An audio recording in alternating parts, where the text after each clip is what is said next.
Hello, Von viewers. All right, today we're gonna excuse me. We're gonna see. I don't really know how this is gonna go. My hope of what we're gonna find today on these streams, or I'm sure we will find examples of it being good. I don't know if we'll actually be able to like really count it and set up some kind of metric or anything, which I don't really expect to. I think we'll just showcase it here. But it would be nice if we were able to. But first, well, it's not really separate. We are going to start with this replay I have up on the screen, which I did not type in. 1 second. Professional here. There we go. All right, timestamped. Here we go. Oh, I lost it. Go back. I didn't realize we go hard. He had mentioned he left the Veno replay in case I needed it for the guide. And I hadn't actually checked it, but actually had a bunch of self-analysis and a couple questions. So I thought it was just like, in case I make the Veno guide, but it actually is like a proper submission for this. So I'm glad I caught it before it expired. So we're going to start with this one. I like the detail in it. And we'll just kind of go in order, because actually there's a lot of like thoughts on it. So we'll just go in order, see those times, talk about it as we get there. Hey, what's up? Wait, can I only have one zoomed in?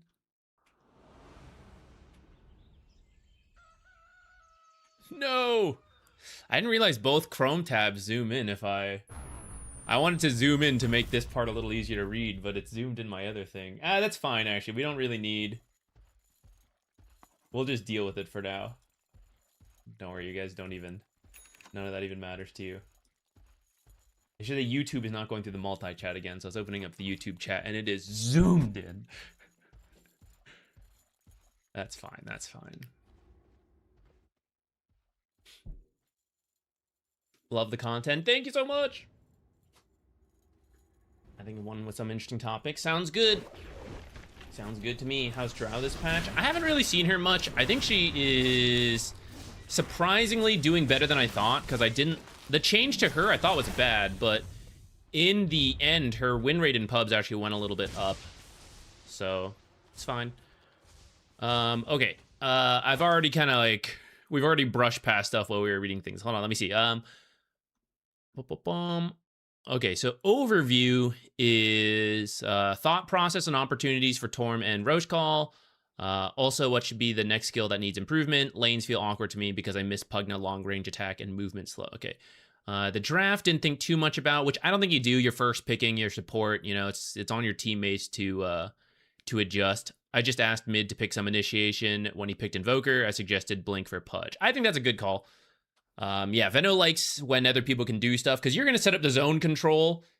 And actually, Pudge really works well because like you set up the zone control. You don't even have to force the fight. In fact, you don't really like it when your team jumps way ahead because you're not the best at that. You kind of like it when it has to come to you. And sometimes that's forcing it on objectives. Like they literally have to come defend. But someone like Pudge pulls people into all the plague wards and where you've set up. So actually, that's pretty nice. Again, a little bit out of your control. So we won't worry about it too much. So 0-0, thought First Blood would be strong, but didn't expect them to all be there. Didn't have the map awareness to see Jug was still in base. Gotcha. Yeah, definitely a good thing to do. I would say, like, as you're walking out of the base and you get to, like, around here, take a quick look at your map, see where everybody is. Easy mistake to make if you're not, like, thinking too hard on it, but good habit to build so you can avoid some of that stuff. We won't worry about it more than that, because the First Bloods are always a little... They're good habits, but it's also a little random on, like, who knows what we do, who knows what they do. So then as we get into the lane... lane felt strange because I wanted to hit Zeus because of his greedy item build. Ah, yes. Very greedy. But my move speed and his jump means I can't catch up and get out of position. Okay, so we're going to have an answer to that, and I think we'll see it in a second. 130, thought we were going to go back in and fight as Jug Spin resulted in a feed. Also wrong target priority. Okay, we'll see that when that happens. So let's start with this, how do we deal with someone who is, like, faster than us, but I want to harass him? One, as you kind of mentioned at another point, could ignore him, could just focus the Spirit Breaker. right? If Zeus is the support and he's too fast for us, Spirit Breaker's got to be in the lane getting CS. So we could just do that. Zeus will have to do something, right? Like, as a support, he can't just avoid you permanently, because then what is he doing? Especially as a ranged support. Like, maybe a melee support could do some creep dragging, but a ranged support will have to probably be in the lane at some point, and that is them coming to you with the move speed instead of us chasing them. So that's something you can look for. It still may not be the easiest, especially if they actually outrange you. This is why Pugna is so annoying. But Zeus actually is pretty short range, and you should be able to manage that as Venomancer when he comes to you. So the mistake would be to like chase him too much, trying to get the auto attack somewhere over here, instead of just being in the lane. If he comes up, great, I can hit him. It's not an issue for the move speed because here he is coming to the lane. And then if he's not here, he's trying to like be sneaky and avoid with the move speed, I'll hit Spirit Breaker and I'll hit my creeps. So with that stage set, let's see if we kind of do that, right? We're waddling over here to Spirit Breaker. This is fine. Here are some creeps about to get low, but you can also keep hitting the Spirit Breaker right now. I think that's okay, right? Whack. Here's Zeus, right? He walked into range because he wants to harass Juggernaut, and he actually walked way too close. Looks like we just barely missed the Q. You said, I think you usually play more like Pugna and stuff, so maybe not used to it. It's also a skill shot that like it can get missed. I miss it sometimes. So I won't worry about it too much, but that is a good example of he came in, I hit him with the auto attack, I hit him with the slow, and now I can attack him a little bit more.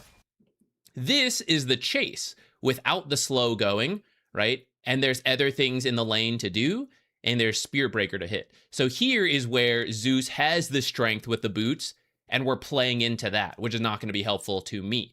So I want to, when you can recognize, it's like, this guy's way faster, it's going to be hard to chase, I just won't, you know? I'll stick to the lane, I'll do my pulls, I will do things that make him come to me, and that way I don't have to chase. So here's a chance to hit those creeps. So here's him walking into Juggernaut. You're in the middle of repositioning, so we can't quite punish this. But you can imagine if you were a little closer when he hits Zeus. When Zeus hits Jug, you hit Zeus. So here, I liked where we were just at. All right, so Spirit Breaker's on the left. He's the melee offlaner. He can actually be faster than us, but because he's the offlaner this time, didn't start with the boots, he's in the lane, so he is still a little bit faster than us, but melee to ranged, it's like more manageable. Zeus, as you've identified, is the one a little too fast. I'm just gonna hit Spirit Breaker, and Zeus might hit Juggernaut. Is that perfect? You know, not always, and it kind of comes down to who is doing more damage. Is Zeus doing more damage to Juggernaut, or am I doing more damage to Spirit Breaker? But for moments, I think it's okay, and especially if the question comes down to, well, can I actually stop it? Like, can I actually stop Zeus from harassing Juggernaut, or will I just be the one losing the trade after that? But let's say we do that. Can Juggernaut beat the Spirit Breaker on his own? Maybe. I would say like maybe, depending on what's going on. But here, I like just harassing Spirit Breaker for a couple of reasons. Because one, we've kind of figured out, okay, yeah, Zeus is kind of hard for us to chase down because he went boots. Spirit Breaker is easier.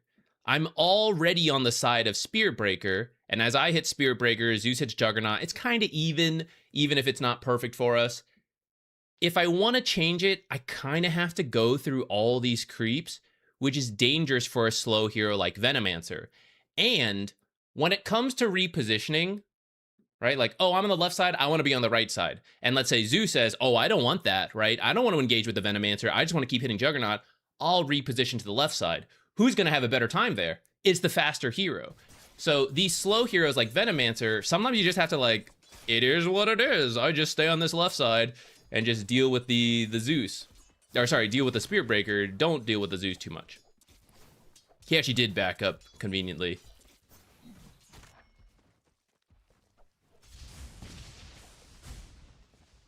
We should buy some extra regen. You're going to need to do that in general on Venomancer. I see we're floating some money here. Veno almost always needs a second set of regen. Unless you're playing versus double melee. Because we're slow, because we're short range, you almost always need like another Tango, another Salve, depending on the matchups.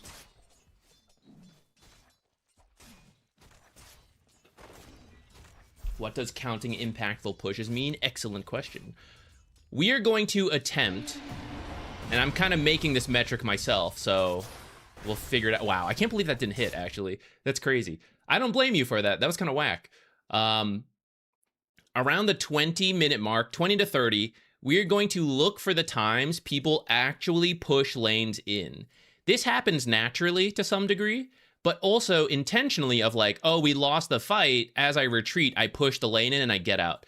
It's a very high skill thing to do that you will see more frequently. And at lower ranks, it's something that happens without that much active thought into it. And so it sometimes happens, sometimes does not. And so that's what we're kind of looking for.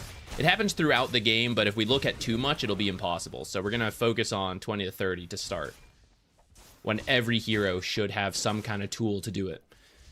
I think this is the mistake you mentioned. How do I keep doing this? I keep accidentally clicking stuff and then it leaves the comment. Yeah, after we missed the Q initially, this also goes back to not having the regen a little bit sooner. We struggle to, like, we can't fight after that. Sage's Mask, I don't mind too much. I would say if you're winning and you're going Plague Ward, Sage's Mask is better. I think when you're still doing a lot of right-clicking, especially into this kind of bursty lineup, you know, like Charge, Lightning Bolts, all that, I think I would like the Circlet a little more. Its stats, it'll give you a little regen from the stats. And so when you right-click, it'll help, I think. With that said, I'm kind of open, because I do think you spam QW more than before, and I'm a little open to it. I'm still a bit undecided, but more open to it than in the past. Yeah, buy him up. This kind of works because we still have tangos. Otherwise, you would have to make sure you're buying some regen, because we're still going to be playing the lane for a little bit here. Okay, I'm going to let this play a bit while we read.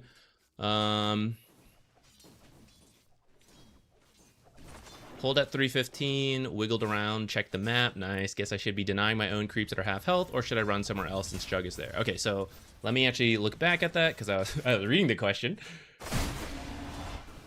Okay, so we do the pull. You take a look at the map. That's a great habit. Checking the other stuff. I think what you're doing is fine right now. I would just adjust the way you're standing. So let's think about things we would need to do right now. I could connect the pull. If this hard camp is up, I could connect the pull in. I could deny, I could last it. These are all like the pull related things. I could catch the wave for Juggernaut. Let's say the wave is still up here, like some of our groups are alive. I could be getting XP while Juggernaut's doing this. These are all kind of the lane things. Possibly like sentries and wards might be another consideration. Blocking, unblocking. Doesn't seem like this game we have to. Bounty Rune, we typically leave for the mid laners, although this happens to be a matchup where neither of them are probably going to build bottle, so maybe it doesn't matter this game. Roaming, maybe, but that's not the easiest one for you to do. Don't quite have a lot of resources to even use all our abilities when we rotate, and if we're required to teleport, right, then even less so. So walking somewhere without boots, without the urn, and with less than half our resources, don't love, but maybe if bottom were really good, I'd say it's possible. Because bottom's easier to gank, right? Because there's more like wraparound tree paths. Mid, you're kind of like televised through high ground. You really need this guy to go low ground like he is right now, and then like rush up here and hope there's not an observer at this time. So I'd say the mid rotation's too hard. Bottom, maybe. But when I look at it, it's not really in a great spot. So I'm fine with just staying in the lane. With the things we highlighted to do, which are like here, here, and then maybe here, a good spot to stand would be like in this area. You can do any of those things from this area. While we're waiting, we're getting a little bit more regen from the tower. And if I need to catch the wave, I can do that. If I'm just going to help Jug deny things, I can do that, right? We kind of have our pick of the choices. If they come to fight the small camp, I'm also like already there. We are kind of like far back, so Juggernaut's taking point, which can be okay, but I can't really contribute right away. So all I would say is just be around here, and then we have our choice of what to do as we see fit. And we do kind of waddle back, and you kind of see like, oh, the creeps get here. You are going to catch them and like start to drag them over, but notice they're already under the tower. So if we kind of shift it, the time you took to walk from here to here to be from here to here, we actually catch these out of the tower, and then we can decide, do I bring it out? Do I bring it here? You know, what are the enemies doing? We'll decide from there. So 4:30 coming up. I don't see them, but realize the top had rotated. I'm late to the fight, bot, but my thought process was once I get there, I'm stuck, no TP, and I can't get to Twin Gate. Let's stay and mess with Sven. Between Undying, Pudge, Veno, we might be able to slow him down. And solo XP for Jug. Is this too early to leave Jug? I don't hate it. This is actually a wild rotation where both offlane and support leave. I was actually going to tell you, if just the support had gone, like Zeus left to do this, I was going to say we probably don't bother to go for the reasons you highlighted. Like, I don't know, do I have the regen? Is this like too early? I probably would have been okay not going unless it seemed like very clear we could make it. With both of them here, I would say it is okay because it's like 4 versus 3. And even if we don't get kills and we delay, Jug is literally free. There's nothing for us to do for Juggernaut if there's nobody in his lane. Now, they might go back, and like you said, I think staying to try to punish, since you can't make it over, is fine. Here is where we gotta just cut the urn, right? I want to wait, but 320 total. I'm gonna be waiting a while, and I need regen to do stuff. So I think you gotta buy a Clarity or a Mango here.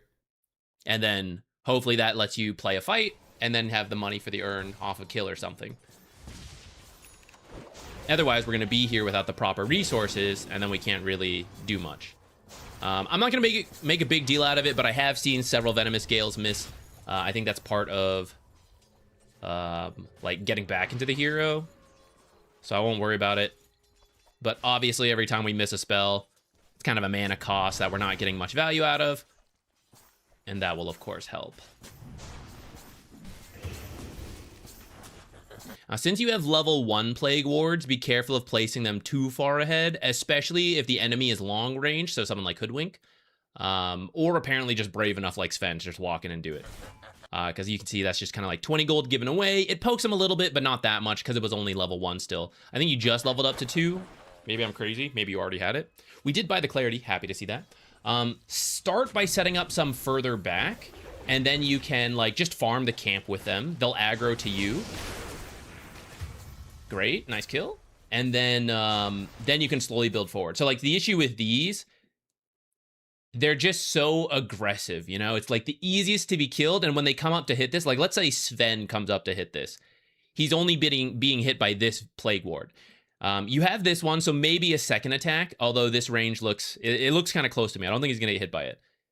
If we kind of like build forward, it's hard to get here, so you're building him up. And then when he hits this, we kind of want another Plague Ward back here to be hitting him, if not 2 Plague Wards. So for the price of getting 1 Plague Ward, he's getting hit by 3. As opposed to price of getting 1, he get hit by 1, you know? So as Veno, you generally want to like build forward, especially if you end up in this kind of like tri-lane situation here. And you see like as we're losing Plague Wards, we're still at 2 on the map right now, starting to run out of mana. So here's our 3rd, but it's under the tower. In this case, it looks like it'll be okay because it looks like they just canceled their TP. So this is helping with the tower push. In a regular push, this can be a mistake because the creeps get killed and then these get killed. And then where would we be? We'd be down to 2. Uh-oh, 1 expired. So 1 Plague Ward protecting me down here. Pretty low on mana.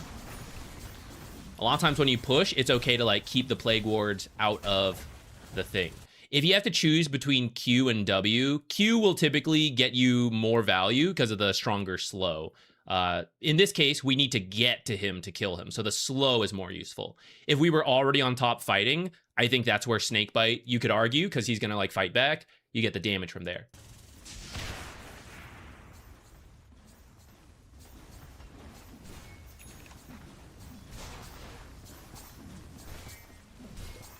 William, we may just be able to do that. I gotta get through this one, though. We got quite a lot to take a look at here. Let me catch up on questions again. 6 minute instant dying, stay on the tower, tombstone. Thought we could do an early push with a catapult and tombstone. I do like that idea. Tried to max duration of the catapult on the tower. Items in my inventory make me sad. That's okay. That's a habit that is can be built up over time. Yeah, I do think this push would have been good if Undying had stayed. Where did he go, actually? I think he used Tombstone earlier. It might be on cooldown. Did he already have it? Okay, he does have it up again. He ended up going top, and it looks like Juggernaut was taking some heat. I kind of understand why he wanted to come up here. I think with Jug putting the healing ward down, he's fine to just go jungle. I'm up for what you said. Like, let's just leave him for like 30 more seconds, do this push, and then we can go help him. It also would have saved Undying the mana, because he's here, but like, what can he actually do? He has to eat the Lotus to then have one ability, which is not that strong. So I'm with you. He should have just stayed and helped take this tower, and then you guys have made space. Like, we sacrificed Juggernaut for a little bit, but now he's going to have space because he has the tower. We're going to, like, you know, go back and help him, or do something else that draws their attention, whatever. A little late to Wisdom Shrine. Gave it to Pudge because he's lower level. Called for Undying to come back bot and mess with Sven and go give Jug solo. 720 mana low, so opt for Sage Mask. Spent too much time without mana between 7 to 8. Kind of useless. Poor map awareness. Didn't see the Undying coming. Veno definitely will struggle a little bit with mana. Especially because you went for like the Urn first. You can do Arcane Boots first, which is a little bit more expensive, so you probably wouldn't even have it now anyways. That said, the mana from Sage's Mask up to Urn of Shadows is not that big of an upgrade, so you can just have like a casual Sage's Mask and get like a good chunk of value for a fraction of the price. It'll also build into the Arcane Boots, so it's not like we're that much farther off. And the payoff is a little more once you actually finish the Arcanes. With that said, I do think Urn is a good Veno item, and it's a good game. It's like a decent item for this game, like if you get the Spirit Vessel, so I'm up for it. You just need to, A, be willing to buy more Clarities, possibly a Raindrops, or be a little bit more spell conscious. Like we talked about some of the Qs we missed, and some of the Plague Wards being a little aggressive, so then they got farmed, so then I don't have them, so then I got to replace them, and every time I do that, eating a little bit more mana. This easy math. I know it's not quite. The numbers are fake here, but it's just easiest, right? If this was a 20 mana ability and we're casting it every 5 seconds, I need 4 mana regen per second to sustain Plague Wards. And at 30 mana cost, which is the max level cost, we then need 6 mana cost per second. NA math done live, but I think those numbers are correct somehow, right? So essentially, early game, no surprise, we don't quite have those numbers yet, which means every time we have to cast Plague Wards, it's chunking down. So the less we have to do it, because we're keeping things alive, the better. So I like these, right? These are pretty far back, not easy to be farmed. We're using them to farm, and we will build up forward as we get this. As this push is building up, we like are building the Plague Wards along, and that just protects this entire side so that they can't really wrap around on us to fight. And then as these things respawn at 8 minutes, you can try to like drag them into your existing Plague Wards and get passive gold that way from things we already cast earlier. Optionally here, you could go mid stack and like do this instead of like hanging around here. I will say like Pudge was probably okay here. Again, mid lane, not the best for rotating in runes, so I don't mind being down here. Just another possible option.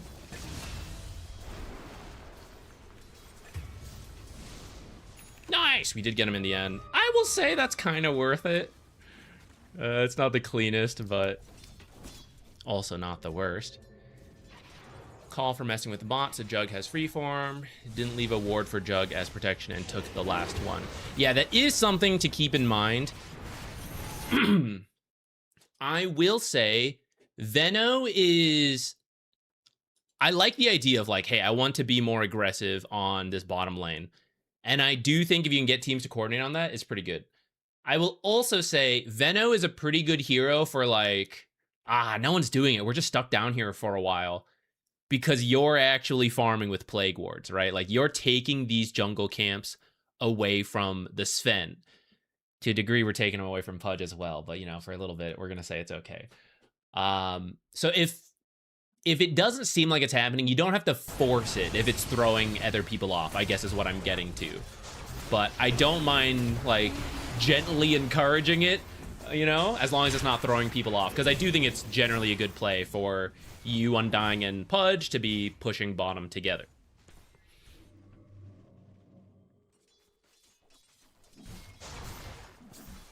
Okay, 9. Question. Any advice on ward placement when attempting to siege bot tower at 9 minutes? Okay, so that's like here, so let's go back for this. Okay, so we have full resources as you come up for this 9-minute push. We kind of talked about like building up the plague wards. Take a quick look at the minimap. How scared am I? Because right now, we have the chance, a really powerful move for Venomancer, if you can get away with it, is to drag this creep wave through here and kind of farm everything in one go. It's a little dangerous because obviously it's further back in. If you get killed for it, it's not that bad because we're just a support and we're dragging people back here. So our teammates here in the creep wave are hopefully like doing some work and or getting away. And with that said, we don't want to just like feed needlessly. So always be a little careful of it. But to build up to that, right, you can drop a plague ward like somewhere in this area. It'll give you vision further back. It'll be in range of the small camp as we like drag it out. And if I do pull this creep wave and we drag it through here, this one will eventually help. So I might, as I'm waddling down here, place one here. If we're not that set on pushing, I might like, I might want to do something further back for this camp. At the same time, if we think about this creep, like putting this plague ward here, we can bring the hard camp down there, you know? So it can still be useful for any of these things.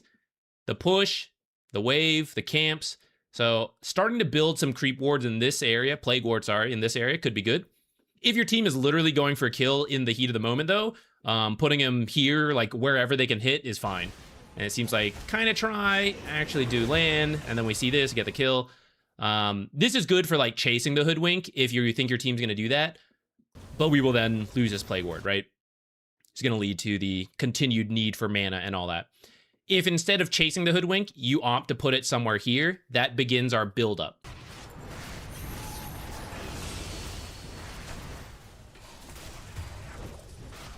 Okay, we got one here. So here's a second one, but it's onto the tower. This one will eventually die. With that said, it is actively being used for killing hoodwink, so I'm open to it. Arguably, if you have the cast range, and I think you did, instead of under the tower, well, first, if you are going to commit it under the tower, you could put it in front of her because it does a very minuscule amount of body blocking. It'll just buy you that much more time. If you're actively chasing people, I recommend plague wards like literally in front of them. Or as far ahead as possible so that it can hit her here, and then as she runs away, it's still hitting her, right? This is going to get out of range like as she gets here. So could get a little bit more attacks from it there. We could also stick it up here. It'll attack her, maybe less, depending where she runs, but it'll stay out of the tower, and it'll give me vision of teleports. That's one of the dangers of tower diving, is people teleporting out of sight, and we don't know.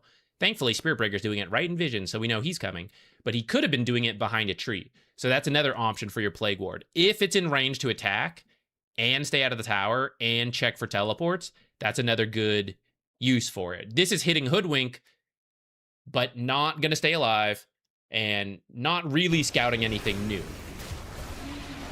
This one was probably overcommitment on Hoodwink, that kill. Oh, actually, here's the Sven, right? He may have teleported in here like we were just saying. That was probably a little bit overkill on the Hoodwink, but I'm not going to worry about it right now. I think, yeah, there's another Venogale that missed. No flame, just pointing him out so we can tell where the mana is going.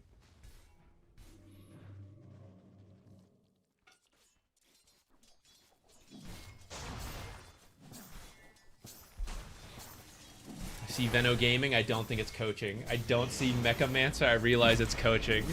You know it. I actually haven't changed that set in a long time. I guess I should look to see if there's any other cool sets for Veno. Okay, part of the reason they're not too worried about diving you here, 3 plague wards are attacking. 3 is where it's beginning to be intimidating. As we get more, that is what it's like, God, this Venomancer, I don't want to deal with that. Goes back to our idea of building them up.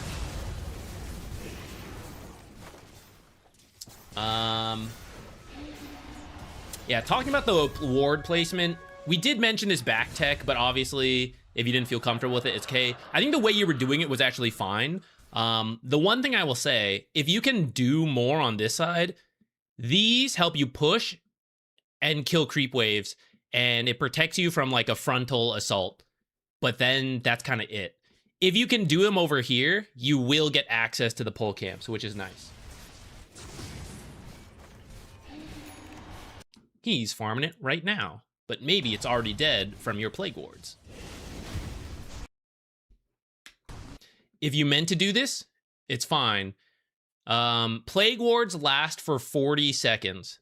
If you are farming a camp and you put it in the camp before the 20-second mark, it will die before the next camp spawns. If you don't want it to spawn, you put the plague ward in the camp after the 20-second mark, and then the ward will still be alive and it will body block the camp. So just, do you want to block the camp or not? This one you usually leave open so you can farm.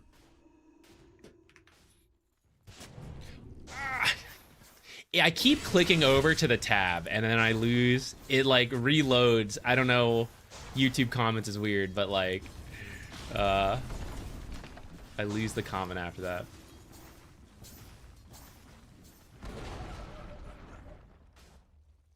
This one feels a little aggressive, which is maybe the goal, but also if we're just taking the tower, I'm pretty happy with it. You kind of see where you're set up. People are back here, camps are back here, 2 plague wards back here, and then you're like coming over here to put this one. This is not always bad, but let's pretend someone was already here, 1 or 2 someone's, and we didn't know because we hadn't seen this yet. They see that Pudge is up here because of the creep wave, and Undying was recently there. They're like, wait, Venomancer's just here on his own. Maybe we just kill the Venomancer, and then maybe that defends the push. 1 is dead, and you actually do see 2 people over here, so I think this is not that bad of a time to do it.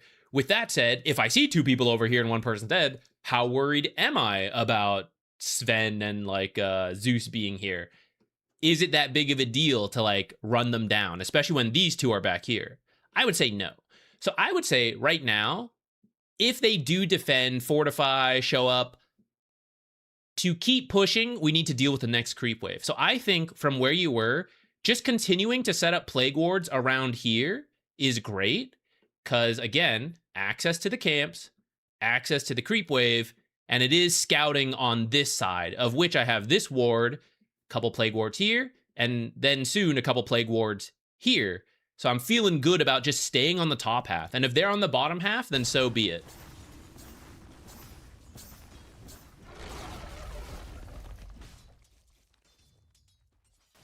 Oh, 11:26. Looking for a deep ward. Bad because I wasn't sure Sven saw me, and then and we didn't win the team fight after that. Yeah, let's see, how can we get a deep ward after this? So we take this tower. He did see you down here. It is daytime, and this is the annoying thing with trying to deep ward down here, is that like, oh, does he see me from up here when I go down here? It's not so clear. Also, we actually committed this observer. Now, you didn't do it. Undying did it. And I don't think he should have. I think this was a mistake. But if we think about it, if you want to put a deep ward, I don't mind. But it will be kind of a lot of focus on vision, like right in a line down here. So I might actually opt to move my observer further in this area for the deep ward, because it's like a little bit of a better spread. The middle of the map always tends to see a bit more. This is kind of like a pick-off ward where you see the carry down the side, but that's also kind of what a lane ward is once the tower is down. It's like, oh, we see the carry like trying to slip by here. We go get him. So we'll have 2 of those wards and then nothing anywhere else. So I think with this down, I might actually bring the deep ward over here rather than back here. But I like that you had the idea of like, we took the tower, I should put a deep ward. You have the right idea. this was just probably a little bit ahead of your team. Like, it's okay to push forward with them. And then what are they going to do, right? If they're here, it's already pretty safe for you to just do something shallower like this. It doesn't have to be all the way back here. They might move mid, and that lets you come in here, do the deep ward in here like we potentially talked about. If they just retreat backwards, again, just drop it here. I was like, okay, I guess this is as far as we go. Drop it and get out. If they end up pushing the tower, that's probably bad, but we can make use of it to then put something like this deep in. And if nobody is down here because you see them somewhere else, then you can like walk down here, I would say. Seeing Sven run this way, it's probably a little dangerous to be going for that. That ward on Dying Put would catch me 10 out of 10. I'm a big gate user. I do think this kind of observer got better. I used to hate when people did this kind of thing of like, oh, the tower, we're pushing, let me drop this. That's like, bro, the tower's like already dead. There's no need for this. But now that Twin Gate is closer, it is a little better for that. I would probably argue like shift it a little bit more over to see a bit further in. But yeah, I do think this kind of stuff is a little better now because of the Twin Gate. But you're ahead of the curve, Lax. I don't know if as many people are using the Twin Gate that frequently in a lot of pubs. Unfortunately.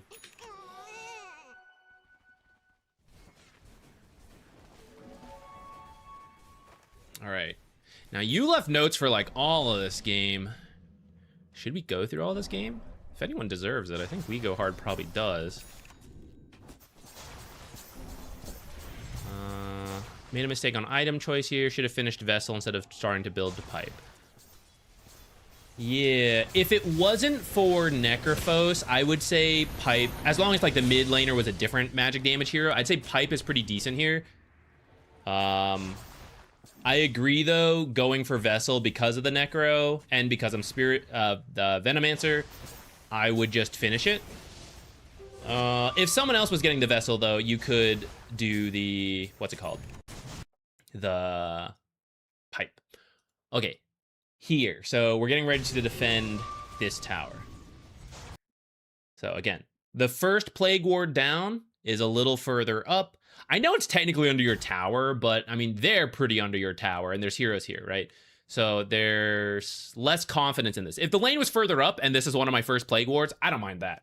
But when it's already up here, this feels a little far forward. I just need to start dragging these creeps off the tower. So I can put a Plague Ward, like, over here, hit it, and it'll drag back, which is already... this is safer than this one, right? This is more likely to survive. This people can attack from outside the tower and kill. Unless we're trying to bait them in.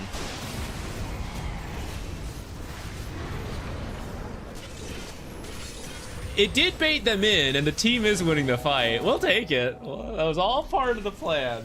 All part of the plan. We'll accept it. If you're going for a safer D push, though, go with the stuff a little further back.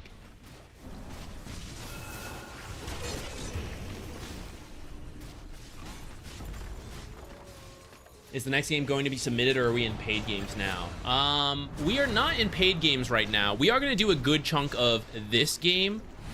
I'm not sure if... keep clicking it. I'm not sure if we're going to cover literally everything, but we will be in this game for a bit. But then we'll see if someone donates before then, or if we'll go like from the chat. Okay, we are kind of like skipping past some points, but I think not everything requires addressing. Some of them are just like, yeah, I messed up here. And if you already know it, then, you know, it's fine.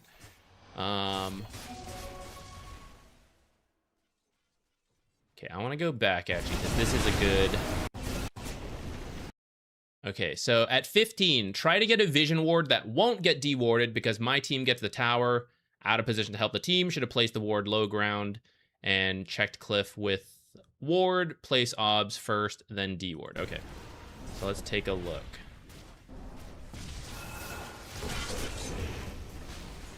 So this is the team already doing it. We don't have to help out as well. Yeah, this should definitely be sentry low ground, plague ward on top. If we think about where they might have wards right now, by the way, for where we should put this low ground sentry. So usually for this kind of tower push, you would put it like over here. It's actually so early in the game though, I really don't think there's going to be anything here. So actually, something in this area is more common. So I would put the sentry like anywhere in this range is fine with me, because I would expect more wards to be around here than here. This is a really early tier 2 push that honestly your team shouldn't have done, but it has, you know, we're not gonna worry about it. It worked out. Your ward here, I actually don't mind this too much.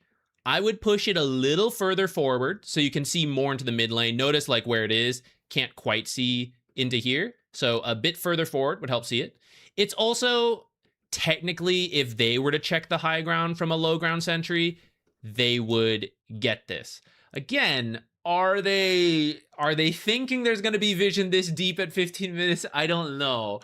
So maybe it's okay. I would question, this tower push worked. Should it have? Who, you know, let's not worry. But do we actually want to play this area at 15 minutes? You know, like, do I need this level of deep ward? If you don't think you do, I would say it's okay to just not place anything like this far in and put it somewhere else. I don't mind, for the record, but I would also be okay of like, if it was further back here, I think that's easier on you, and it will still see useful stuff because it's so early. They will be in this area more than we're like setting up to be pushing high ground stuff.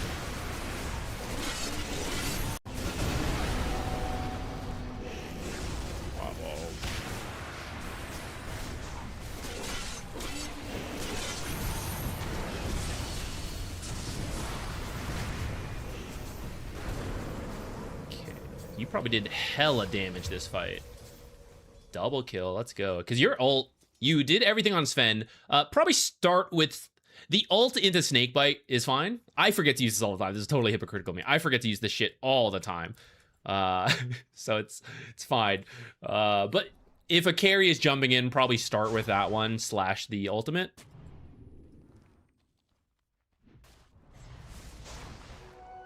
Okay, let me see what other questions. What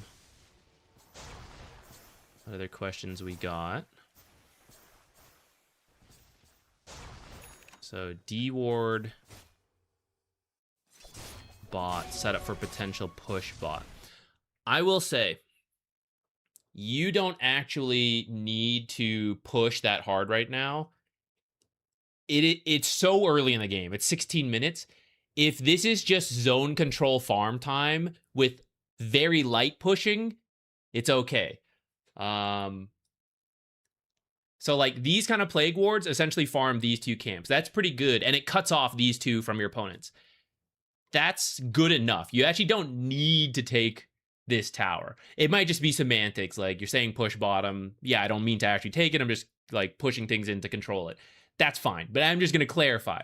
We don't actually need to take this tower. It's pretty early. It's not easy to take these towers.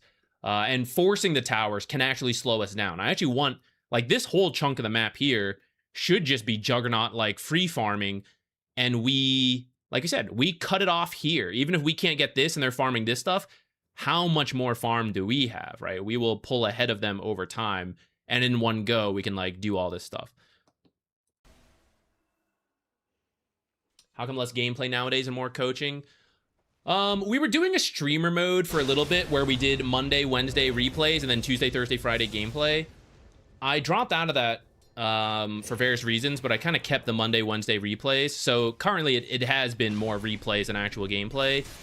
No real reason, just kind of maintaining that just because like content is a little bit on hold for me right now because I have a lot going on. Once my life settles down, I am going to kind of reschedule and figure out what I want to do and focus on.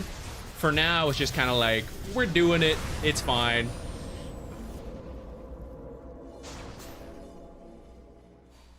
We probably will do a little less replay days going forward for a little bit, actually. So, you know, make use of it while it's here.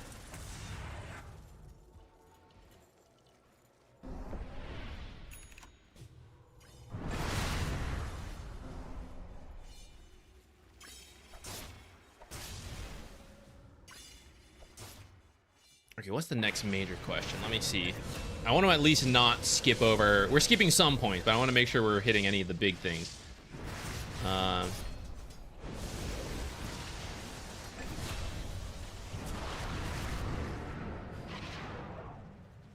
1925. Team says just take it top. Bad movement, river walking, bad vision, undying, which is a lot of team fight, is bot. Review. Looking back at this moment, I feel like Undying is more of the follow him going down lanes type hero. I should be playing around him more. So I think that's coming up here, right? I do think you, Undying, and Pudge should be together doing stuff. I don't strictly care where in a pub game. I would say this bottom jungle is great. But if they want to go top, it's fine with me, as long as the heroes who want to go top are the Pudge and the Undying.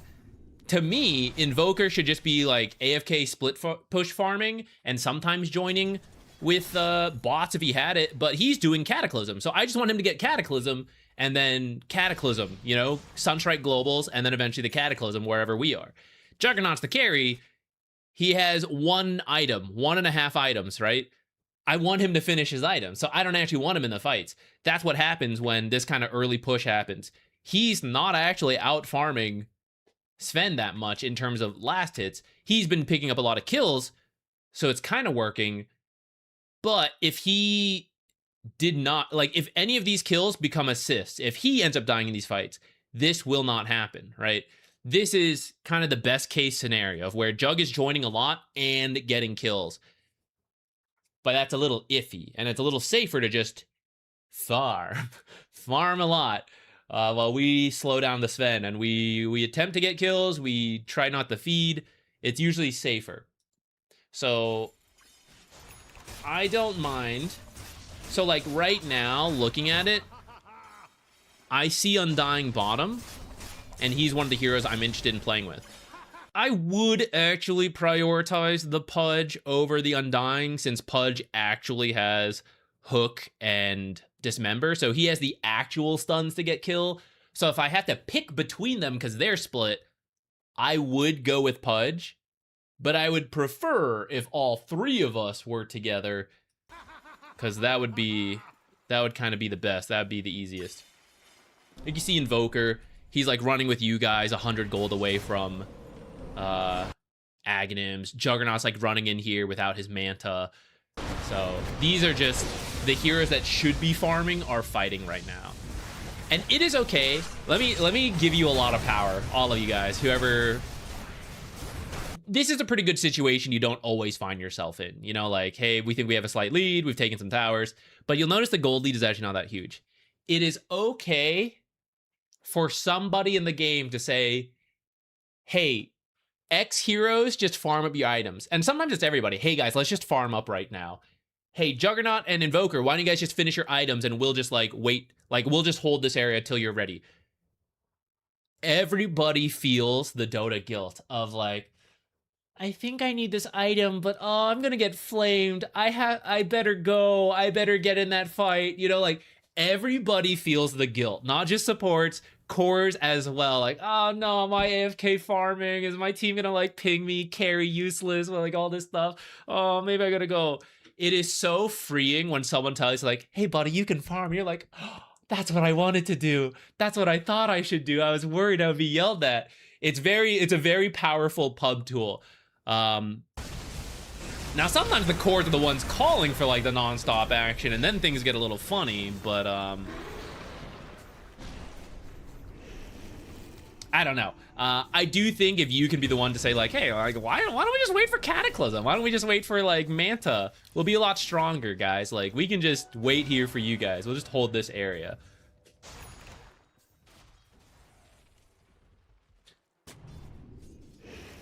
But what do you do against them flamers? They're gonna flame no matter what. If they are flaming, you just have to make a choice. Do I want to do what I think is right, build good habits? Then I have to ignore the flame. I have to mute them and just do what I believe is the right thing to do to win. And that will help me win future games as well. But it may lose me this game if this guy starts griefing, because he's like, I don't like what you're doing, I'm gonna grief now. So you could adjust. You could be like, okay, I don't think this is the right thing to do, but if this guy's gonna give up, then we're literally not gonna win this game without this guy, you know? So I'm gonna have to now do bad stuff that is not like literally game losing. I just think this is suboptimal, you know? You can make that adjustment to win a given game, but be conscious of that choice of like, I don't think this is the best, but I'm gonna do it for this individual game. And you can do that for games here and there. If you find every single game you play though, you're like, I constantly don't do what I think is right, and I like bend to my teammates, you're not building good habits. You're building bad habits, and you're stuck where you're gonna be because of that. So at some point you have to call it and say like, this is the path to victory. This is the correct thing to do, and I am going to do it. And even if that guy does suboptimal feeding, my path will carry him. It is very hard call to make though, I will admit. So I understand why in pubs it's like, it's very messy because of that. Okay, I call for Roche. Bad call. Lanes are pushing in. Jug ult is down. Venom ult down. Watch team when calling for Roche to see if they move. Didn't even realize Jug went mid with Pudge. Yeah, what's happening now is your team, we've already kind of mentioned it, but your team is just trying to do too much too fast, actually. You guys are just trying to win the game right now, essentially, when you don't need to. You can farm. A safer objective than Roche is Tormentor, but I understand teams don't always do that. And it is, again, okay to just, like, let's just get some items. Just get them items. Where are we on net worths, right? It's actually not that big of a difference, partly because we just lost that fight. But yeah, the Roche call when people are still up will be tough because of that.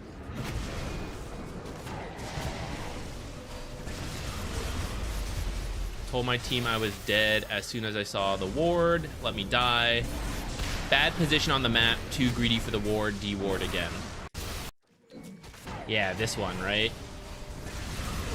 Yeah, here it is okay. You actually have a deep ward already over here that is still alive, so you don't need to be doing this stuff, right? Just go play somewhere safer for now. Possibly top with these people, and then later you can go in. Or if we go back to that again, like, okay, so what do we actually do here? If I'm not going for the D ward right now, and I'm looking at this map, you know, what are my options? One, check bottom. Is it pushing? It's like unclear on the mini map, right? So you have to come look and see like, oh, okay, we actually have more creeps here. This actually is pushing for us, so I don't have to go there. But I could, right? If we're not ready to do stuff and we're this farm pattern, like here's a bunch of farm, I could push in and steal away. We have this deep ward top, so sure, I'd like something bottom, but it's scary bottom, and this is all the way here. So if I don't go bottom right now, which is what ultimately led to your death, right? I'm walking into enemy vision, I don't have my own, I don't see them, my lanes aren't pushed in, that's what led to us dying. So we can just not do this right now, and just wait a little bit. Do we have, how many observers are there? There are a couple others in stock. So I would say this is a deep ward. It's a little on the more shallow side, right? It could go further, but it's not like along the river. So this is like mid-level deep ward. That's good enough for now. You can put a more shallow defensive ward because we have this one, and because we have two more in stock that I can use those to place deeper in case we win a fight. Like, I'll use those later.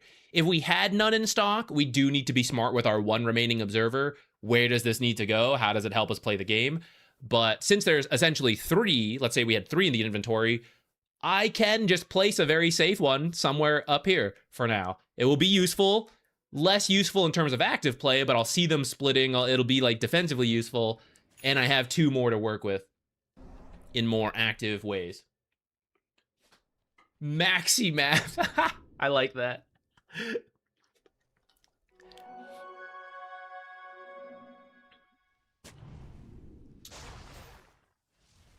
Okay, let me jump ahead. Let me find the next, like, major question. Okay, does casting W from Fog reveal Veno? Yes. If you have an ability that is single target from Fog of War, will reveal you very briefly. An AoE ability like Plague Ward that has no like target will not reveal you. I don't know if this is the easiest thing to like test for yourself. Maybe we can see it happen on the mini map. It would have to be like,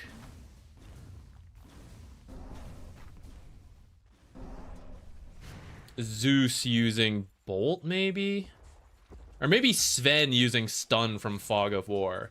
Anyways, I'm pretty sure it will reveal you very briefly, but using a spell that is like ground targeted will not. Which actually, maybe Bolt will not then, because you can ground target that one. Maybe it wouldn't. I'm a little unsure on that. Let me double check.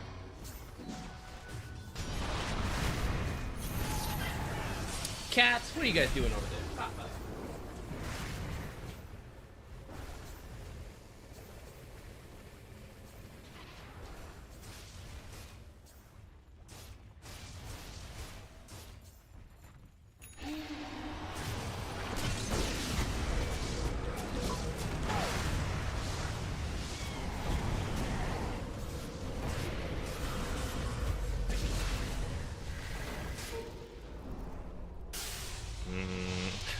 Missed a little bit of what happened there.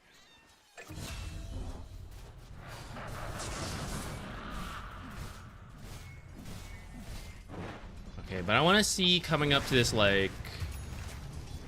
Well, I guess the question didn't really have to be. Let me see if we can test that in a demo mode in a moment. Don't come whining over here after you attacked your brother, Hef.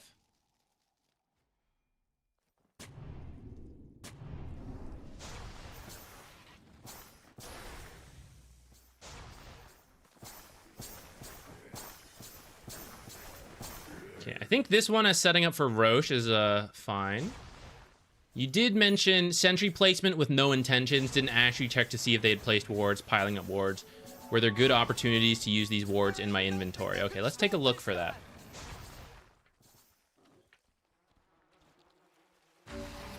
This sentry, I actually don't mind. I think this one especially is fine to place. Looking for wards here, you're kind of like making your choice of like, oh, do I check in here or out in front of the Roche pit? I think this one, you can probably do both then. You can like put the sentry in here and then put this sentry further out to check this area.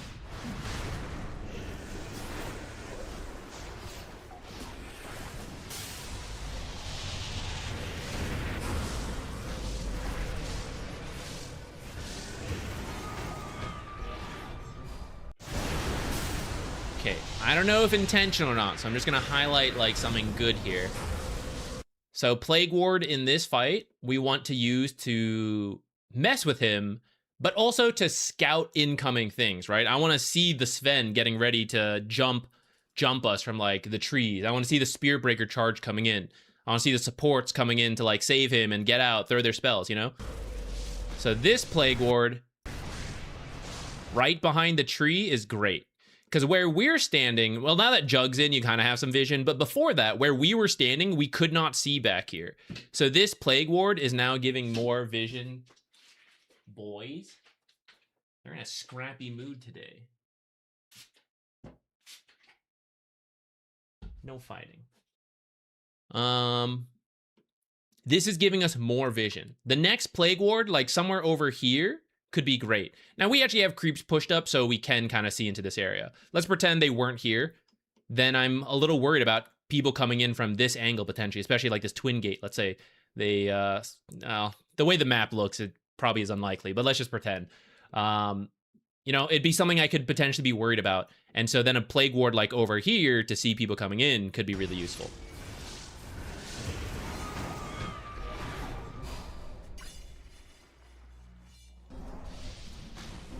Okay, as you waddle by here, drop the Plague Ward in the lane to guarantee it will like push in your favor. That's going to be related to what we're going to be talking about more in this stream.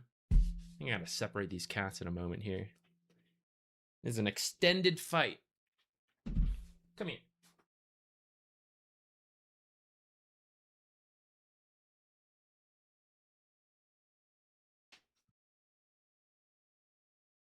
Fighter number one. I believe he was being bullied at first, but now he is striking back, getting his revenge. But now I'm going to hold you so you cannot do that.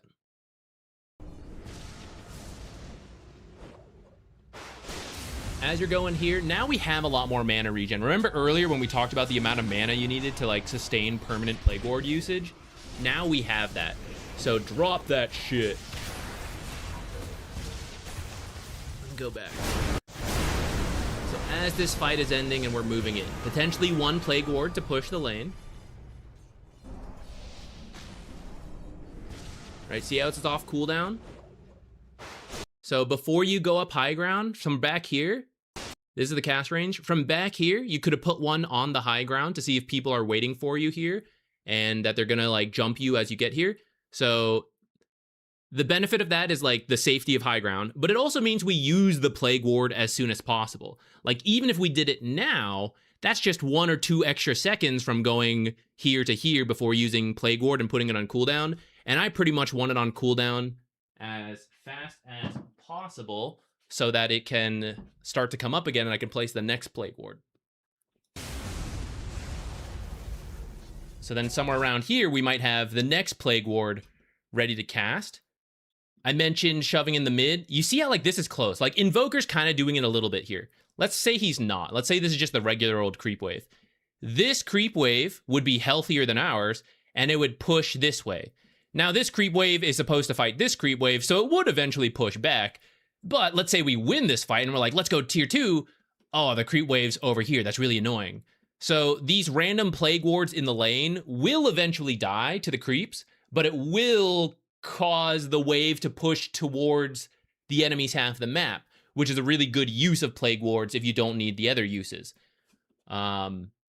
Now, if we're going to use them for the fight more than like lane control or double dipping in that, one of the ways a fight in this area goes poorly, rotations through here.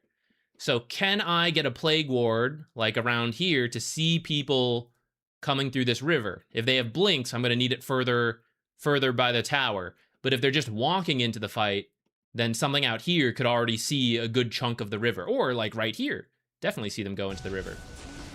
Something right here, see them in this area. This one, it's like, okay, a little bit of zone control, but notice it doesn't give us new vision. This is like the same vision we already have, plus what the observer you dropped for the middle of this fight was seeing. It's right underneath you. I was like, where is it? There it is, right? This is seeing the same stuff, but I still can't see the Sven who is like God strength down here getting ready to like kill all of us.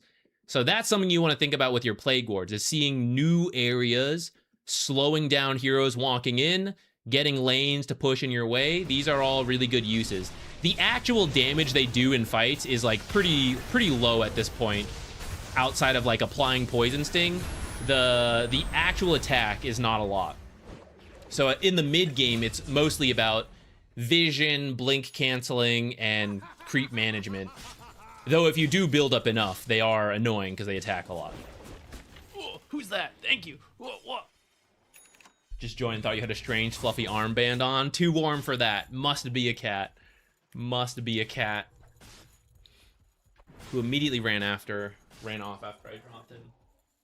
Hopefully they'll settle down after being broken apart. Otherwise, we might have to go grab them again.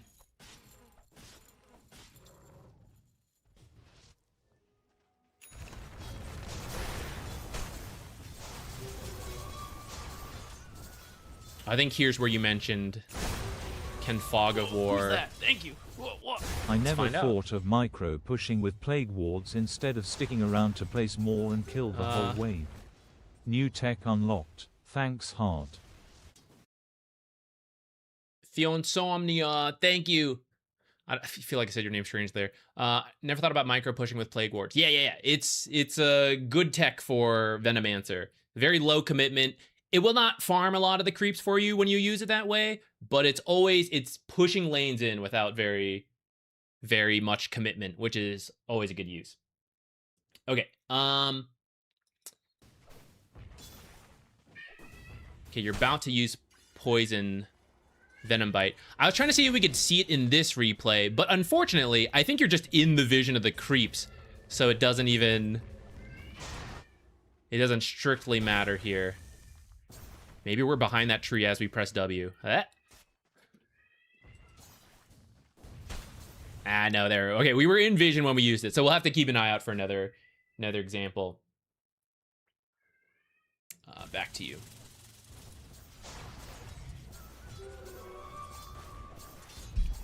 Can you charge from portraits? How do you charge immediately when you see a hero? You can't. You can't target enemies with... You can't use abilities and items on enemy portraits. You can only click them to see where they are. You can actually attack through the portrait.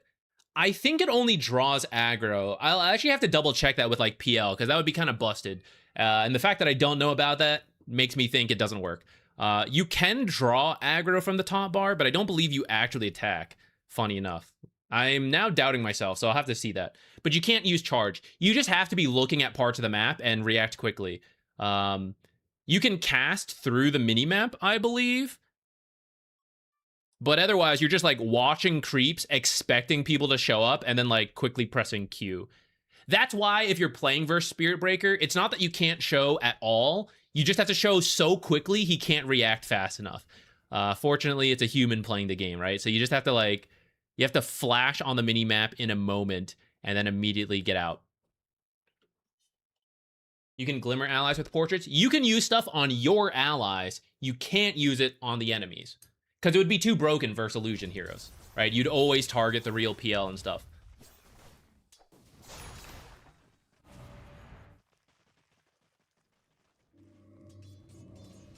So those micro pushes with Plague Wards we talk about, here's an example where you would just drop one Plague Ward and leave. If you like see this fight happening, before we go TP here, for example, if we had it, we drop the Plague Ward, we TP over, and that will guarantee this pushes. Now it's already pushing a little bit because of this stuff is supposed to fight this, so these are little extra creeps, but my Plague Ward will just do a little bit more. And sometimes it is at equilibrium, like these creeps meet these creeps right here, perfectly at equilibrium. Before I go, drop one Plague Ward, and then get out. That Plague Ward will do enough damage to push the lane. Oh god, Sven! Now let's actually come back. Oops, that was too far. Talking a little bit more about the different Plague Ward positioning. So this was fine. This is like, let me push out the tower.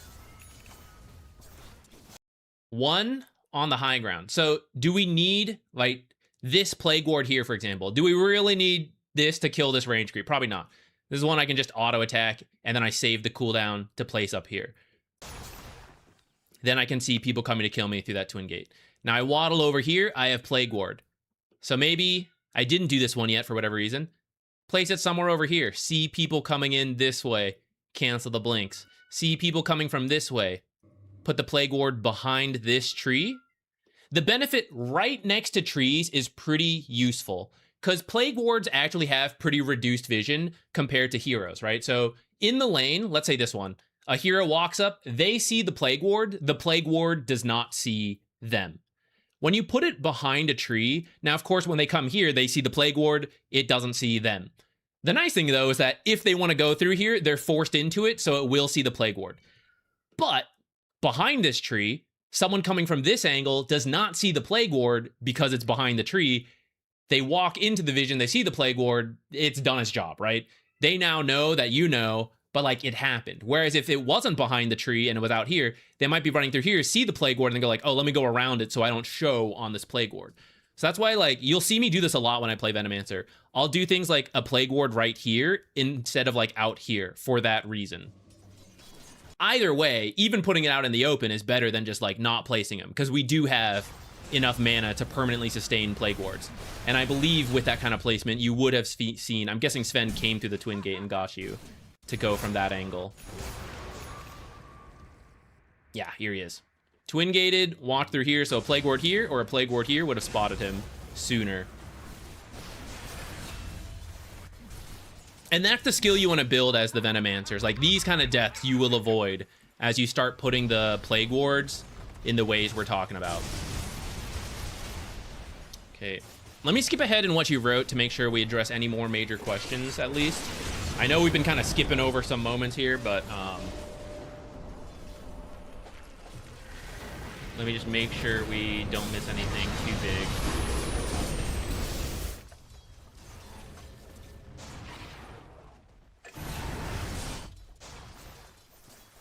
Okay, actually, it looks like the rest are mostly like your own self-analysis type stuff. So nothing too huge to like directly address. We can just like see them and talk.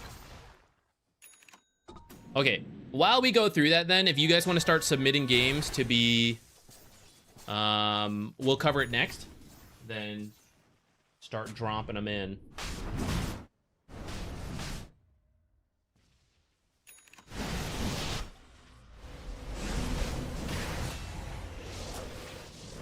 Hi, Zach. I watch on YouTube every night, but never catch the streams. Oh, thank you. Welcome to the stream. First time commenting. Welcome, welcome. Thank you for teaching me so much. Thank you for watching. Almost out of Herald. Oh, you've got this. It is only a matter of time. You got this. I want to play just as well as my Archon husband. Totally doable. Don't stress the, like, time. You know, like, don't feel like you're going to do it instantly. But as long as you're working on it, you'll get there. And... for Archon, now he may not like hearing this, but even as you get out of Herald and you get into like Guardian Crusader, if you play party games, that's going to be a totally normal range. People play with that range of MMRs all the time. He'll be a little better with the habits and everything, the MMR, but it's totally in range to play. You may not like that. You'd be like, no, you're going to be Archon. Nah, Guardian Crusader's enough.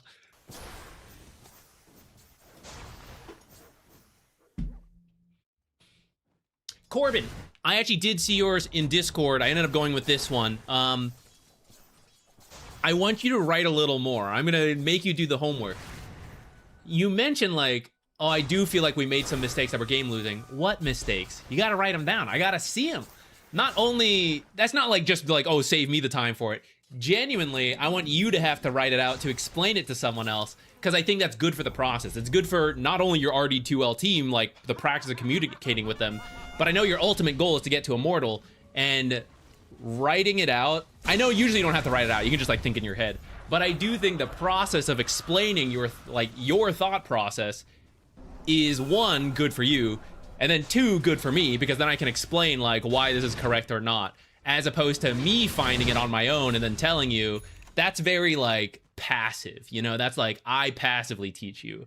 But I think if you put more detail into that, then it becomes active feedback, and I think that's better. I'll write it. Yeah. You can put it in the Discord.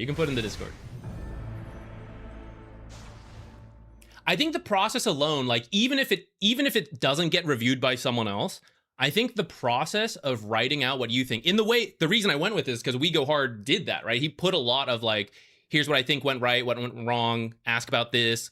Here's my self-analysis. I think it's really good for the self-improvement process. Even if I hadn't addressed it at all, it's just like how you go about learning things, like any kind of skill, not just Dota.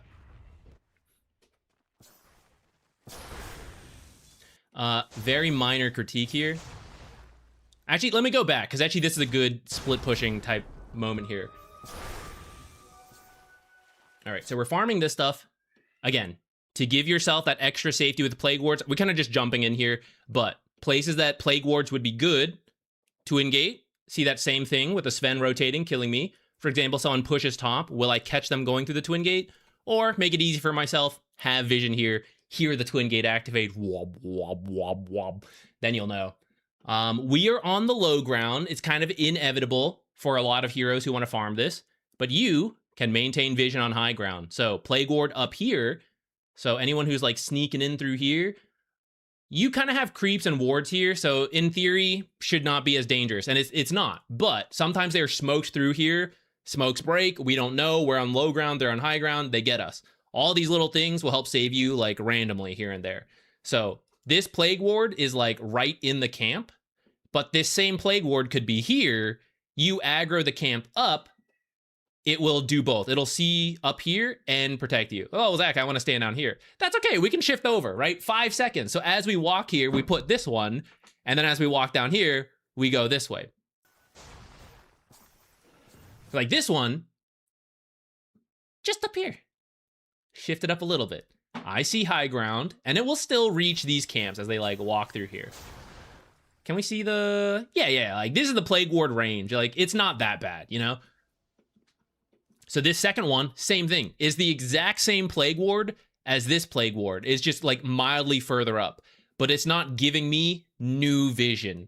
Now I know we wanted a little close enough to farm the camp, but just up here, it's doing a new job. It is still farming, but new vision. Every time you place a Plague Ward, you kind of want that. Like, I want to see a little bit more this time than that last Plague Ward. I want to see a little bit of a different angle than before. So we're waddling over here, right? I'm feeling safe from these guys. This is the part that's making me scared. And here they would see me, and I don't know if I see them. So we were waddling here. They don't see us. Why? Because of these trees. So waddle, waddle. Waddle, waddle. Boom. Plague Wards. I played this game. I don't even remember what the game was. It was an old, this was when I was like middle school. It was a shooting game, but it wasn't like the big ones. It was some like smaller shooting game as far as I remember. We did this mini game between me and a friend. It was like, there's someone at a very high vantage point with a sniper. The other person starts somewhere on the map and you don't know like where they start. And there's a whole bunch of rocks on the map. So it's just like you're crawling up to different rocks and hiding and waiting. And you're like hoping he's looking somewhere else and you run to the next rock. And the goal is to like make it to the end, you know, that kind of thing. You can kind of do the same thing in Dota with the trees. And then with Veno, like the way we like tie this together, it's like I'm behind this tree and then I sneak to the next tree and then I Plague Ward up here. And they don't know I'm here until the Plague Ward goes down. Then they probably know I'm in the area. But we are learning that at the same time, you know, like I'm learning he's there, he's learning I'm there when this happens because I'm going through the trees. You could do it from here, right? We could Plague Ward right here, and I would want you to do it, but they have already known you are in this area at this point. Now, if you came from the high ground, at least you would have seen up here the same time they see you, and if you do go from high ground to low ground, it's a very small window that we drop it. It's still technically not ideal, but like it's better than nothing. Coming through here, waddling through here, there's more time they see us and we don't see them. And so we will end up being the ones who get got. So see this Plague Ward? What does this Plague Ward see for me that I do not currently see? Nothing new. I'd love to see back here. I'd love to see the wraparound back here. But this Plague Ward is like one and the same with me. As you back up, now it's a little better, but there's still a lot of trees blocking that Plague Ward's vision. I'd love something in this area. And I'd probably put it, like if it was me, I'd probably put it like behind this tree or behind this tree. Again, the same idea. If they come from the front, sure, they see it, they could go a different angle. But if they want to like sweep through this way, they kind of have to. If they end up, you know, we back up, they sweep down here, they go through here, I have the advantage of the tree. You don't always have to do that. Like, you could probably just put one Plague Ward there, not restricted behind trees. But a lot of times I end up putting things behind trees for the reason we explained earlier. I think you probably didn't even need to back. You probably could have just stayed bottom right there.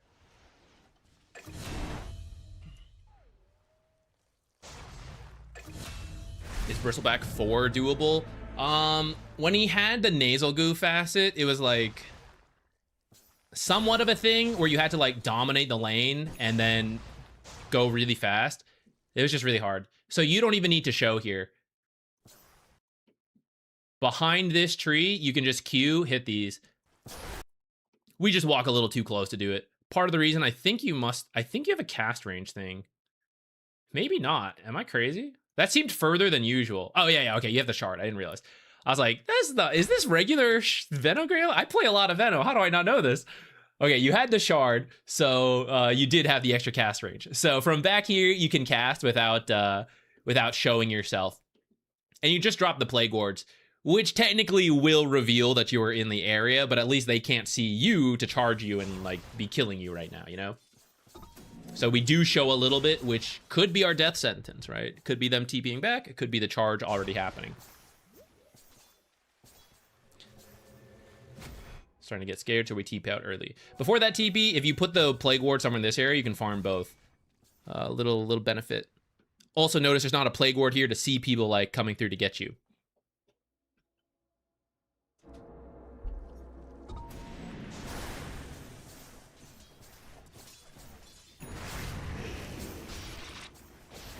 All right, I'm gonna start trying to figure out what we're gonna do next.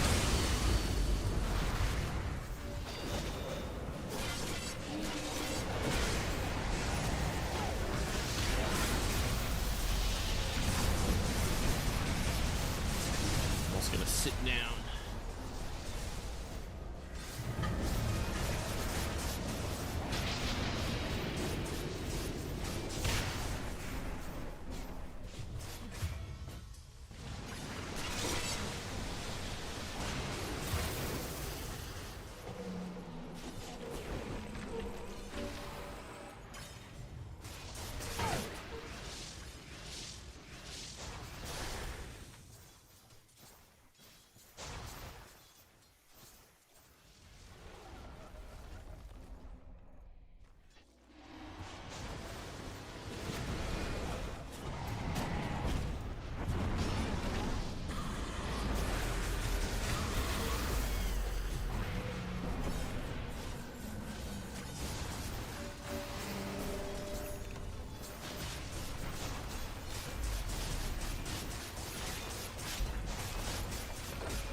Okay, I'm gonna do this one first because I think it's related to one of the topics we kind of covered here. So I'm just gonna, it'll be a quick one where I just showcase the same lesson in a different game, I think. So we're gonna start here.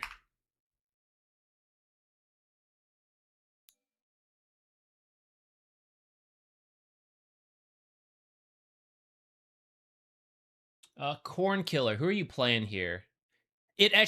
It won't even matter that much because what we're about to look at is like team element stuff. But just to need some specific stuff. Venos ult does damage late game. I feel like it barely does anything. Yeah, it's the thing, it depends when you use it, right? So like it is magic damage, so if they have BKBs up, then they're taking way less damage. And if they have like the pipes and stuff, sometimes you can't always wait for that. It'll look like you're not doing much damage, but if you think about it, you're canceling out the pipe, right? So in that sense, then your teammates are doing the full damage. Max HP per damage, 2, 3, 4. That's a lot. That adds up a lot.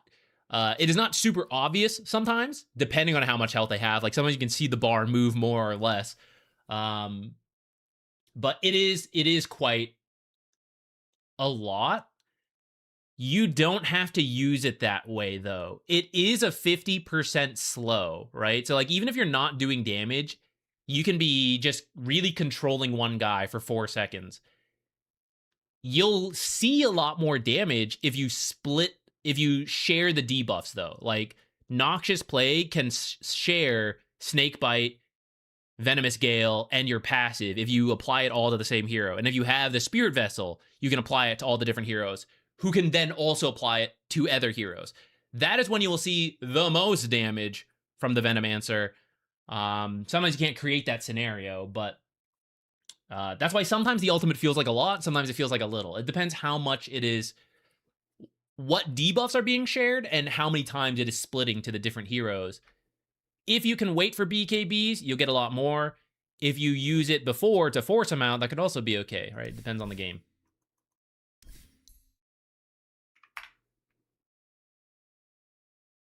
You're the Invoker, okay. Cool, so we can see a similar issue from a different role then. Actually, funny enough, the last game also had an Invoker, and I was like, why is he here? He should just farm. So you mentioned, wait, timestamp? Right, yeah, we did it, okay. But I did not change this, so let me do that. Legend. I didn't realize I did that. Mid-mortal, okay. So here you said, hey, at 12 minutes, we're supposed to have like a 95% chance to win based on Dota Plus, which, is not hard science or anything. So there's always wiggle room there. But 7K up at 13 minutes is exceptional. And then I can't help but notice it starts to go down. So for sure, what we will see here is just going too fast. Look at your lineup. Are we actually objective takers? If we look at any of these heroes, who is any good at taking Roshan or towers? Nobody is any good at it. You could use Techie Minds, I guess, right? And Forge Spirits can be okay. But like Slark is horrible at it, Spirit Breaker's horrible at it, and Dawnbreaker and Invoker kind of need to build up to it, and they actually don't even want to be there, right? It's not the type of the hero. It is okay to want to play fast. I see they had a Spectre, right? We don't want this game to go too late, but there are static power levels we need to overcome.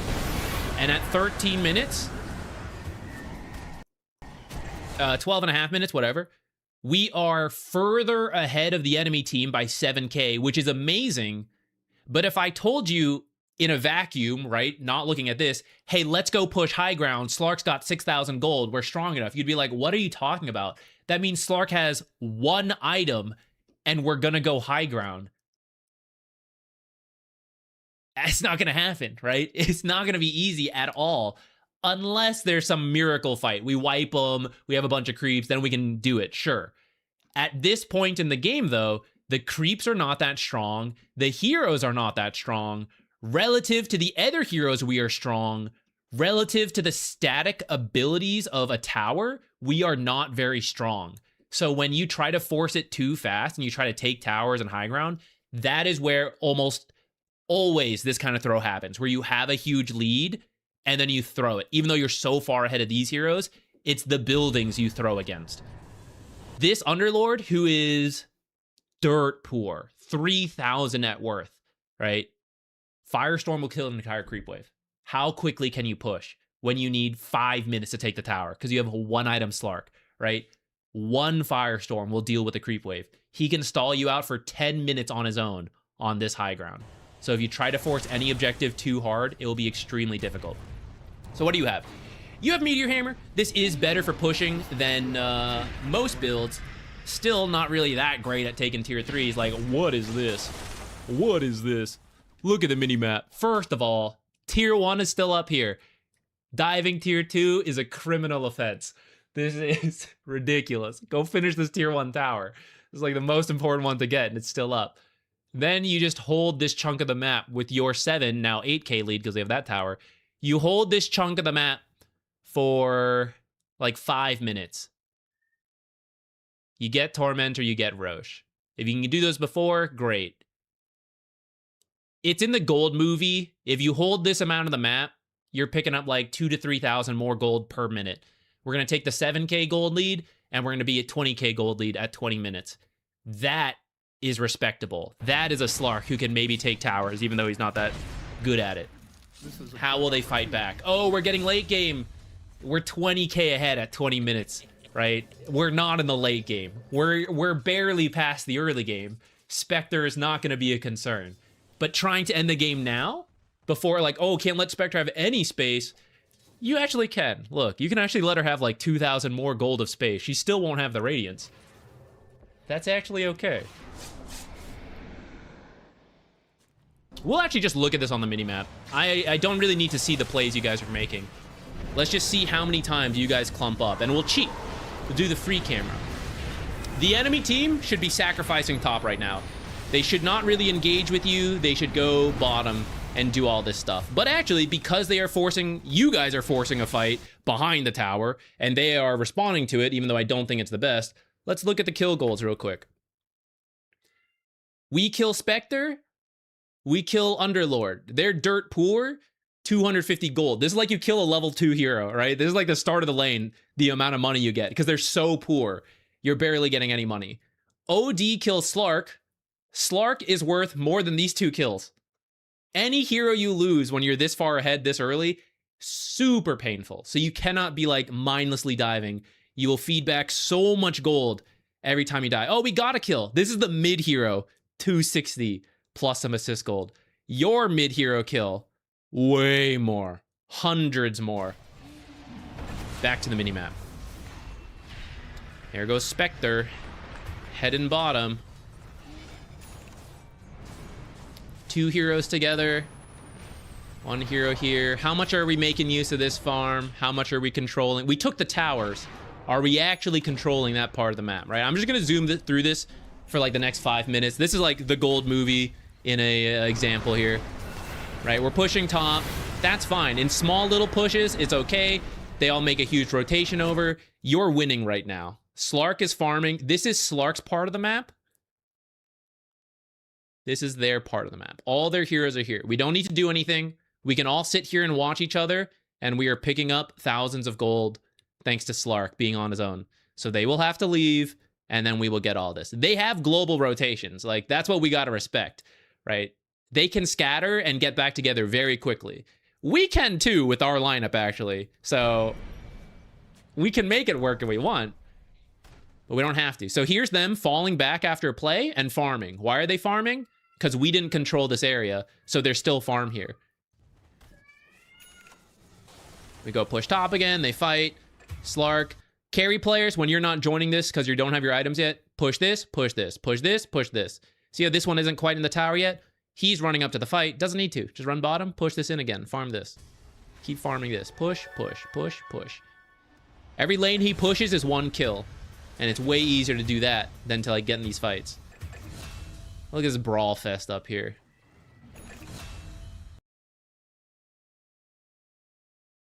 If you are 7k ahead, technically, these 5-on-5 should be good. I will also mention, though, in any smaller fight, they will not have the damage to kill you guys. The only way they have damage to kill you guys is if every hero throws their maxed out abilities at you, right? Because 5 abilities on 1 hero, even though it's a 5-on-5, all our abilities hitting 1 hero will kill that hero still, because we're 17 minutes into the game. So your huge gold lead is still only 1 item, right? You have like the most farmed hero on your team, Slark, 1100 health. You, 1400 health, right? Dawnbreaker has the most. She has 2000 health. Even Dawnbreaker can be killed by like a couple spells with some auto attacks and some tower dives. So clumping up together is an avenue. I wouldn't recommend it, but it is a way you can throw when you guys don't take the fight super cleanly. And in pub games, that can happen a lot. If we break that up into 2-on-2s, 3-on-3s, 2 heroes worth of abilities cannot kill a hero if they're really far behind. 5 heroes really behind can kill 1 hero. 2 behind heroes cannot kill a hero. 2 rich heroes could kill a hero. So for you guys, it is better to be spread out here because they also have to spread out to match, and those exchanges go better for us. When we clump up, it could work for us. It could work for them in a way that when we're scattered, it really should not be able to work for them outside of like the global potential. But if we're just a little careful of that and we have our own global, then that also should not be an issue. So at this point, we don't have a gold lead anymore. It only took like 2 mistakes. 4k gold lead at 17 minutes is just not that much. I know we have it, but like, right? The 7k at 12.5 minutes was godly. 4k at 17, 18 minutes is like, okay, yeah, still have a lead, but it's not that big. Notice how often when you guys are on the enemy's half of the map on this minimap, it is clumped up by a tower. It is not just like taking farm. It's not just holding areas. It is constantly in a concentrated chunk with enemy heroes fighting right next to the tower. The hardest play we can make. The hardest way to make use of a gold advantage. This is starting to look a little better, right? Just take this chunk of gold. You notice how none of them are on your half? They're scared. All these tier 1s are up. They're scared to move in. Even though they should, they are scared, so they're not doing it. So what is the spread right now? We are farming this. No one's farming this. They are farming this. With all their heroes, they're farming 2 lanes and like 4 camps. We will grow a gold lead that way. And then we all clump back in again. We don't actually finish this farm. We all clump back in, right? They have the numbers here, so we're losing this fight. And the gold lead kind of carries us a little bit to get a kill. But it's just the way you guys are going about this is like, didn't respect enough the fact that it just didn't like control the map actually and farm. I noticed the trend of throwing dumb fights, so I did my best to split push, but I think it was a bit too late. Yeah, at this point, you guys haven't really lost or anything, you know? At this point, you just have to say, hey guys, I think we're in a regular game at this point. Like, we threw our lead, but we can still win, you know, but we just got to play normal again. Someone's got to rein in the monkey sometimes, you know. Once you get too far ahead, overconfidence is the killer, and it's like, I'm sure we haven't thrown our lead yet. It's like, no, we already did, guys. Like, we're back to being, we are mortal again, you know. We had power and we didn't use it responsibility. So we're regular humans again. We must earn power once again and prove we deserve it. Still like playing as if we have it though, right? We're still up here by the tier 2. Now in an even game, right? In an even game, and I told you, hey, we're gonna 5-man every tower in a row. You'd be like, why would we do that though? Like, is that good? But somehow when you have a huge lead early, you're like, yeah, that's a good play. That's a great play. Let's all go for that tier 2 tower, right? It's something about building a huge lead that it just draws people in to do it. Even though in a regular game, you'd be like, that doesn't make any sense. Why would we do that? We shouldn't do that. We should scatter and farm and look for a good fight. Push things, you know?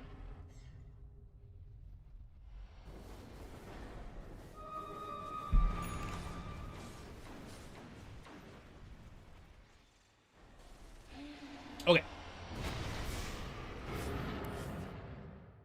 That's throw. So at that point, it's a regular game. Now let me go back up.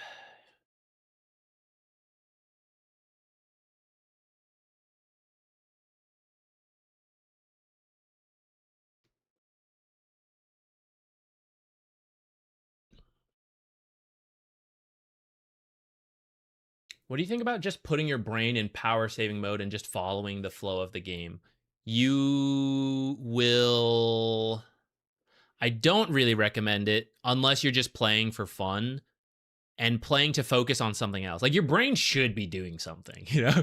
If your brain is literally off, then you're just not in control of the game. You're just another piece of the puzzle and you're like one of the other people will figure it out. So whether you win or you lose is totally out of your control. But something I do and I think is okay to do is like, okay, I'm not really thinking about how to win this game. I am really focused on stacking every minute right now. Like my habit I am working to improve is being very aware of the time and doing these stacks, getting the rune, right? Like that's where my active brain power is going. And it will help in this game. Will it win this game? I don't know. But it's helping me long run by building the habit. And I will just go with the flow of the game. If some guy says go Roche, I'm like, yes, sir, I stacked, I'm going Roche, right? Like, that is fine with me. You may lose that game because of that guy and he made the wrong calls, but you go out of that game with a little bit better map awareness, a little bit better timing awareness. So that's okay with me. But if you're just like, don't really think, see some creeps, hit some creeps, they want to go top, I go top. Like, what are we, you know, what are we really doing? As a stress relief, playing Dota, I like Dota, totally okay. Probably do that in unranked. But if you do it in ranked, I also, whatever, it doesn't matter to me. It will just be what it is. But if you are actively trying to improve and win, something should be thought about. It doesn't actively have to be the game and winning it itself, but some kind of habit better be worked on. That would be my advice on that.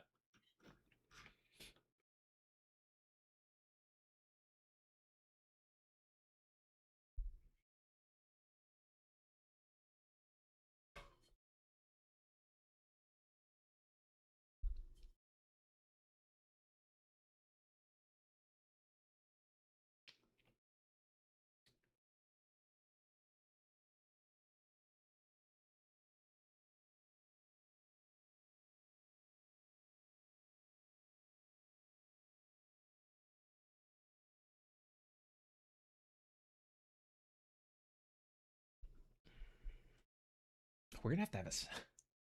I'm reading through the responsive right now, just so you guys know. But I got sidetracked in my brain. I was thinking we're gonna need a snack today. We were finishing because we're gonna move later. We're starting to like just scrounge through our stuff to make sure we finish things. So we were finishing some leftover porridge and salad today. But it's not that filling, you know? And the plan was eventually make some dinner and all that stuff later. But I feel hungry now. The brain is gonna go down. The replays are gonna drop.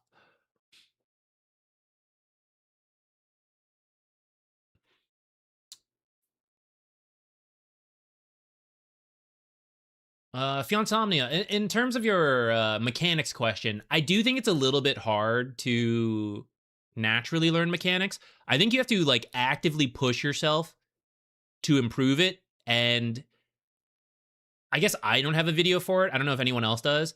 But I think you have to like come up with practice things. Like mechanics at the end of the day is like a matter of repetition so that it's second nature. You can do this with anything outside of Dota. Like sports is like probably a more direct comparison, but let's say you cook a lot. At some point, you don't really think about holding the knife and like how you move your hand to like cut the vegetables, right? At first you were, you're like, oh, don't do it, right? But at some point you just did it a lot and it became more natural. If you just play Dota, let's say like, ooh, blink, midnight pulse, black hole, like I'm not so fast about it. In a game, you will do that maybe 3 times. So how many hundreds of Enigma games are going to need to do to really practice that combo? You sit in the lobby with free commands, like 3 is done in 3 seconds. You know, you can smash through the repetition really quickly. So whatever mechanic you are struggling with, like let's say it's warding, just go in a lobby, swap wards, place it, swap back. Swap wards, place it, swap back. Walk in, place it, walk back. You just have to like make yourself do it a lot. Come up with whatever the mechanic is. So for example, back in the day, Beastmaster, I played Beastmaster, had Necronomicon, people buy Lincolns. Sit there in the lobby, blink, Necronomicon, swap, cancel Lincoln, swap, roar, repeat. Blink, summon Necronomicon, cancel Lincoln, summon, you know, like whatever. I'm messing it up. You start slowly till you get used to it, and you start going faster. You start going faster. You start going faster. And you just have to like brute force the repetition. I'm also a big believer that sleep is a great way to improve any kind of mechanics because your brain does it as you go. Like you think about it, you practice it, you sleep on it, and it improves over time. You can't like brute force something in one single day. But over time and repeating it, I think it gets there. If there are certain heroes you play that you want to improve your mechanics on, whatever that combo is, sit in the lobby, try it out. Whatever the arcade game is, the like overthrow is a great way. The like super condensed team fighting, non-stop fighting, great place to practice the Invoker spells. You know, like I want a tornado, meteor, sunstrike, everything, you know? In a real game, 5 chances to do that, maybe. Overthrow, 5 chances in the first 5 seconds. You know, you just spam it out and it's whatever. So that would be my advice. You just have to create the repetition. And then when you get in the real situation, it's just like a sleeper agent thing. You think like activate combo 3 and your hand just starts going and you're like, I don't even know what that was, but I did it like 18 times yesterday, so they just activated. I don't know. What's my most expensive Pokemon card? I got no idea. I have a friend that's a collector and he ends up with a bunch of extras. Sometimes for like birthdays, he'll like send them out to people. I have some of the cards he gave me, but I don't think they're expensive. They're like just random stuff. So I'll throw out $1, I guess. I have some old ones from my childhood, but none of them are in like great condition, so I doubt they're any good in terms of some of the old values now are like ridiculous. They're crazy. I do not understand it at all. There was one I wanted to do. Where was it? I had a good question. I may have lost it, so we may end up just grabbing something else.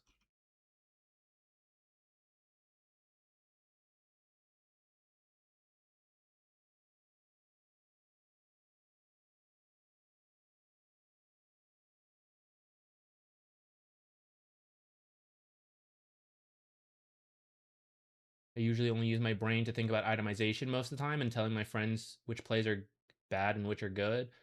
Those are decent things to think about. Oh,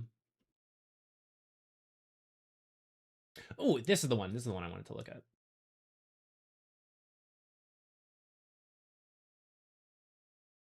I do think nowadays itemizing is very like, well, it depends on the hero. Some can have a very cookie cutter build, but nowadays there's a whole bunch of items that are pretty good, and you have to like figure out what is best in the game at a given moment. Again, depending on the hero, but so that is something worth considering because the picking the wrong item means like the right item comes 5 minutes later potentially. For supports, it's like 10 to 20 minutes later sometimes, depending on the item in the game. So it's really important to get those things right. That's worth thinking about. I do think the plays in general are good, But also, don't just go like play to play, like this is a good play, this is bad play. How does it ultimately connect, right? That's like the next level thinking, is not just this one gank is good. It's like, well, why am I doing this gank? Oh, I wanted this deep ward here. Why did I want that deep ward there? Oh, I wanted this objective after, and I want to shut down this hero, right? Like the deeper thinking of why you were doing different things to like connect the individual plays are good. Don't get me wrong, being able to say like, yeah, this roach attempt is bad, that's important, but eventually moving to bigger picture stuff is also good.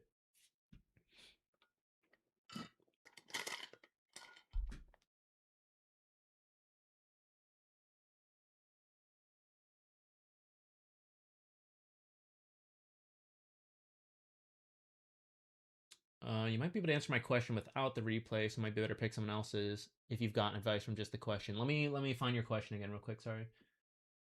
I felt like the lane was fine, but a lot of our pushes ended up with throws, and I was trying to get the team to just farm the enemy side of the map. Where our push is bad, and how can I prevent the team from retreating back across the river when we're ahead? So to be honest, beyond saying it, you often can't control them. Having good vision can give them comfort to do it.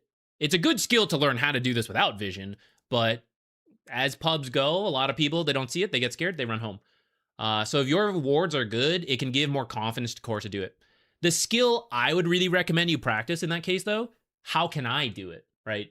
Dazzle 4 is a little strange, I will say, but you can shadow wave a creep wave out of sight. That's enough, right? That will push the lane alone. My team is not doing it. Where can I go on the map to press E on a creep wave and then hide again, right? Because that is pushing the enemies half the map. And while I'm in the jungle, maybe I jungle a little bit. But that's like the individual skill. After the communication you do, which sounds like you did, right? It's like, hey guys, can we just chill here and farm and like control this? No, we must go home. We must push, right? If they don't listen to you, there's only so much you can do. This one, the reason I wanted to look at this also seemed like a quick hop in and answer. Long game, a lot of throws. If it goes long, it usually are. Maybe we had a chance to win, but we chose megas instead of tier 4 towers. How do you make that decision? So it's a really tough moment. That's why I wanted to jump there and just see what we see. I don't know when we're going to see it. Let's go a little further. It might have been just now.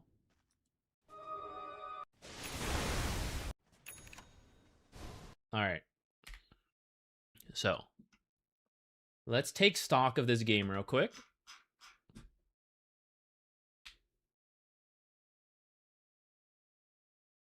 Magnus, Zeus, Lena, Drow, Ancient Apparition. This is absurdly annoying to push high ground against. And our team is Pudge, Kez, Shadow Shaman, Silencer, Tidehunder. So you have some really good team fight heroes and like small pickoff heroes. Good damage when allowed to be do damage from like Kez, though the other heroes are maybe lower damage. The Blink RP is the scariest thing in terms of team fight for them into like Ancient Apparition Blast. The rest of the team fight's not that scary. They're just like an insane amount of damage if they're in a good position. And their high ground is naturally good positioning for them. They might mess it up, but if they don't, it's really hard. So what we need to do here, we need to find a good fight where we take Magnus out of the picture, which allows us to dive without worries about RP. We take out Drow or Lena or Zeus, a lot of this backline damage, right? We wait for a Pudge Hook, could be one way to do it. Or we play somewhere else on the map. I just mentioned like the enemy high ground naturally positions is really tough. So a fight anywhere else on the map should be a little easier. You know, smoke, wrap around, get the kill, then go high ground. That's not really strictly your question, but I wanted to cover that first. This is another way to like maybe do it, right? I see the, I guess, banner? No, this is the fortify. So fortify, you are dropping ults. You should probably drop the banner first. Late game situations, try not to use banner to, well, I was going to say try not to use fortify to push, but that's not fully true. But if you have the banner, that's always safer. Okay, anyways, here's the double ult. This is another way you can go about it because of Shadow Shaman, and you just cycle this like every 3 minutes. You force the objectives, and they're literally killing them as fast as they can, but like there's so many serpents that it does tower damage. I don't really mind this approach if you guys are that scared to go high ground. But notice the same time you're doing this, they're like, no, let's try to fight. That's where the team is on a bit different picture. This is like, drop the wards, see if we land a punch hook. If we don't, just chill. Kez is like, let me in. He's like pushing his face to the gate. Let me in the gate. I don't know if he realizes they see him there, but multiple things are happening, which is too chaotic. It's like against the point of like, let me just chip it down with wards. And because of that, here's the RP, here's the skewerback, here's the kills. It is going to lead to the Ravage. Let's see what happens. Go, Serpent Wards, go. Do it for me. By the way, this is why the banner dropping is so good, because we keep your creeps alive. The creeps are the objective gamers, along with your Serpent Wards. I guess some buybacks got used that I hadn't realized earlier. With buybacks down, that is potentially a different avenue to win that we hadn't talked about. Is that like if you get any kill, they don't have buyback and you can maybe just win off of that. It appears we had the same issue though, so I don't know, just forcing an enemy high ground fight is really the way to go about it. I believe probably could have just waited longer. Where's the Roche time? Yeah, like there's no Roche. There's no real rush to do this. In fact, you guys are in the advantage. If you think about map state, you have all your barracks. You already took their top one earlier. So top is always pushing in your favor. You guys have the capability of just like, take it easy, find something over time. I know it's very hard to coordinate in pubs. I'll just talk through it. Up to here is fine with me. I want to go back a little bit. Prior to this big fight, right? There's the wards. Drop it. Make sure... hotkey these, make sure they focus objectives. Boom, boom, and then here's where the fight starts to happen. But notice, before that, like, what did your creeps do? Like, this is half a tower remaining.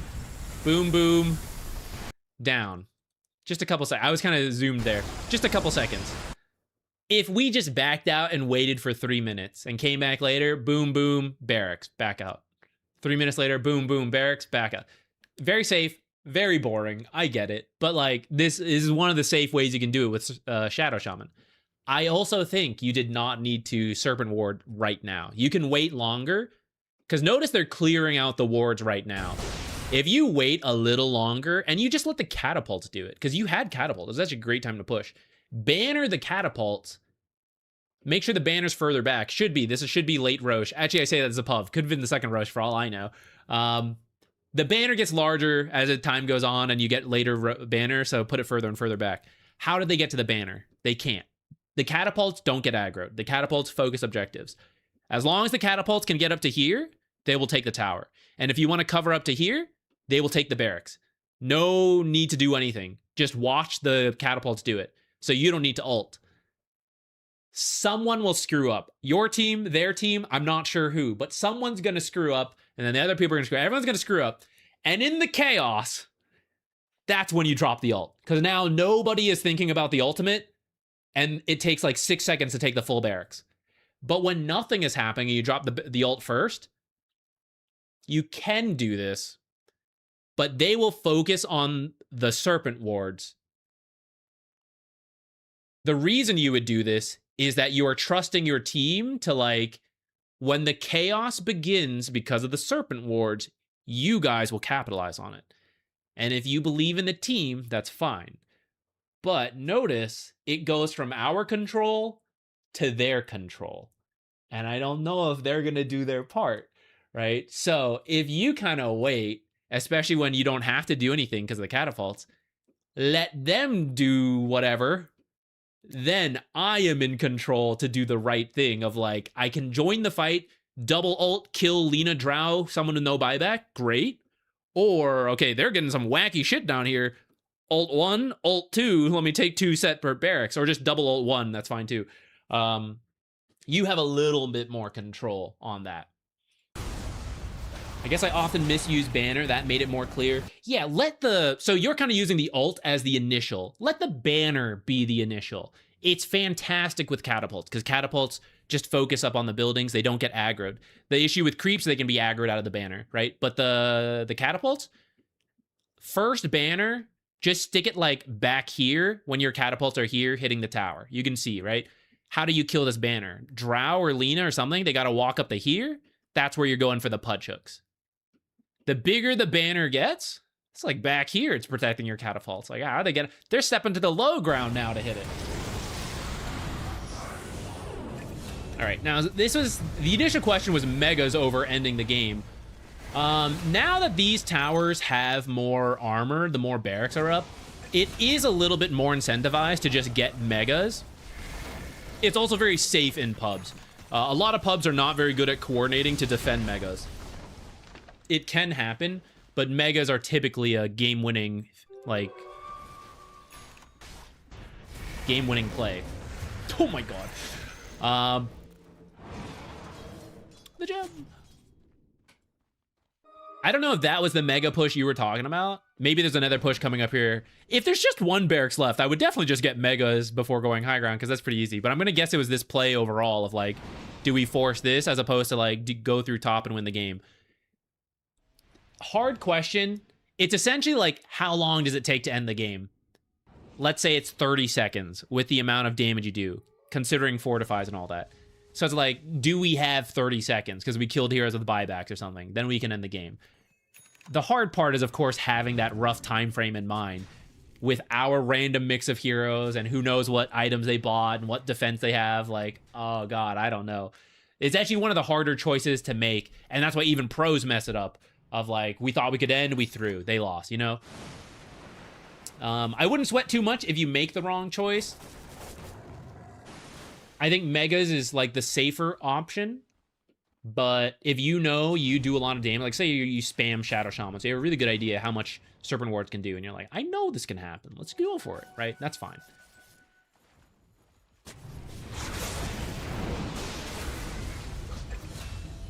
Be very careful. Little late game tip for you. And especially around this cliff ward. All cliff wards, really. You're coming here because you're assuming the cliff ward's ward, you want to de-ward. So they see you coming in and they're prepared to kill you. That's the mindset you want to have anytime you go for a de-ward, especially around cliffs. And this cliff, just to remind you guys, sees up to about here. You can see a little further, they shift it more over.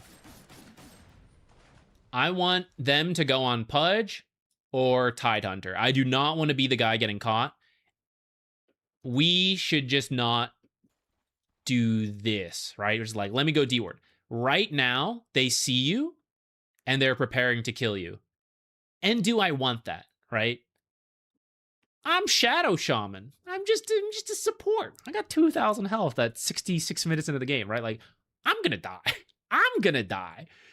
This guy's got 5,000 health, a bajillion armor, and damage blocking and stuff. They're like, Tidehunter, why don't you go D-ward, buddy? Why don't you go walk up there? Like, I'll be back here, right? I want him in the front. And if you're like, well, Zach, they're not doing it. Doesn't someone have to do it? Let's just not then. Let them have the ward here. What does this ward do? It gives them vision to fight here. And how do they fight there? If we walk there. Let's just not. If my team doesn't want to go forward and I don't want to go forward, let's fight over here.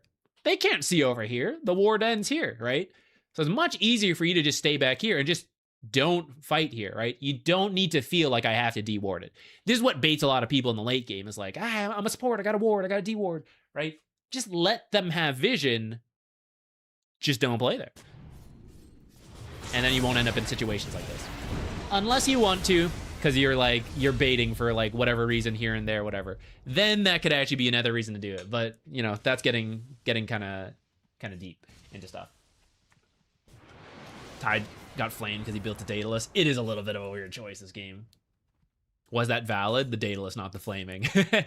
I would say it's unnecessary, this game.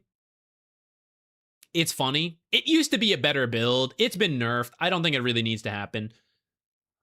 With that said, your team's damage is a little lacking. I suppose this is like a silencer core, so maybe not. In my mind, this was silencer support, but actually it's silencer core. So to me, Kez and Silencer will now do all the damage, and Tide does not also need to be a damage dealer. He just needs to like add utility. So I agree. I don't believe in this Daedalus. If we take that out and say, like, it was actually a silencer support, so there's not a lot of damage from him, and then Pudge. I mean, I guess Pudge could have built for damage, but even Pudge's building for damage are not that high damage. So I would have been more okay then of like, oh, I think we need more damage, so let me get the Daedalus. I just don't think you guys need damage here. I think it's like, I gotta be the front line, I gotta find these guys, I gotta make space for Kez and Silencer to do damage. And Daedalus does not do that. Okay, let's just speed through and see the ultimate loss. Looks like the game went quite a while longer, actually. So they're pushing. Here's our buybacks.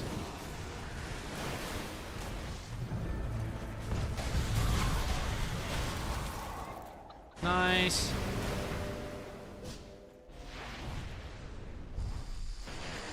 Take this. I would have been willing to commit more there. I'm actually a little surprised you didn't ult, because you were like, you bought back. There's like conflicting info here, Timmy, on your playstyle, right? So you bought back, you jumped in. To me, this is like, hey, I want to fight, I want to do stuff. Caught them, caught the Magnus, but then you like ran away before turning around shackling. If you're going in, we're going in, right? Anytime the game goes this late, every play should be weighted as like, this is the end of the game, win or lose, right? That level of severity. In the early game, it's like, I greeted out for 100 gold. Lost a tower, it's okay. Messed this up. They got Roche. Okay, we'll have to bounce back, right? Yeah, there's back and forth. There's place to recover. You can take some risks. At this point, it's like, the game will be done. Success or not. Like, I'm not saying like throw everything every single time, but at the same time, if we're going, we're throwing a lot, So like, I'm buying back, I'm going in, but it feels half-assed when we're like, yeah, but I'm not gonna drop these. I'm gonna like, wait for the shackles, I would just throw it. I'd throw it all if we're doing this. Because if we kill them, we're winning. We're running all the way down, no buybacks, and going for it. If I jump in and I die after buying back, we're done. Like, how are we defending without me for 2 minutes, right? That's like the severity of it.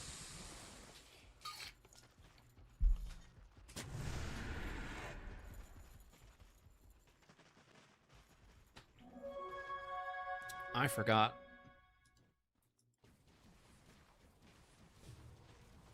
I was gonna AFK stuff. I was so absorbed in what we were doing. Alas.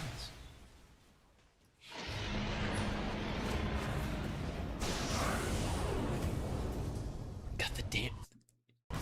Okay, I was gonna say this hook is like questionable because sure we can hook people, but should we? Like, where's the team? Are we ready to go? As to your question of did we need Daedalus? So here's Magnus. Admittedly, with the items he has, he is not as tanky as he could be, but he's got 4,000 health and 22 armor. 57% physical damage reduction, 36% magic resistance. It's not that he's like squishy, he's just not as tanky as he could be. Hook. This is slowed down. That was less than a second to kill Magnus. If we, one more time. Where did they start hitting him? 56 seconds? 57 seconds. So it's like, do we need more damage? No. These guys, they do damage. So we just gotta make sure they do the damage. And that's why the Tide doesn't really need Daedalus. Needs a refresher at this point. Double Ravage. Refresher is really good now. For any big spell users, without the ability to double BKB, that was the counter. I BKB, his first Ravage is nothing. He refreshers, his second Ravage goes into my second BKB because I refresher. He does nothing. No value from Tidehunter Ravage because of double BKBs.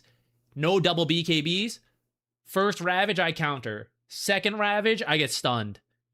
And then Kez kills me in 1 second. Like, any hero with strong abilities in the late game, you should consider refresher now because of the double BKB change.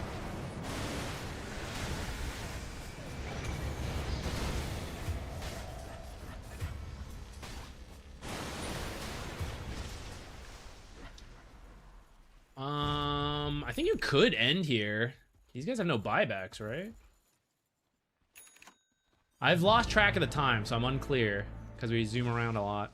If you guys know they have no buybacks, you should clump together and go for it. Clump together and go for it. If she buys back, this is a 3-on-3. Why is it a 3-on-3 when 5 of us are up, right? Oh, just gotta get together. Just gotta go in. Okay, this might be actually your question. You drop the ult for this barracks. I don't strictly mind, but keep in mind what kind of barracks it is. Ranged barracks are actually really easy to kill. They are like less than half as tanky as melee barracks. And this is a late game. If Kez can kill a hero in 1 second, he can kill a barracks in like 2 seconds. If he would hit that hero. So to me, I would just let creeps and heroes kill this, double ult this. If it's not as clear, and it's clear just like the amount of time. If you're not sure, I totally understand why you did, right? It's just something you learn over time. To me, this is like, we can get this and then double ult this. If you're not sure, 1 ult, back out, wait for it, and then go double ult after finding another kill. Like, there's no you don't have to win the game here, right? We will have map control. We could just get megas, back out, sweep through the map, kill these wards, right? They are playing in the dark versus megas. We'll just find another kill and go forward and double ult then, right? You're not really in a rush.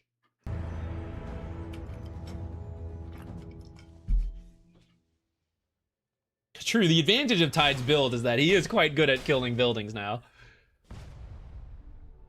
He should have done AC like way before the Daedalus. AC is still buffing his damage, but way better value for the team. Okay, you guys want to resubmit games? I guess I could have just left that game playing. You guys can see the end of it. I was going to go refresh water and all that stuff.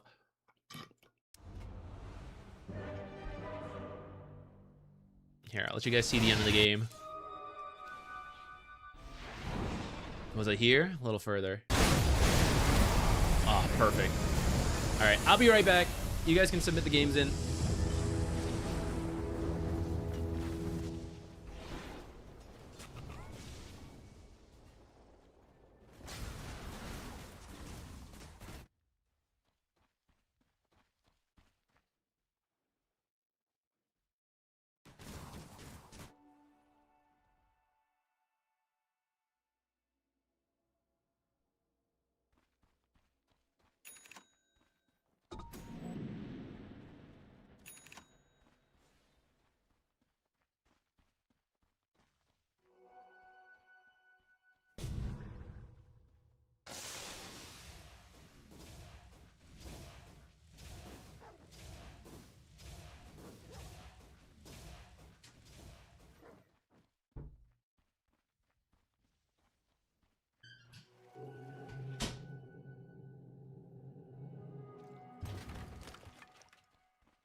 Still going as I got back with my snack.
Okay, let's see.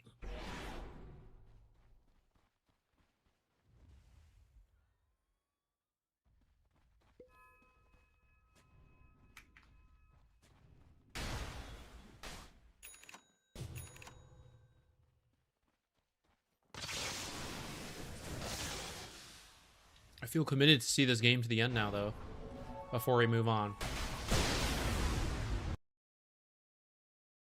I see you got bots too. Consider BKB. They only have RP or directly killing you. But if you choose carefully where you blink Hex Shackle from, they just can't stop you. Like, looking at net worths, you're the lowest net worth hero. If you had BKB, you can Hex Shackle the highest net worth hero and just take her out of the picture. Suddenly, what is a very even game, like, if you are doing nothing and she is doing nothing, is a 25k gold lead for your team. So BKB is very strong for Shadow Shaman. I do understand why you want Buta Travels too in these kind of late game situations, so I won't say it's always a bad idea or anything like that. You guys have the megas, they don't. I feel like you should be able to just stick near, I don't know, pick who's nicest, Kez or Silencer or something, you know? Like, these guys are doing crazy damage, so be near them, Hex Shackle, BKB for them, they'll kill the person for you.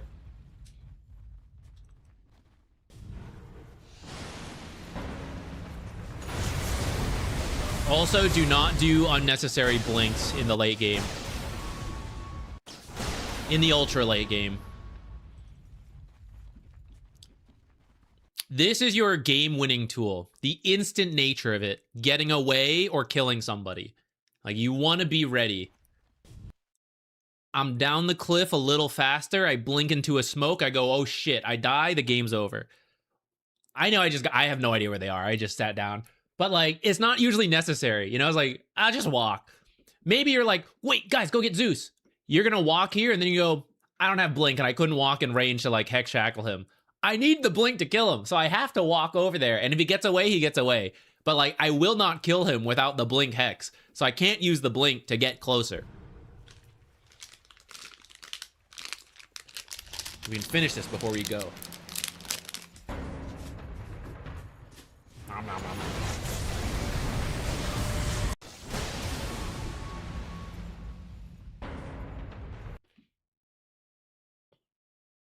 Flash of the feet. Blink, Hex, got him. But I don't have it. You know who does? Never mind, he used Fallen Sky. I thought he had a blink.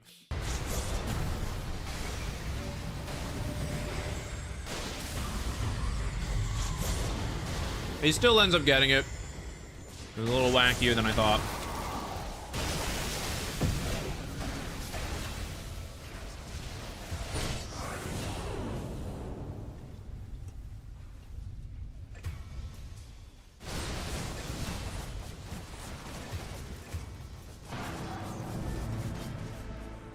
Very close. I'm going to show you something here before we go. I'll end here.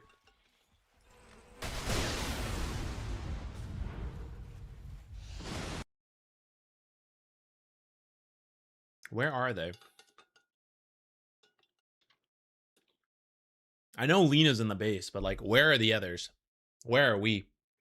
The advantage of megas is that we have the map pressure, right? Every lane's pushing in, which means ultimately they must show themselves. They can try to do something like Lina alone will defend. She has Boots of Travels, right? She will defend and she will TP out to the fight. Okay. There's still a time delay in that. And you guys have the control of saying we kill the hero in the base or we kill the other 4 heroes, and by the time she TPs in, she can't make it. Walking as 4, looking for a kill without your silencer, is giving them...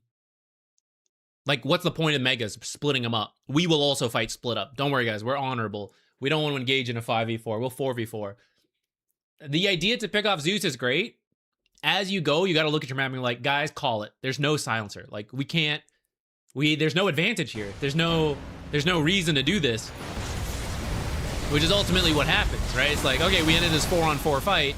Silence got a TP in the same way Lina's got a TP in. Except she didn't TP in, she just pushes. You can also just wait, because eventually the megas go in, and Lina at some point may not be able to deal with it. If she can, then, like, I guess, yeah, I mean, you may not get extra information. A lot of heroes can't deal with megas on their own, so eventually you'll see more heroes, and you can have more confidence to go in like that.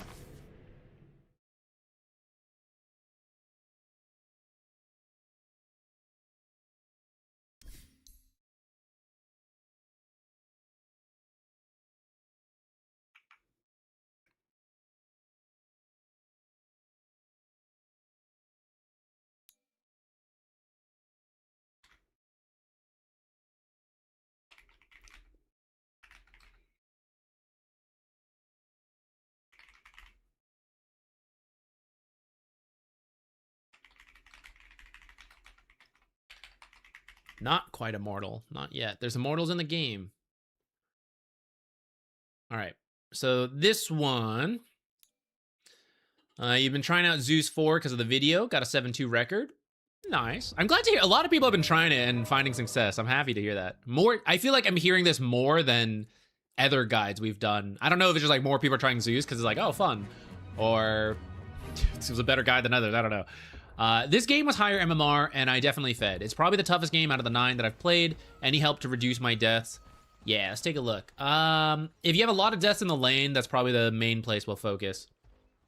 2's not too bad. Let's see those deaths, and then we'll see... I guess we'll just jump to a couple of them and see if the situation you were in required you to be there or not. Where was that first death? 4 minutes. Okay, so let's go like 3 minutes.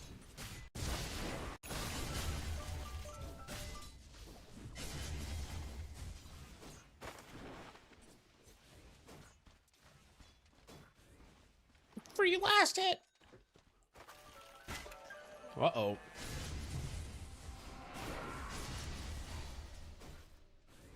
You just gotta fight at this point. You're dead.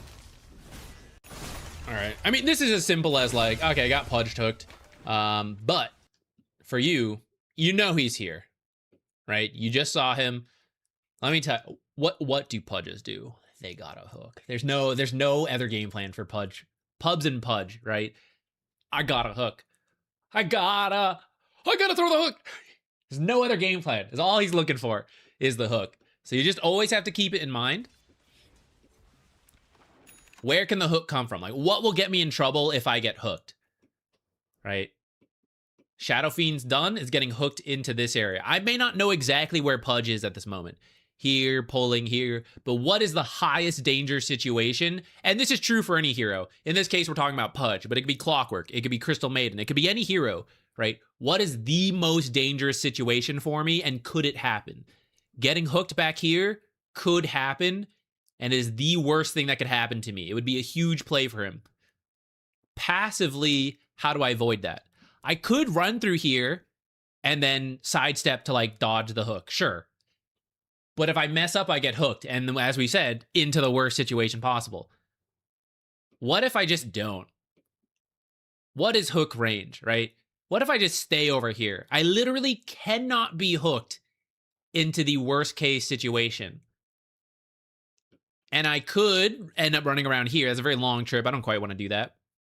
But where are the creeps going to meet? These creeps are walking up. These creeps are walking up. We can just wait till they get to like here see what happens, and then sneak through here now that creeps are blocking for us. We could just wait on the side a little bit till these creeps walk up, then walk through. The creeps will aggro to us, and they will act as a wall to block the hook as we, like, go down here, right? We don't have to go through here right now. Most of the time you could. Like, against most other heroes, you could spend this time walking down. But Pudge is the one hero you got to think about, like, can I get hooked? This has nothing to do with Zeus. It's just thinking about passively positioning in a safe manner to avoid deaths. Once you got hooked, though, you're probably dead after the initial leap didn't get you out. So I would just fight with Shadow Fiend so you come back with a little bit more, like, health and mana and all that stuff. Perhaps if you had stood and attacked and you got at least one more auto attack in, real close to dying. He's dead already at this point, I think, with 2 auto attacks for sure. Now Axe is chasing a while, miss some lasses for it. You know, a little bit better if you just stand and attack, but that's a minor critique.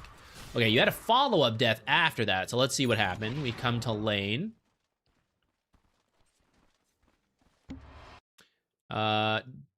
Pudges like to ward in the lane to look for hooks. TP in, you have the regen going, just drop a lightning bolt anywhere. Even if you don't think there's a ward, just, like, do it, because why not?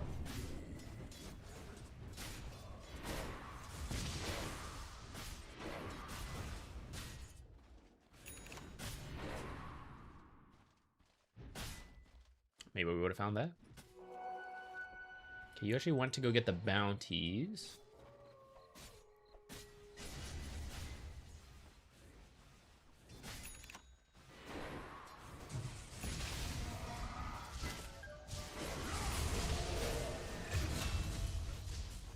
Your other death. Is it here?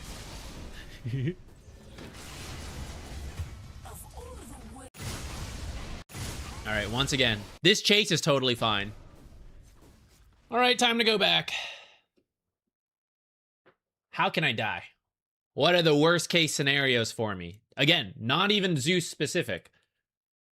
Anytime you go for this kind of aggressive play, what's the reason tower diving is bad? It's because people can teleport to the tower, cut you off on the retreat. Why is the reason it's easier to tower dive top? Because there are multiple paths. Compared to, like, mid, which is much shorter in between, compared to here, which is much more restricted, top has many options. So if you ever find yourself coming back here for whatever reason, especially as a hero who may not have the most move speed, who's getting low on resources, can't fight, where can I get cut off? Not just by a Shadow Fiend who just respawned, who should have just been watching this and thinking about what he can do, but other heroes on the map. It's this tower. The mid could rotate this way. Most don't this early in the game, but they could. Could be another thing to consider. If I don't want to go this way, I can go this way. It just drags it. Even if this guy does chase you, he'll be chasing to kill you, like, out here. He's going to miss stuff in the lane. It's going to be a kill that's, like, fake value. But this, easy peasy. Easy peasy cut off. Knows exactly where you are because of the creeps. Very convenient for him to get to. Does not even miss a last hit for it. No, maybe Axe. Punish him for me, Axe, please. Nope, Axe took way more damage for it.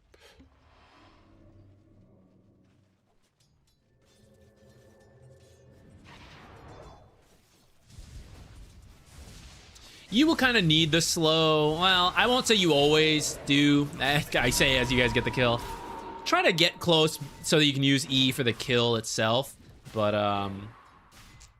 I guess, I mean, clearly it worked out, so.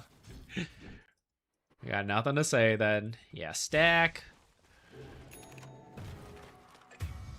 Okay, when are the next deaths? I'm just gonna, like, jump to the different deaths. We're gonna analyze it and then move on. 13 minutes.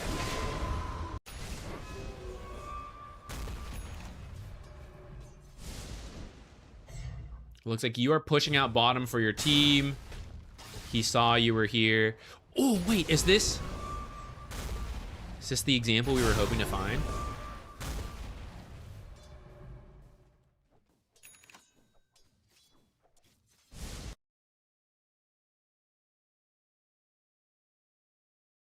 Single target from Fog of War briefly reveals you.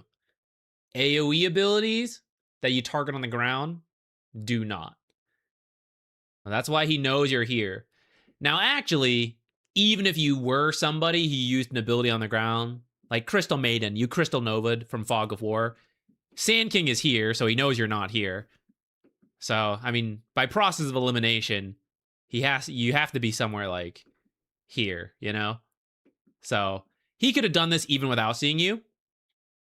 I don't think what you did is all that bad in the end. Like, I think you should try to get it. But you should now back away. You should now be running away right away. And you kind of like stop. If you had kept running and even used lightning jump, you're probably over here. So you might live. This is unfortunate. This is very unfortunate for you. I'm going to say this death is not that bad. It's a little bit of a mechanics knowledge check. But honestly, pushing out bottom for your team is kind of okay. We did just jump there. If you knew there were a lot of heroes here, you should be careful. And maybe you didn't know Blink was done. Like, maybe that's the other knowledge check. Were you checking for items? Did he show with it? Should it have been like a gut feeling, like I think Blink is almost done? Then maybe I would have been a bit more careful there. And given up the range creep to live.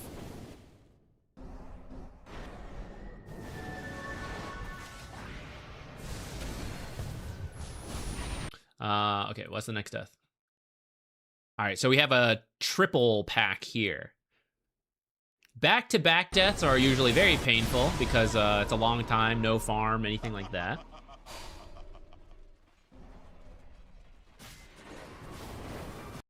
Okay, real quick positioning-wise.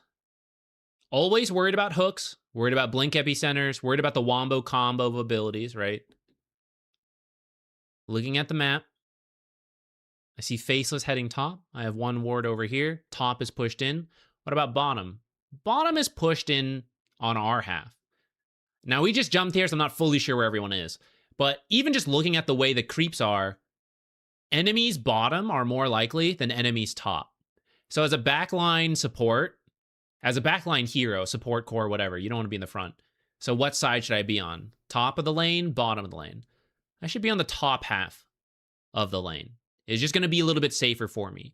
Then we also add in the fact that Faces are walking up here. So by walking top, this guy's in front of me, so I'm protected. But at the same time, if he gets jumped, I am close to help him. And you did end up eventually going there. We moved bottom, and then we started going top. It's just that brief moment bottom is already that, like, extra 2 seconds of danger. I could have been found and died first. Fortunately, we didn't. But there was risk. So let me get back up here. I think you kind of walk through the creep wave, and now you see we're just like running in the open. So this is like, if they were to go through here, I'll die first, you know? Is that what we want? Not really. I should just be behind these trees right now. I'm back bottom. So if anyone's here watching for me, if they have a ward, if they have this watcher, I'm about to just walk up here and die. I could lightning bolt first to like scout ahead, sure. I could look for wards, sure. What if they do have defensive wards? Then what are they seeing right now? Worst case scenarios, right? They are seeing that 2 heroes are here. 2 heroes are in the lane because they're pushing the waves together. And now the 5th hero is walking here. You guys are together as 5. But this fight against these 3 heroes remaining, hook into epicenter, into like cataclysm or whatever build he's doing. I don't know. Support invoker? Support invoker, but Exort's maxed out, you know? So, like, how long will you live here? Will you be astral saved in 1 second? No, he's too far. So this is the kind of positioning that will get us killed. Here's us walking to a watcher. In case they didn't know, like, we're all on different parts, let me now, like, walk into the watcher as well. And because you start channeling it, they go for a hook. They actually end up getting the clockwork. Here's the fight. It's 5-on-3. Oh, wait. It's 4-on-2. Now, why did that happen? Because we were not on the same half of the map. We were on different parts. So you have to make sure not just the actual hero numbers of who's alive, but where are we actually standing? Like, how many heroes is that? And as the losing team, the team that has the dead heroes, those are the things you should be looking for. Not just, oh no, we lost our carry, we have to give up and hide, right? There will be moments, if they scatter, that we can still get kills. Oh, this is quite unfortunate. So what happened here? So he killed... TP'd in.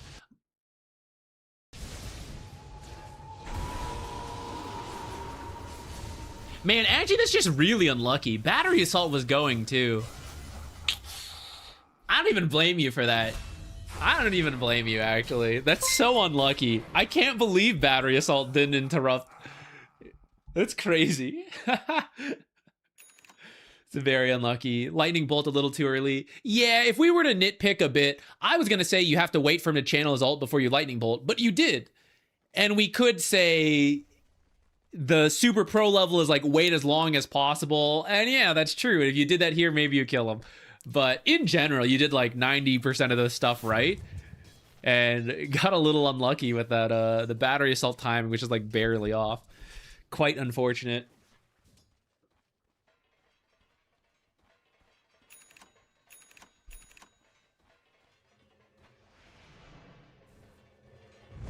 And then I think there's one more death coming up, right? Because I think there were 3 in a row. Everyone look at the mini-map. Zeus ult, right? Where are they all? All 5 are alive. But I only see 3. Where are they? Could be one here. Rewind. Now you guys know Zeus ult. We look for it. Boom.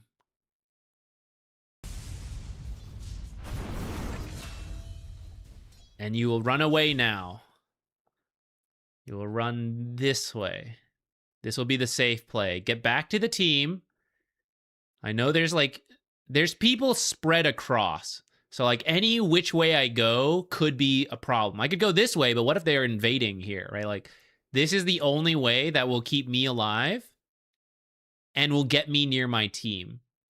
And I want us to play together because we just got an Invoker kill, right? It's time for us to do stuff. Maybe you have to defend, then you can sit behind this tower. That could be another option. We back up. You drew, you knew, you looked. But now we're cutting through the river. This may be okay, may not be okay, because I don't know if they're getting closer. I don't know if they're getting closer right now. And I'm looking for wards. And I know some people were smoked looking for a play, and I'm actively showing myself potentially, right? Fortunately, they were killing my OD. So where do we die? Walk top, walk back mid.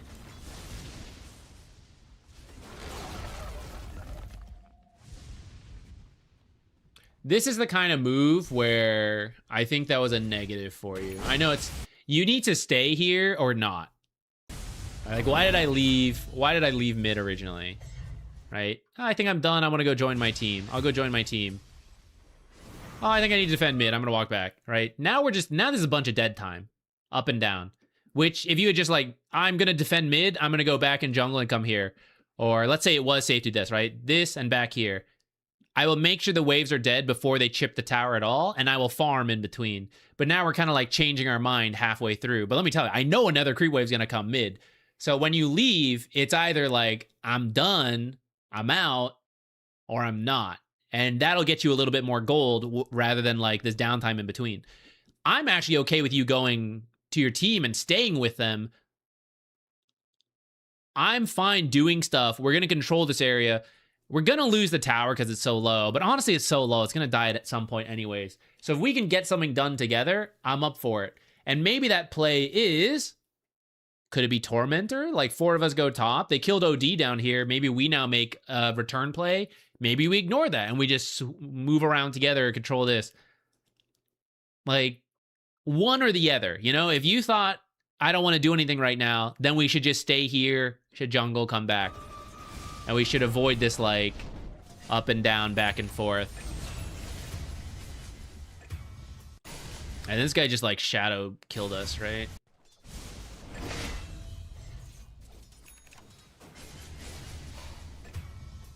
Yeah, we just walked a little too close in the end.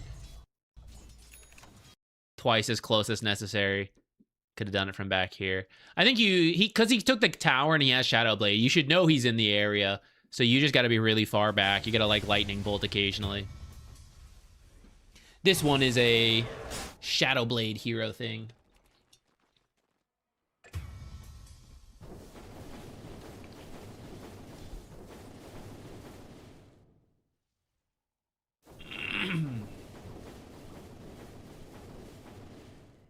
Okay, that was the 3 deaths back to back.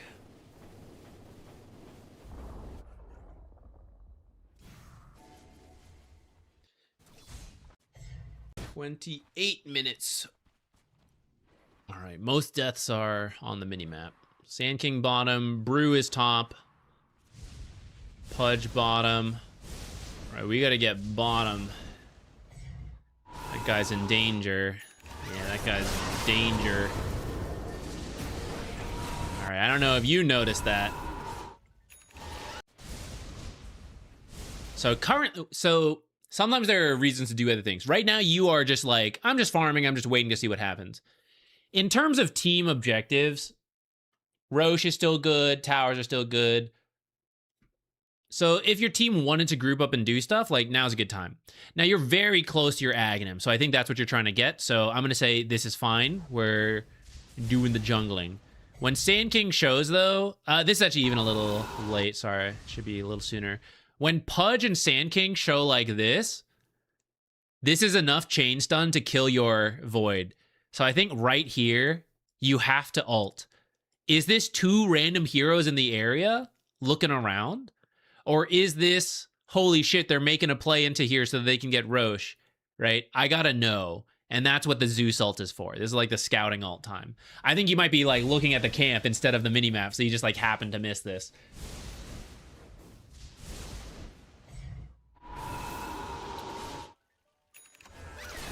The other option, instead of ulting, is to teleport right away. Of like, oh shit, this is about to happen, I gotta go.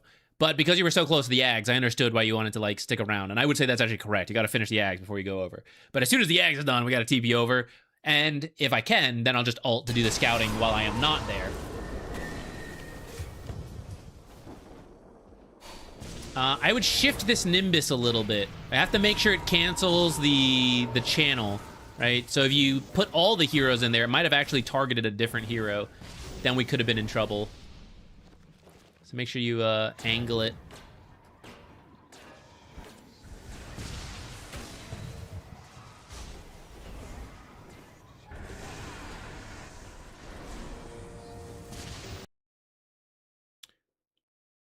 You guys can kind of keep track of him, but keep track of your other heroes too.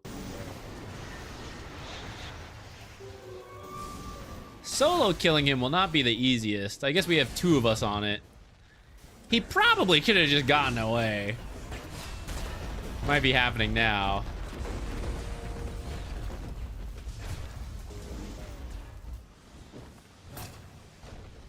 This one to me is like a little bit of a loss of focus.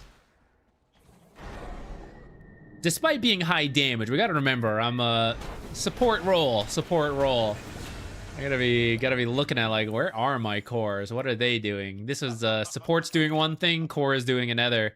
So it kind of like split the end result. Oh, I forgot to zoom out, my bad. You guys can see it on the minimap anyways. All right, let's do like, I don't think, whatever, I'm committed at this point. I was gonna say, I don't think we have to do like every single one, but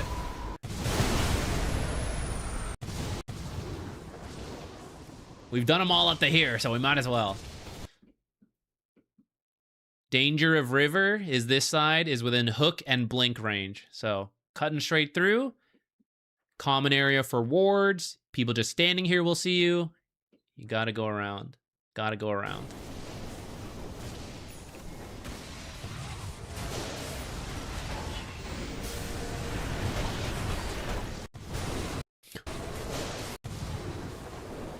It's bugged right now, but he's channeling Sandstorm. And how did he get got?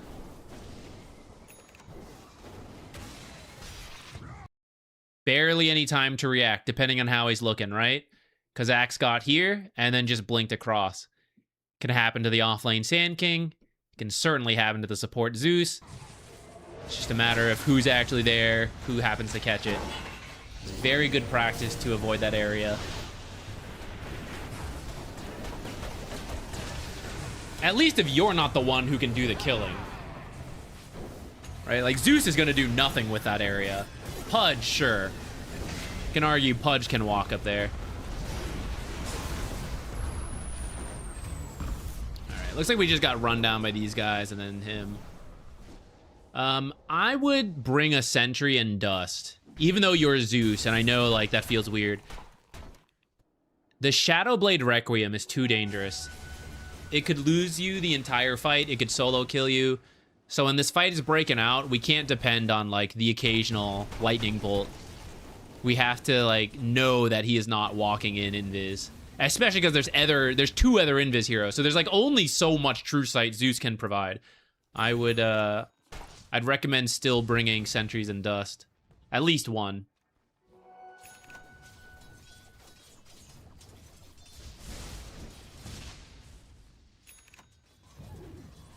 Okay, do you actually need to kill this creep wave? It is pushing in. But you're down here. It's not going to take our tower, right? So what's the difference of clearing it here versus clearing it here? It is magnitude safer. It is so insanely safer. Yes, you can see one of the blinks, and I think Pudge was here too. But Shadowblade guy, right? Blinks from down here, blinks from up here. Is very scary. We do not need to clear this creep wave here. We can just wait for it to come in closer. This will be another way to passively keep yourself alive. Now, sometimes there is more urgency of, like, I gotta do this now because there's another thing that's gotta happen. You know, like Roche is happening, or like I gotta clear this before they can get here because they just won the fight mid. They're coming down here right now. I gotta clear this before, like, I wait here because once it gets here and they're here, I actually can't defend it. So I gotta push it here while I'm on my own. Right? There's situations to do this, but in this case, I don't really feel any urgency to do anything. Like, no one's setting up for Roche, Tormentor, pushes aren't happening, right?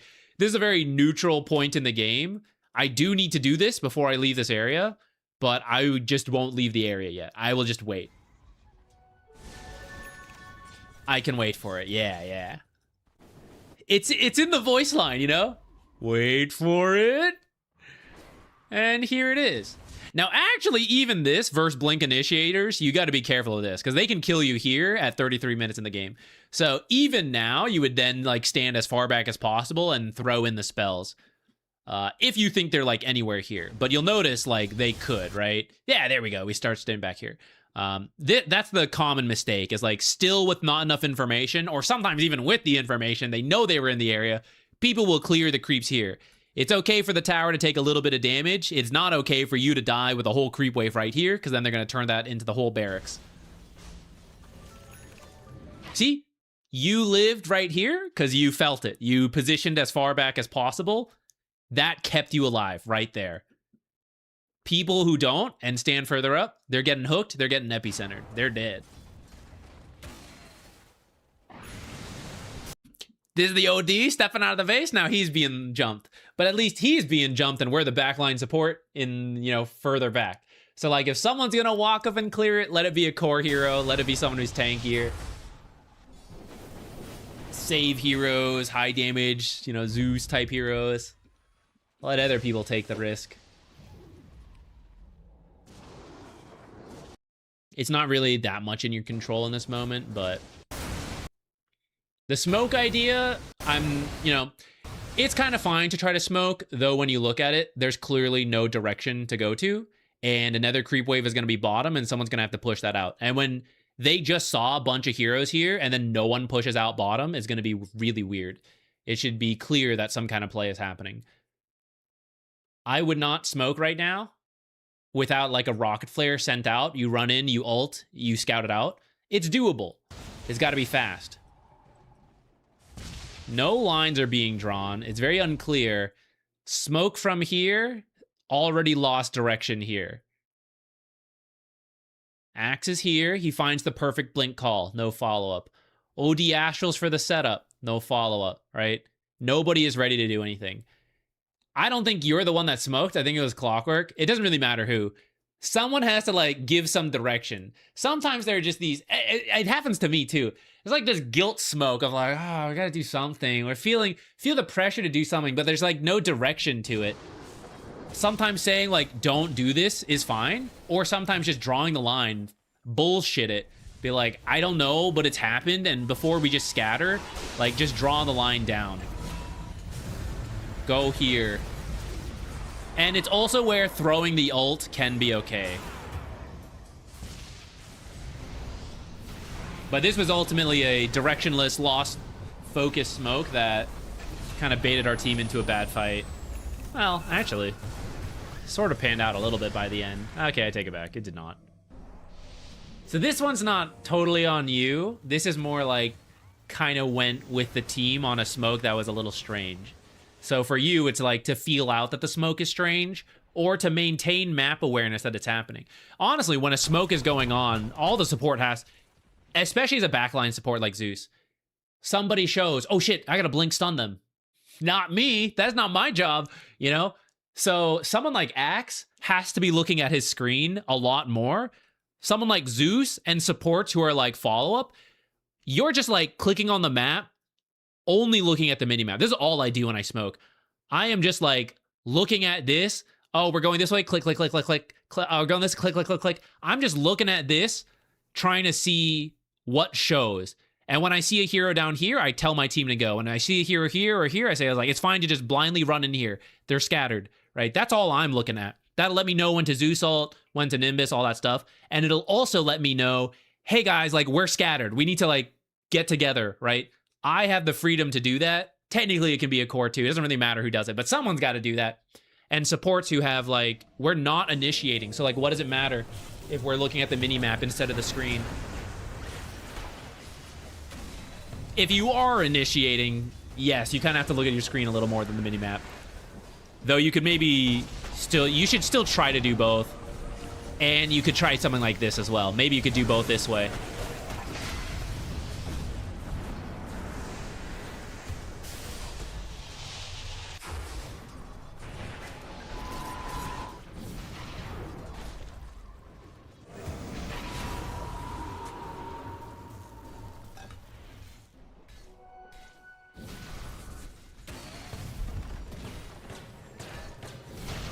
Help. All right, you guys should be able to get Roche. That's probably the biggest objective for you guys after a fight like that. Tell your team go Roche. No SF buyback.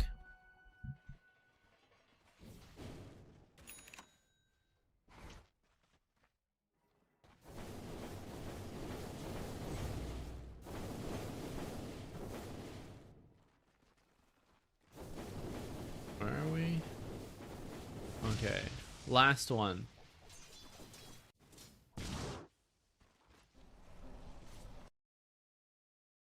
I already... Brother. I know why we died here. I know why we died here. What are we doing here? They're all bottom. These are the moments where it's like you want to split push. You have this idea, but you just got to ask yourself how dangerous it is. Why do I need a kill right now? It looks like 2 people are dead already, right? So if we're together, there is no option for them. They have to just avoid and split push. It's like, oh no, they'll get my tier 2s. Yeah, I don't really want to lose them. But like, we have time, right? I don't need to clear it here. This gives them something to do, to come get you while the 4 heroes are bottom. We should just be behind my team right now, or we should be like farming up the map that we don't want them to be in, right? I want these guys to go forward. I don't want to lose all this. I don't want to lose this. I want to be like farming that. Pushing in mid, cutting through, this is like a lot of risk. If you know where they are, this is fine.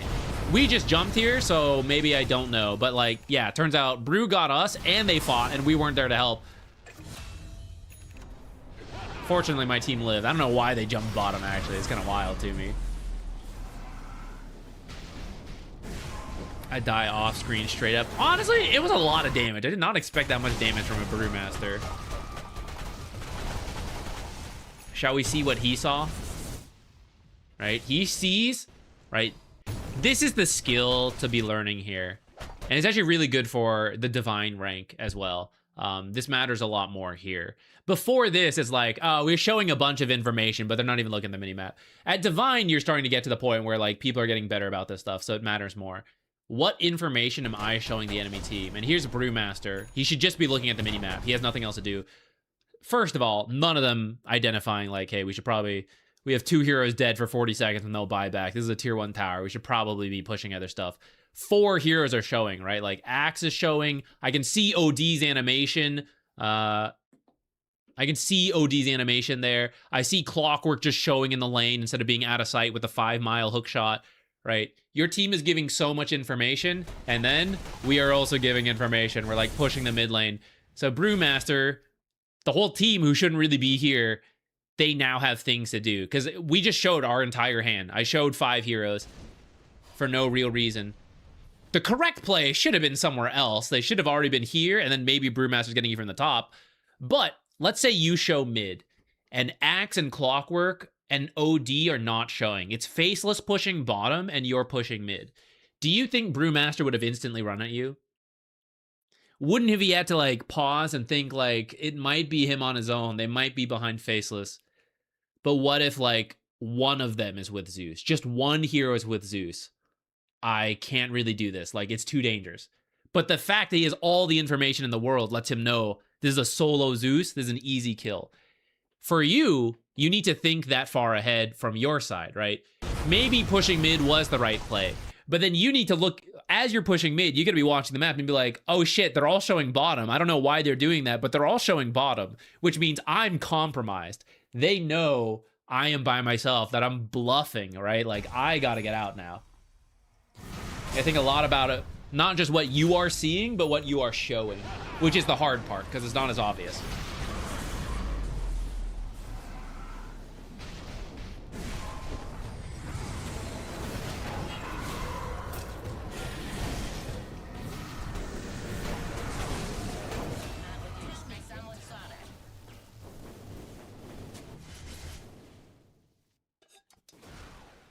Okay, I think your team wins from here.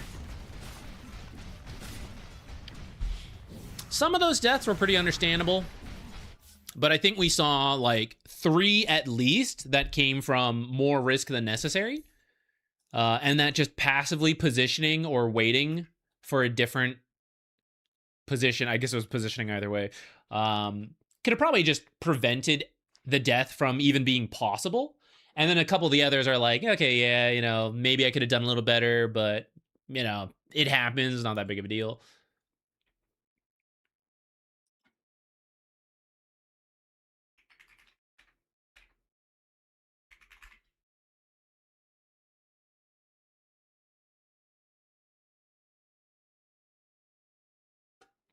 Okay, I made you write out some stuff, so should at least give you some feedback on it. This is a team game. We'll see how much we actually talk about team stuff or not. You're playing Lich 4. You didn't do the draft, so I'm just gonna like skip past that. Okay. So I had you write out some key issue things. So let's see. Did I do the timestamp? I did. Okay. We stopped playing together consistently in the mid game, but that's the most important place to play together. Took a high ground fight while a teammate was dead, which was a major mistake. Sounds like it to me, even without seeing it. And we didn't maintain enough pressure on Alchemist after shutting him down early. Okay, I'd like insight on how should we have approached high ground in this game state, how to properly keep pressure on Alch after forcing him out of lane, and general mid-game decisions when we were ahead. Regarding the lane, we crushed the lane. Alch left at minute 2. My Axe then asked me to leave, so I rotated, stacked, looked for plays. I did manage to solo kill Alch once during this time. So actually, that already sounds like the mistake to me, but we're going to get back to that. I'm unsure if leaving the lane that early was optimal. It's not usually. Or if I should have stayed to pressure more or enable Axe differently. Don't usually play position 4, so I'd appreciate feedback on what should I be doing in lane that's already won this hard, how to transition effectively into mid-game as a support. So honestly, this kind of situation is extremely rare. The carry does not usually leave that early.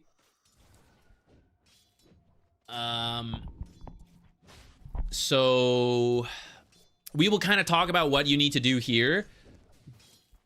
but I don't know if it'll really help your position 4 gameplay all that much because this is a very rare situation. Probably less than like 2% of games if I had to throw it out. First, some of this you need in the same way the like final feedback for Zeus. Thank you, no problem. Happy to help out. The final feedback for Zeus was kind of like, what are you seeing and what are you showing? Position 4 to position 5 is kind of similar. Like if you ever feel lost on one role, they are different. Don't get me wrong. But a lot of it is like, I do position 5. I'm now position 4. Well, if I was position 5, what would I do here? I'd hate if the position 4 did this, right? Like you have to like flip the perspective in these kind of games. Like when I look at this as a position 5, let's say you would feel more comfortable. It's like, oh, in this situation, I need to pull, right? Like we can't be laning up here. We're losing. So as a position 4, right? I'm winning. I'm in this position. Like if I was a position 5, I would pull. As a position 4, well, I guess I'll stop that pull, right? Like let me head over. Let me make sure that's not doing. It looks like you're heading over now. But that's all like, that's a lot of the basics of the lane, you know? It's like you just think through that stuff. That's why it doesn't hurt. It didn't hurt when like you could play 4 or 5. Because honestly, it's like there's a lot of the same considerations in the laning stage. The roaming is maybe a little bit more for position 4. Like right now, this last like 30 seconds, notice is like it's all stuff that like Axe is doing on his own. So what are we doing? All I'm doing is showing that I am not doing anything. If they were worried about Lich being here to stop pulls, or Lich is in the lane. He's watching Axe, right? At the least, be in the trees.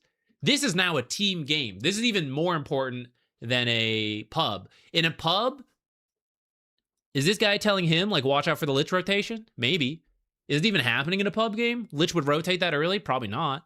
This is a coordinated team game. If you're not showing in this lane, all of them need to be like, could he TP? Can he coordinate that? We all need to be careful. Every lane is pressured when you're not showing. But if we're just in the lane doing nothing, then every lane is relieved. So you're winning this lane, you're not winning the other lanes. Just passively pressuring them would help your team out a little bit. But also, you should be on this side, because the only thing they can do are these camps. Even with the Lotus, you can change considerations for the Lotus, but you actually didn't need to because you had a sentry. So you could have come over, blocked the camp if it wasn't blocked already. I don't know, we jumped here. And then come over for the Lotus. But here you can just kind of decide, like, what, you know, in general, ignoring the team elements and the carry leaving so early, right? If you're in a good spot, your main job as position 4 is to do something else or to, like, maintain status quo. And this is how status quo gets changed, so then I stop that. Now, as whether you should have left or not, this is where if you were a different position 4, you maybe could have. Lich as a 4 does not rotate very well, and Lich as a support cannot jungle. He cannot really do much else but be in the lane. So, Axe sending you off is making Alk work now. Who will do more at 2 minutes, 3 minutes in the game alone in the jungle? Lich or Alchemist? Alchemist is going to do more. Now, you might say, isn't Lich Axe overkill versus Spearbreaker? Potentially. But what else can you do in the lane besides just sitting in the lane? You can pull. You can take this tower early. Can Axe do that on his own? Can he pull? Can he cut waves? Can he take the tower versus Spearbreaker, who's also a terrible position 5? But, like, against most position 5s with any amount of wave clear, could Axe do that on his own? No. So what's a much better use of the support's time is to take this tower before 5 minutes. Why not? There's no carry. So what is stopping a support and an offlaner from pulling every wave? You don't take the tower, but you are farming an extra 160 gold and then all the creeps. And you're denying entire creep waves to the enemy because you're always pulling. So the support who's sitting here is getting nothing. And the carry is doing what? Trying to jungle at level 2, level 3? It's horrible. It is really slow. If they're supposed to get 300 gold a minute farming in the lane, are they farming 4 camps in a minute at level 2, level 3? Absolutely not. So they're not really farming it quickly. You will speed up a lot more. You will take this tower. You will get stronger. And then you will be able to do something to Alk. But now, if you leave the lane and I tell you to go get Alk, where do you even go? Do you think he's down here? Do you think he's over here? What if he's over here? What if he actually came over here? You're just going to blindly wander without boots. And if you find him and he's low, you might get a kill. You might never find him. And he's farming a pitiful 100 gold and you're farming nothing. So he's actually doing more than you. If you have wards and sentries, sure, you could set them up a little bit. But again, how about you just take the tower? Towers can be taken really quickly when no one defends. And if it's just a support defending, kill the support and then take the tower. But the support's out leveling me. So we got to pull more. We got to force him out. You can try to rotate mid. That's actually another really good play to make.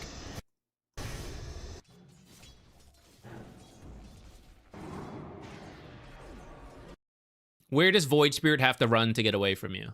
Right here. He's got to run to the tower. This is the default. He could also run away. Oh, look at that. He's running towards the tower. Your Sinister Gaze is kind of unnecessary here.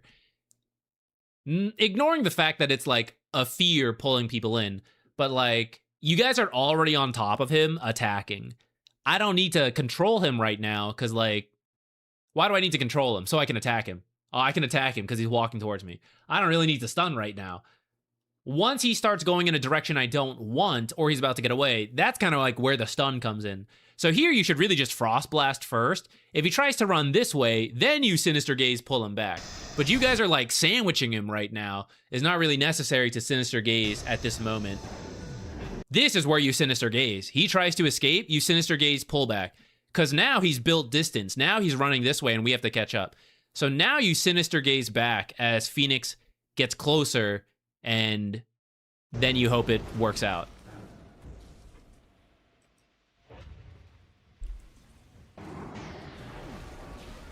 Overall, this move is fine, though. This is like an alternative to Alk.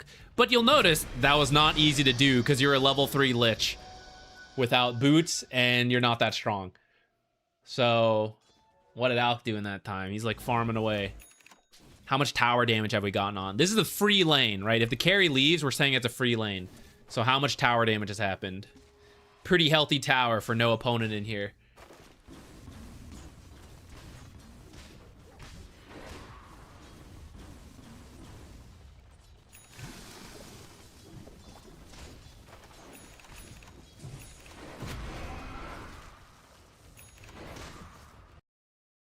There's only so much you can do at the start of the game. And this is like one such moment. So you're like entering the lane again. But like prior to this, that was an Axe 2v1. Sure, he's ahead, right? He's like pretty rich. 600 gold over the Alk. But at any moment, they come together. Axe lost half his health, right? There's like only so much he can truly do on his own. So that's why like leaving the lane too soon can actually give them a window back as they see you leave, which they should be warding. Right? And I think staying in the lane, doing a lot of pulls, or playing really aggressively, drag their waves to the camp, farm that. If you want to apply a lot of tower damage, and then you as the ranged hero attack the hero who is like holding the creeps while Axe just jungles everything, like that's gonna be a little more effective in my opinion. Like before leaving this area, why don't you put a ward somewhere here, right? Now we know where Alk is. Now we have direction to go to, or how aggressive we can play under the tower to push the Spirit Breaker. If bottom is supposed to be free, we need vision, and we need tower damage. Or if no tower damage, then we just need to be like super farmed.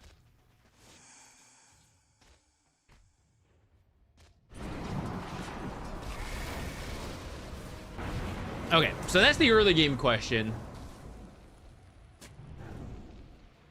How to properly keep pressure on Alchemist. You honestly don't even adapt that much. I think it's actually a bait for people who... It's not that you can't punish people who go jungling early, but you have to have the right hero to do it, and it's going to be someone who is relatively fast, someone who can also jungle, or someone who has good kill potential. Lich cannot jungle. Lich is not fast. Lich's kill potential on his own is actually not that good, right? So that's, for those reasons, if we chase in the jungle, it's not that useful. If you're a different rotating hero, you might be able to do it. Like Spirit Breaker could chase someone in the jungle pretty easily. In those cases, your game plan doesn't even change. What would you do at 8 minutes if the carry died? If the carry disappeared? I would take his tower. So why don't we just do it earlier if it's 2 minutes in, right? It's the same. If I want to pressure Alchemist and he's left the lane, I got to take his tower. Because I cannot run through the tower to dive him back here. I cannot chase him back here when the creeps are over here and people can tower, like teleport everywhere. I have to start by taking the tower and moving up. And then zoning off this chunk of the map from him. Now I know. Before, when I told you, I was like, let's go find Alk. So is he here? Is he here? Is he here? Is he here? Is he here? Is he here? Is he here? We had a lot of places we had to look. He might be over here for all we know. When you take this tower and we cut off to here, where is he now? He is here or he is here? And then he is here or he's here or here, you know? But like, I've immediately cut off like half the areas he could be. And you know who can help me now? Because I, as solo Lich, would struggle to kill Axe. Or struggle to kill Alchemist, Freudian slip. It's Axe. Axe would help me kill Alchemist. But Axe is in the lane taking this tower. So I just got to help him take the tower. And then when we push up to here, it's easier to know where Alchemist is. And we have the guy necessary to punish the Alch. Which is why you could go mid instead of like taking bot too quickly. You could win mid and then mid could help you do it. That's another option. That depends on the draft. Phoenix is okay for this.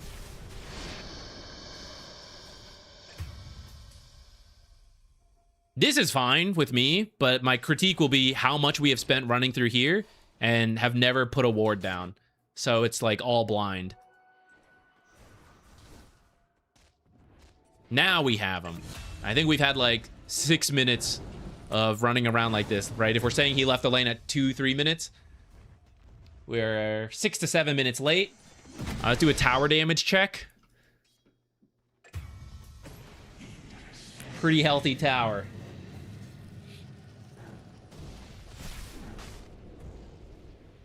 With all that said, it's mostly fine, right? Net worth is still good. So moving forward, what if the guy had just played the lane?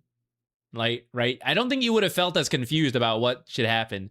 Is the fact that he left so early that's like weird. But honestly, we just don't even shift that much. We take this tower. We can say, okay, let's leave it, and it would have been fine, sure.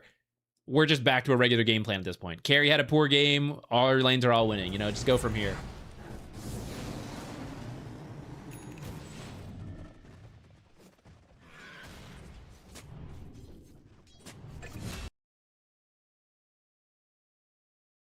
So what is the state of the game? We are winning. And your question is, I want to pressure Alchemist. So where is he? Is he here? Is he here? Is he here? Is he here? Is he here? Is he here? How many times can we do that bit, right? If I want to pressure Alchemist, I need to know where Alchemist is. Why would they invade our triangle? Right? So you're stacking. That could be a good reason to invade. Who is invading our triangle? Is it Alchemist? No way. Is Void Spirit stealing ancient stacks? Is it Nightstalker? Right? Like, how are they doing this and why are they doing this if we are winning? If we are supposed to be on their half of the map, right? So this kind of ward is like, we are losing. We are at an even state. I'm worried about them invading. I am the invader. I should be the one going in, right? If this is such a free lane and now Axe has gotten his items, he's like ready to get to work on this. Let's do it. How does this help Axe feel safe about creep cutting, about diving back here? How does it help me know where Alchemist is, right? I know he's not on my half of the map. I never really thought he was on my half of the map, right? Now we're seeing, right? The wards dictate a lot about what you can do in the game. So if you're feeling lost at this point, or like, I'm not sure how to pressure, it's because you're not seeing how to pressure, because this is back here, and I got to see where to pressure by putting it further out. This goes back to, not really goes back to, but like, this is a common mistake in a lot of Dota games. Like, why are they able to get away with this? That was one of your richest heroes getting ganked by like 3-4 heroes. Because all I know is they're not on my half of the map. But they were on their half of the map. And it turns out they were all there, right? because I don't see teleports. I don't see that they're jungling versus making a gank. 3 safe wards with a 4K gold lead is really bad. No flame, but like, that's why this is happening. You do not want to do that. Which goes back to the point I was trying to make. It's very common for all Dota players, and for a lot of ranks, it's kind of whatever, because there's like so many mistakes. But part of, you know, Ancient, Divine, Immortal escalation in rank is I am creating the game plan. I am not simply going with the flow. Someone asked earlier, can I brain off and I'll go with the flow kind of thing? To a degree, but if you want to control a game, we have to say, here's how the game is supposed to go. And that involves, like, where do we want to play? What do we want to do? What is the, like, proactive move? That's where a lot of people just, like, ward in spots they ward. These are all fine warding spots, right? But, like, for the state of the game, does it make sense? As I'm talking through it, maybe it sounds obvious, but, like, this is the thing. People just don't adjust. They're like, this is the ward I place this ward. This is the build I do this build. But that's part of going up, is adjusting the ranks.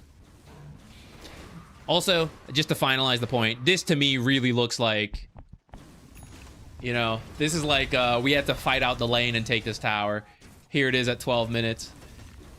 If you showed me this, I would never have guessed the carry left the lane at 2-3 minutes.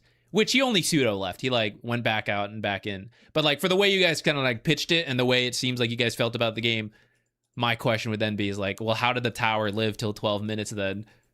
So that's what you guys want to look into, is like, how do we punish, how do we take a tower faster? Here's an exercise for you, and anyone can try. Go into an empty lobby and take a tower as fast as you can. You can do it from the safe lane, you can do it from the off lane, mid lane, wherever.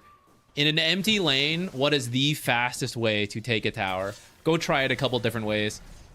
See what happens. If someone has really abandoned their lane, that's your empty lobby, right? That should be the fastest tower that can possibly fall.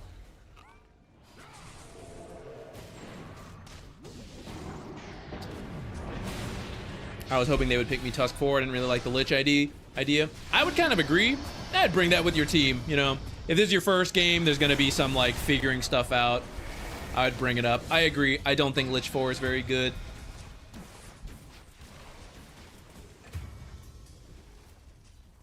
But that's for, like, team draft stuff to discuss and figure out.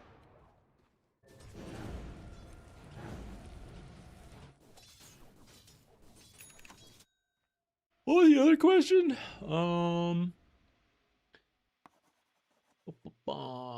Okay, we've kind of covered the first two, so then mid-game decisions went ahead. We're actually not that ahead at this point. We kind of talked about a little bit why. I see on the map again, though, real quick. Again, what does our wards look like? Extremely defensive. Preparing for them to, like, siege 2 tier 2s. Defend triangle. This one's like, okay, maybe we can aggress in this area. But notice all these towers are up for feeling we had strong lanes. No deep wards anywhere here. By the time, just so you guys know, this kind of observer here does not really protect carries farming here, because by the time you see the enemy, they've already killed you. Like, by the time Spirit Breaker shows on this ward, Drow will die. Right? She will not get out in this case. By the time the Blink ult happens, Nightstalker runs in, whatever, right?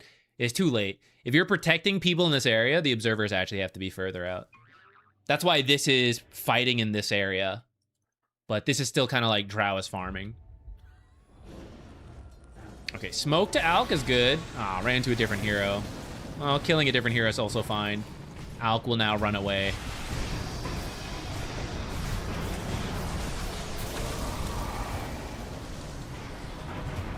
Okay, pretty good. Tormentor or Roche are the best plays. The tier 2 is the lowest play. Is the most natural play and is the most pub play, but it is the lowest value play.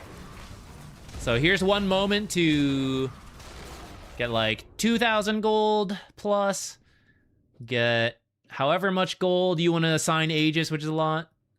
I don't really love the tier 2 push, but it looks like you guys have time for both. Maybe I'm wrong.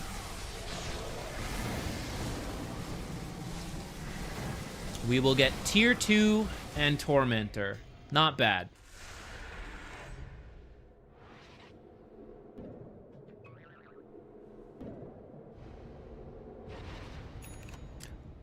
I would maybe argue, not just to save face or anything, but I would argue off of this fight, though, probably could have rushed Tormentor, then twin-gated to set up top before they were up. And we'd be in a stronger position for Roche. I think their counterplay right now, after what just happened, is to go Roche. Like, as you guys were taking the tier 2, what they should have been doing was pushing mid and top, setting up all the vision and dewarding top, so that as you guys, if you do Tormentor after, you guys are low, they should be in this area, and they just lost the fight, so they didn't get to use all their abilities. So they should be ready to fight. We are low and use some abilities in the bottom fight. They should be able to, like, pressure this. Except that they're a little poor. I don't actually know if they can do Roche.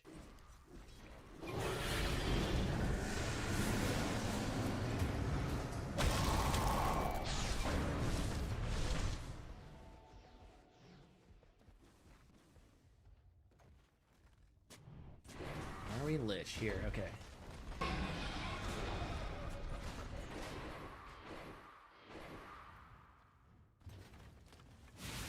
We got 3 of these. We got to go check. Place in your observer before checking here. They are the losing team, or they're the ones that are feeling pressured. They should have wards in this area. You should sentry first. Now look, he saw you ward. You're going to lose this later. There's never been a safer moment to go on their high ground, right? Usually it's like, Zach, how do I get here as support? There's never been a safer moment. Everybody is here. It's a party on the enemy's triangle. Complete freedom. He's going to know you warded there. Gotta sentry first. Gotta clear it out. And again, this should definitely be Roche.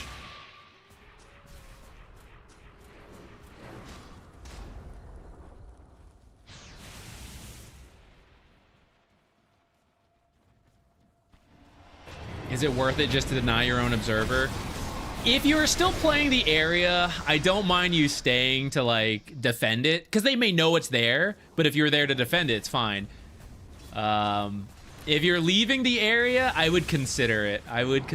And I think you can make a case either way of, like, I will remove it and they won't get it. They'll waste a sentry, get no money. I think you can also argue, I will leave it, I will go play somewhere else, and when they deward it, that will give us information to do something else. I think either case is justified.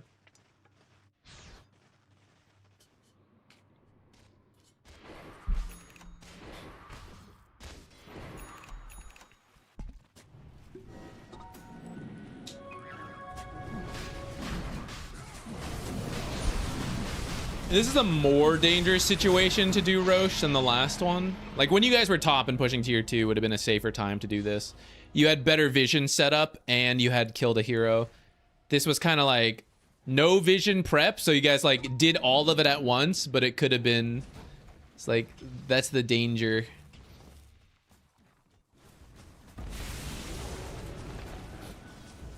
Also, I will note, the first Roche is usually used to take the tier 2s. That's why, like, taking all the tier 2s and then going for Roche is pretty backwards. Because you should not be going high ground with the first Roche. You should be getting the banner and the second Roche. So now, if we're following that, we have 11 minutes before we can possibly go high ground. Because I need to wait for this first Aegis to expire. I need second Roche. I need to get second Roche. And then I'm ready to push. So now, at that point, we're in the late game. But if we had done Roche sooner in one of these options, we could have pushed with the Aegis. By the time we finish all the tier 2s, we're only 3 minutes away from the Aegis respawning.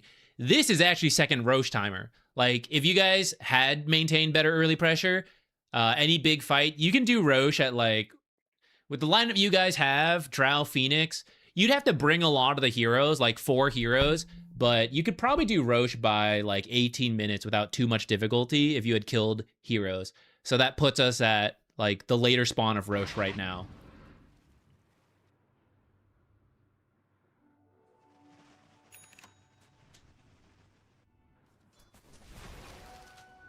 How do you gauge how far ahead they are?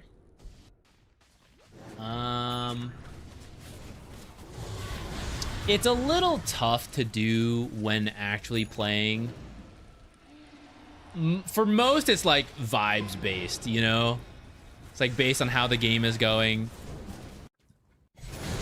Based on how the game is going, that you've been winning, that you've been pushing.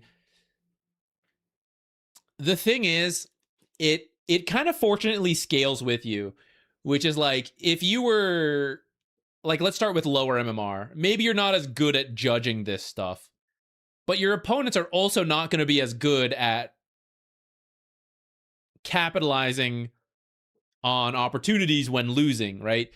So what I mean is, like, at a high level, it's like, okay, you get a lot of kills, but the enemy keeps avoiding you and farming.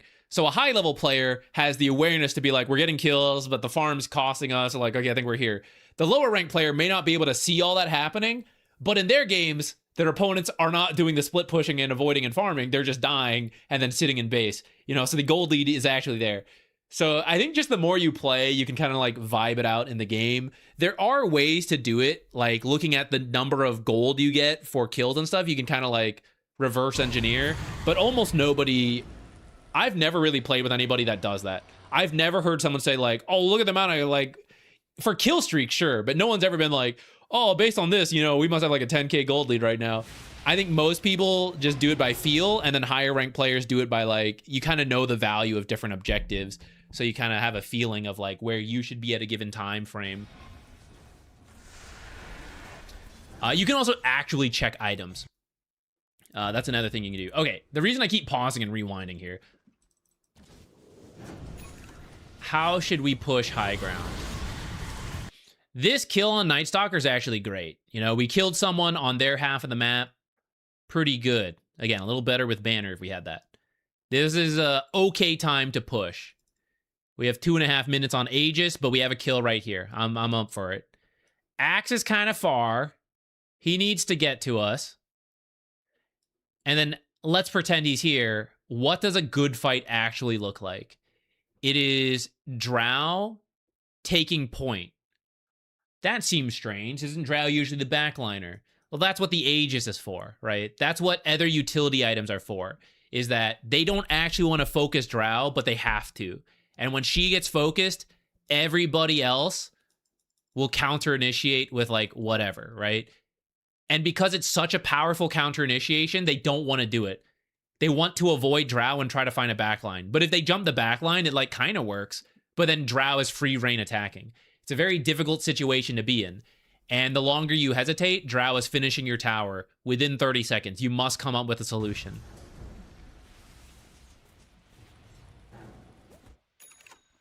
Axe is cutting the mid wave as you guys go high ground. So if they wanted to, they could potentially fight right now, knowing that Axe is not there. He's actually charging Axe. Maybe they don't want to fight yet. That's okay. We don't need the Rubik kill. This is like, the formation is breaking.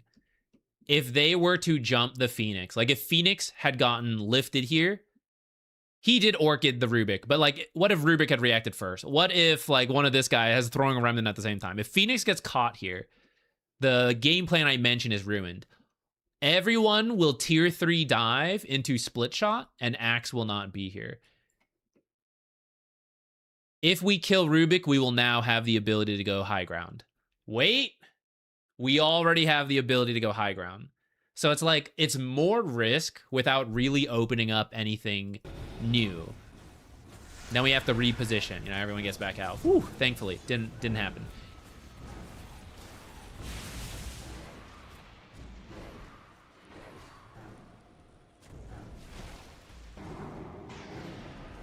You can just smoke behind Drow. That is also an option. I will also say you guys are all fidgeting everywhere. In case they have an observer somewhere, or in case they're looking at high ground, you have all taken turns showing where you are. You guys just have to pick trees and sit behind and watch Drow. Keep walking next to her and all get charged together. Concoction stun together.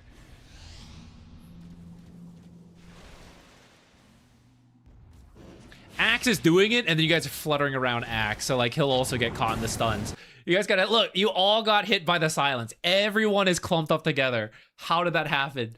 Scatter and like wait, you know, be a little further apart.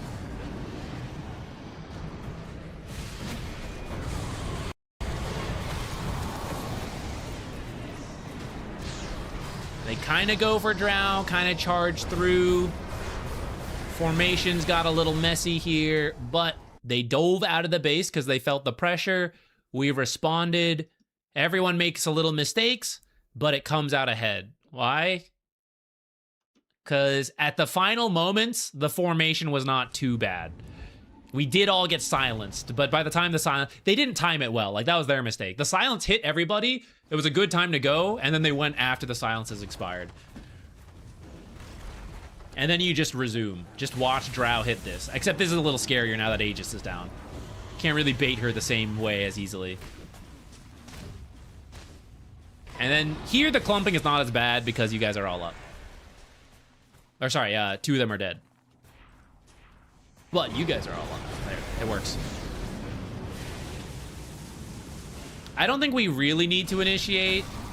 We can try, but the danger is they are respawning, and now we're all in the base. This is... Compare this formation to the one that just won us the fight, with Drow in the front and the heroes in the back. I guess Drow, in a sense, is in the front here, right? But this is extremely messy.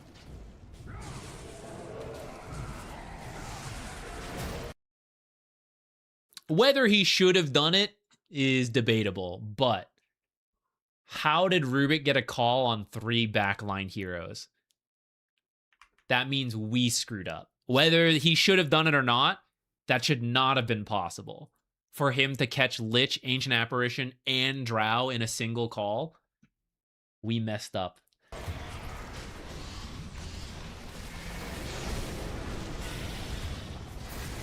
It's also very unnecessary. You guys can just leave. You guys can go get Tormentor and Rosh. They're really pushing it.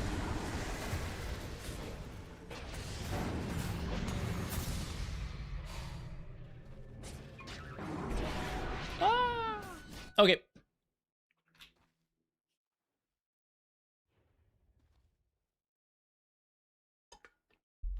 Recommendations for hard supports for a new player. Someone with a simple game plan. It depends what you like to do. I think long-ranged heroes who just, like, attack in lane and you can practice not drawing creep aggro is pretty good. The alternative is someone very tanky. If you're playing with anybody, I would actually say new players should play core roles. Is a lot easier. It's a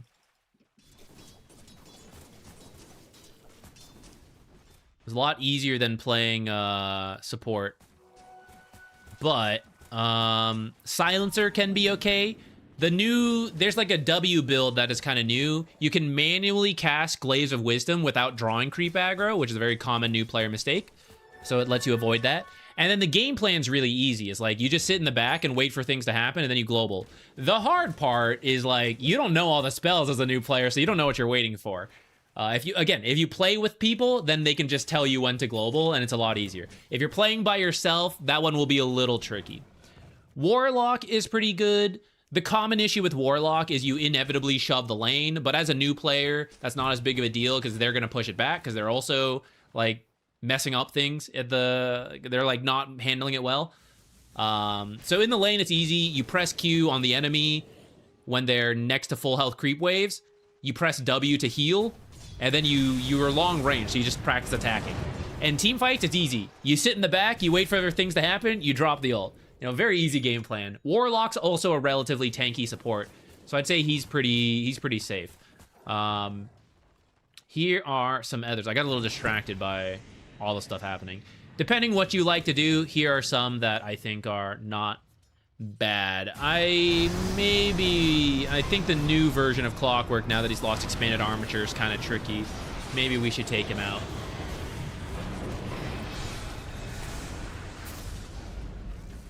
Any tips on making my team take Roche early when we are winning S5? It's not something you can easily force. You can call it out. That's always good. If you have vision set up on that half of the map, that's also good. Oh, there's like a bunch of noise going on. That's also good. Setting it up ahead of time is another trick. Because, like, when someone has decided on something and you put something else forward, that's where it's hard to change someone. Like, whether they're a nice person or not, like, they've already come up with an idea and now it's like, will they change it? That's tough. But leading up to stuff like, hey guys, if we get a kill, let's do Roche, right? Because we're planning ahead, they haven't formed that idea and like started acting on something else. So there's no need to fully change. They're like, I'm getting a kill to do Roche. After the kill happens, you guys, okay, great guys, let's go do Roche, right? A little bit of positive encouragement and it's following the game plan. It's a little bit more likely to happen. They still might not do it. They might say, no, we should do this. You know, what can you do? So you just got to go with it. As long as you are consistently calling it out and setting up for it with wards, that's the best you can do. And you only need it to happen a couple games here and there to like boost the win rate.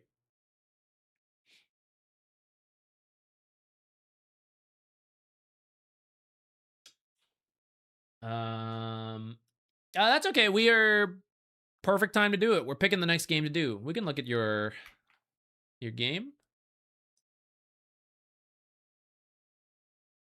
I tried Lich and got BM to hell. Lich is actually not a bad hero either for new players. Unfortunately, you'll probably get flamed regardless. It's just the unfortunate nature of online games and Dota because it's an old game.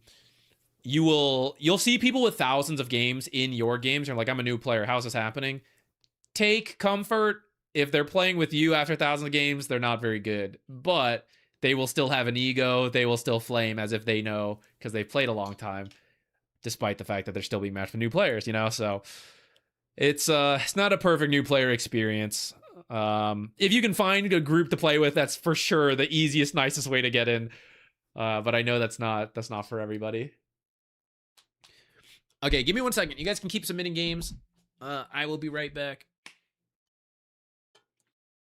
Gonna refill the water.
Oh. Stand, desk. All right, we're gonna stand up a bit. Lion. The good thing about Lion for new players is that the Like, the fact that you can get Tranquil Boots and then Mana Drain kind of keeps you on infinite resources, which is very forgiving for new players. So that part's good. The downside is that Lion's kind of a tricky hero. I know on paper the ability sounds simple, but to make use of Blink Instant Initiation is not that easy. He's a relatively squishy hero with poor farming speed. The ult is like pretty long cooldown. It's gotten better, but it's pretty long cooldown, and you really need to get a kill and now punch people. And as a new player, you're like, can I kill someone with this? And you mess it up, and you're like, I guess I'm waiting for 3 minutes now. Right? It's a little weird because of that. I think you can play him if you want, but he probably wouldn't be in my like #1 recommendation.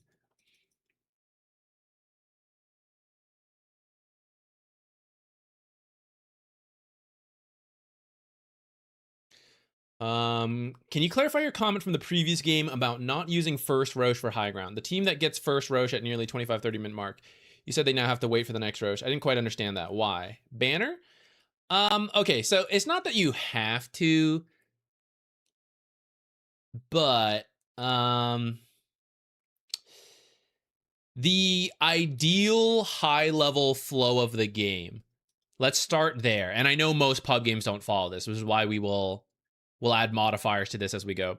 But first, you play the lanes, right? You're not that strong. You got to be in the lanes. You get the ability to start taking jungle creeps, start being able to kill heroes a little easier because you get like blinks, stuff like that to actually like force fights. You get auras. With those fights, you can take towers. The tier 1s are a lot easier to take than the tier 2s. The tier 1s open up more of the map so you can start farming it. Let me pop into the map so we can kind of like, oh, right, we have this open. Okay, so let's go back to the start of the game. All right, so there's only so much you can do on the enemy's half the map when you're weak and they have the towers up. As you start taking the tier 1s, you start opening up more of the map. So you can get access to more farm, and you have the levels and the items to start getting that farm. So it's at this point, it's like, do you go tier 2s? Do you go Roche? Do you go Tormentor? This is where I'm starting to talk about like the ideal order, and I recognize this will not happen in a lot of pub games, but just talk through it first. Tormentor, like if you have the tier 1 towers down, and you're kind of imagining that, like let's say we're the Radiant, and we have the enemy tier 1 towers down. Tormentor spawns down here. This is a lot easier for us to take control of this area because, right, we have a tier 1 and we have removed there. So how do they even get here easily, right? It's not that easy for them. Okay, well, let's say we're the Dire. The same deal. Like this tower to here is still pretty close and we can take this tower. So like it's easier to set up for the Tormentor, and it will give you a lot of instant value in the shard. You do have to wait till 20 minutes for it. Alternatively, you could do Roche prior to 20 minutes. It's a little bit harder to set up for though, right? Even with the tier 1s, there is a clear singular angle to go for Tormentor, right? Like the Dire will come this way, the Radiant will come this way. It is possible with both towers up, but you're the stronger team to like prepare vision and see it coming and be ready for it. Not always, and it's still like can be dangerous, but it is an easier objective to go for in lieu of nothing. Like every hero is up, that's okay. We can set up and do this. Roche is in the middle. It is more open on the map. With all the towers up, both teams have multiple ways to get here from like tier 1s, tier 2s, and then depending what side, the outpost. There's a lot of high ground stuff in this area. A lot of low ground to high ground. A lot of danger here. Because of this, tactically, it's kind of difficult to get to Roche. But if you are winning and you have, like, let's say, again, we're the Radiant. We've taken the enemy tier 1s. It's starting to get pretty far for the Dire to get here at the tier 2s. So we can go for Roche, and there's no enemy creeps fighting us. It is just Roche, who is admittedly kind of strong, but with the right heroes, he's not that strong. Like, it's doable, you know? If the enemy wants to fight us, they will teleport directly into the pit, and that's kind of dangerous. Oh, wait, no, they can't, right? Because Roche is a neutral objective. If they don't have any of these towers, if they don't have the outpost, and they want to fight, even as they respawn, it's 3 seconds to teleport, and some of the closest would be like here, and then 5 to 10 seconds to actually walk to Roche. So there's extra safety time after winning a fight that you can go for Roche. Let's talk about tier 2s now, like that alternative. You get the fight, you push up. If they want to fight as they respawn, 3 seconds, they're straight into the fight. They also have the tower split push. They have creeps helping them. They have the bonus armor of the tower, bonus armor and bonus regen aura of the tower. There's a lot going for the enemy when they fight around their objectives, whether that's tier 1, tier 2, tier 3, that the neutrals don't have. The neutrals are strong in their own way, but so is an enemy tower hitting us and split-shotting us and stuff like that, right? Plus then the enemy heroes defending in an easier position because it's their half of the map. So that's why doing the neutral objectives like Roche and Tormentor are actually a little bit easier in most situations. You then take the power of that first Roche. I just mentioned how the tier 2s are a little bit more dangerous. Well, now I got this second life on my strong hero. I got this Aegis. I got the money from Roshan, from Tormentor that were a little easier to do, that it was harder for the enemy to react to and defend. And so I feel a little stronger as I come to this tower. Now, let's say I screw it up. I mean, carry did it, probably. It wasn't me. It couldn't be me, right? The carry screws it up. They lose the Aegis, they feed. They go out here, they die. What will the enemy do from here? They could rush down, take a tower. But can they do Tormentor or Roche? If I did Tormentor and Roche already before throwing on a harder objective, what's the worst they could do to me if I've already got these two big objectives? You know, it's like take a tier 1, maybe a tier 2. But we just talked about, as they come here, my team might respawn. We can teleport instantly into the fight. Bonus tower armor, bonus split shot, true sight, all this stuff, the advantages of it, right? So we actually have a shot to fight back if we throw, and they have to go for towers. We don't have as easy of a time going for this stuff when we throw here and they go for this. So that's why if you've already taken Roche and Tormentor and then go for that stuff, it's just more likely to work out. The reason then to wait for the second banner, I know, finally getting to your question, sorry. The reason to wait for the second Roche, not that you have to, but high ground is tough. For everything we've hyped up for, like, why tier 2 can be strong, tier 1s can be strong, whatever, this is the closest they are to their base, you know? High ground to low ground, these are all flat areas at least. High ground to low ground, there's walls that create choke points. They can run back, they can spam spells, full heal, come back, spam spells. They can buy back TP, buy back, run in, right? We can't wrap around on them.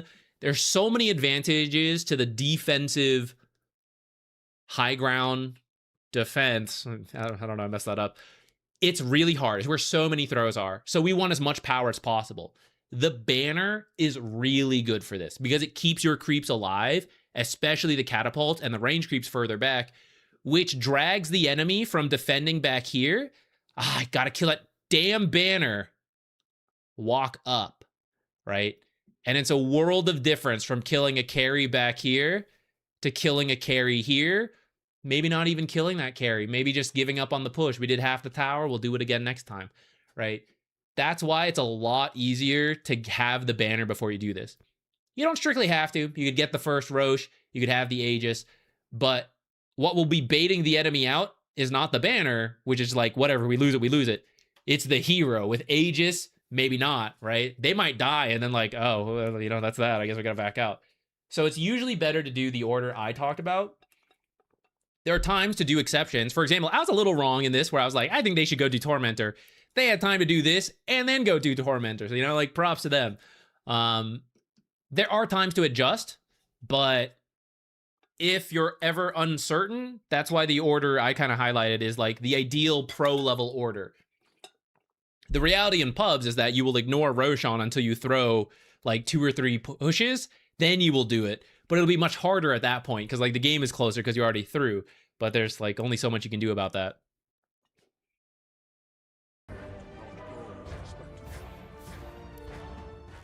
I know that was a very long-winded explanation. Let me know if you have questions. We can still talk about it more, open up the map and go into that. I'm going to Let me pull up a new game.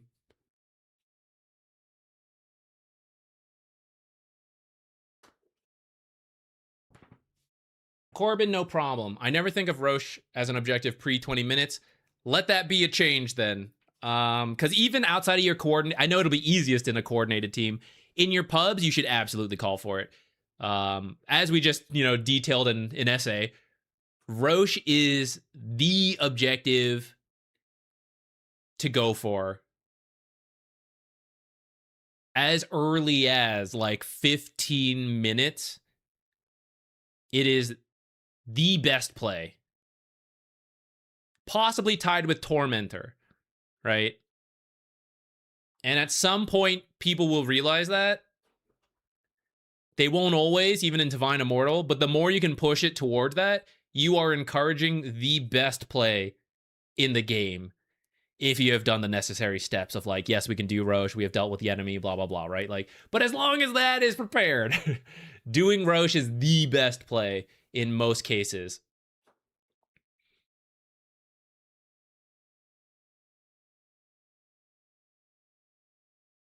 Even in pubs, it's harder, right? Like, that's the thing.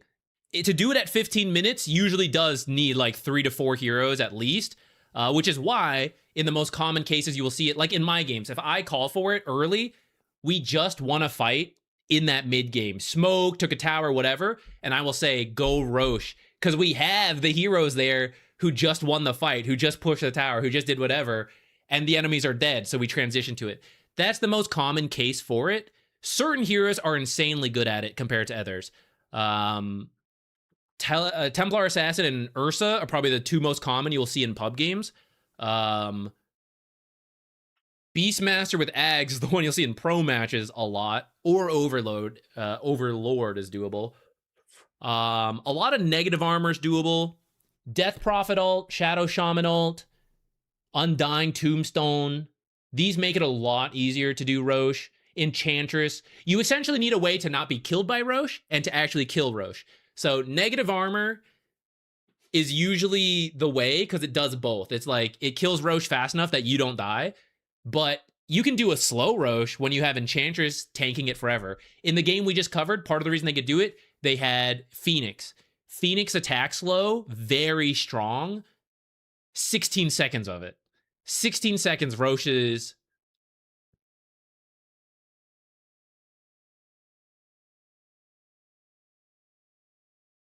It doesn't matter how slow you do it.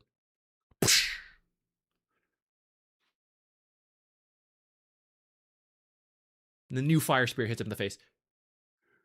It's so slow, right? So if you can live, or you can kill him quickly, if not a combo. Yeah, and Changes are great with it. The Tombstone, the zombies are dying, but like, thank you for your service. You're already dead, so what's the matter? One more death. Zombies spawn, die. Zombies spawn, die.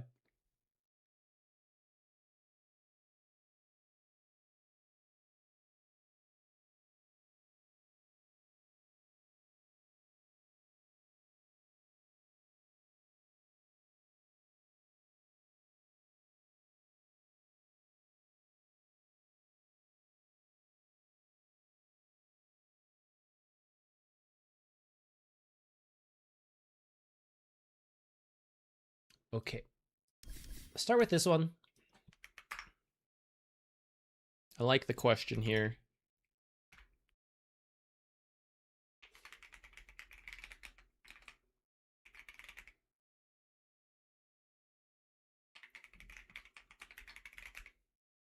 Should have downloaded first. I'm gonna go get the water that I boiled while it's downloading.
I made some hot chocolate.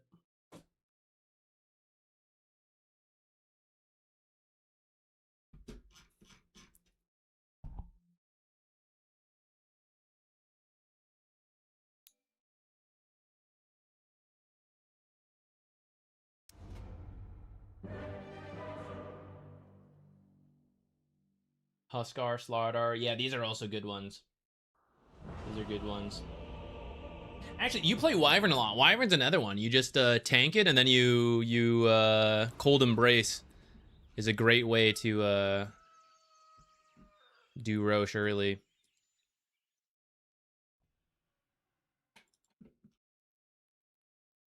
Okay. Oops. That's fine. I can just delete that one. Okay, so this time. You asked, I gotta scroll back up. My bad. You wanted some advice on the laning a little bit after 5 minutes. So I guess like the first nighttime. And how you can kind of apply more map pressure when you're the only one who's like really strong at that point. I don't know if they were doing poorly or, you know, just that was part of the question. Just like if they are weaker, how do I do it on my own? Which I like, you know, like how do I individually have control? I just realized, guys, I'm gonna have to change. I'm gonna have to change the thumbnail. I completely forgot to be doing the point of the initial. I was gonna like focus on counting shit and all that and looking for like very specific pushes. I have absolutely forgotten to do that. Okay, we're gonna do this replay and then we will go back to that so I at least have one game of it. And I may adjust I'll adjust the thumbnail. Maybe we'll do it on Wednesday or something instead. Completely forgot. Completely forgot. The secret for being reviewed is to ask good questions. Honestly, yeah, I want to encourage you guys to do some of your own self-analysis. Ask questions that are good. One, I mean, like common questions are good content, I guess. You know, more people can learn from it. But I think it helps you guys as well when you go into that level of detail. I think it's good. Gives me something to look at. Which, speaking of, let's get to what you were asking about. All right, so how are we doing here?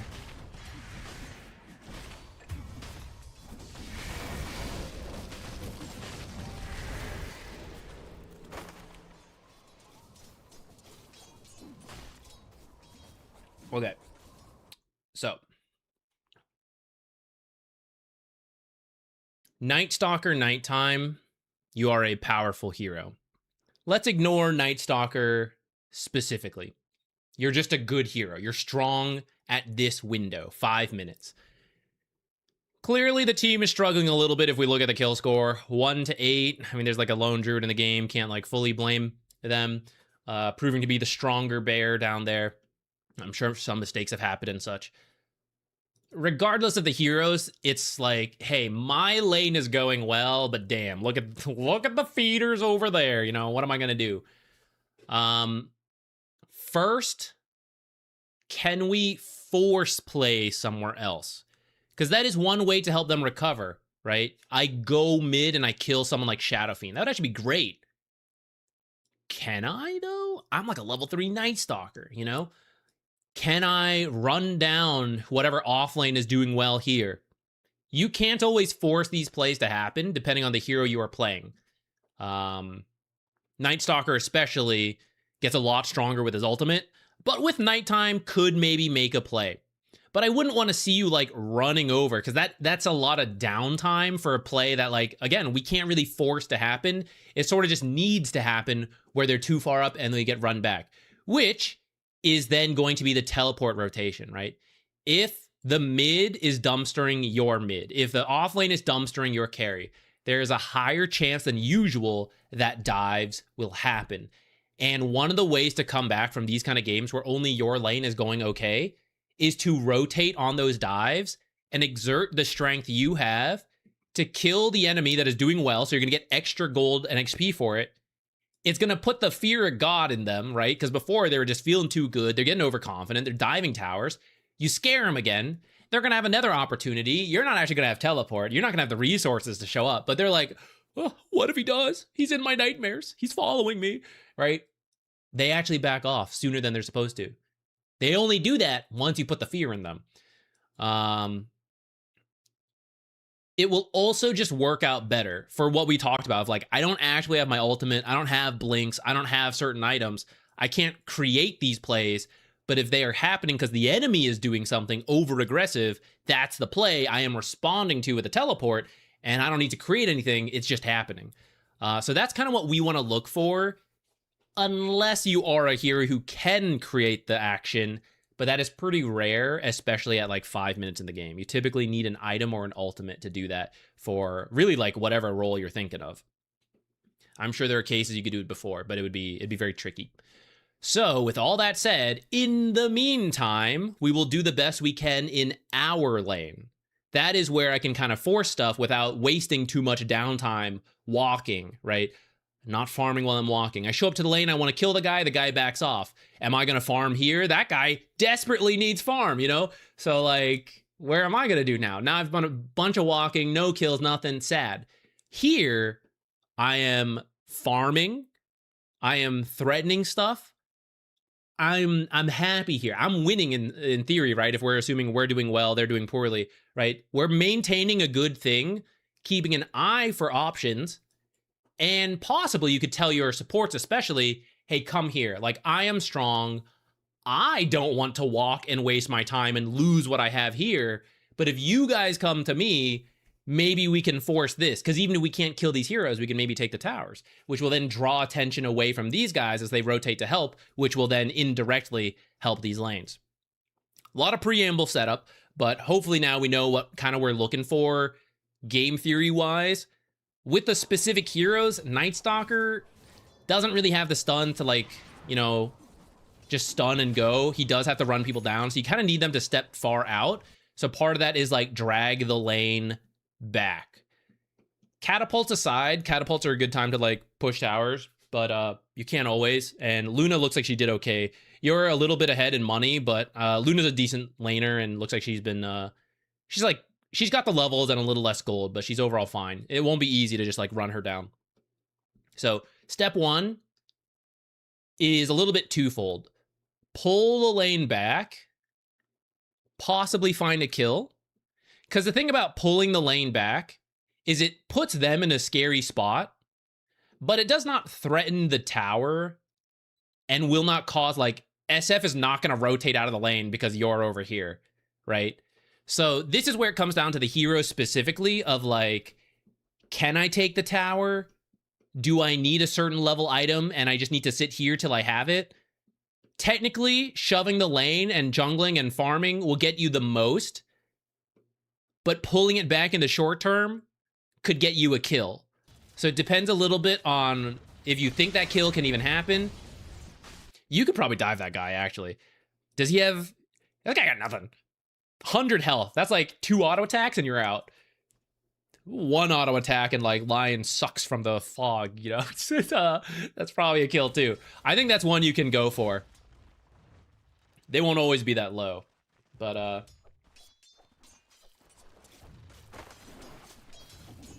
so let's see if Luna walks up. And here's the ebb and flow. Here's the bait. We're gonna switch over to Luna's perspective in a little bit. So I said, let's pull it back. Maybe they come up, we kill them. Now, if she doesn't bite, what is she doing? Is she just like AFK, doing nothing?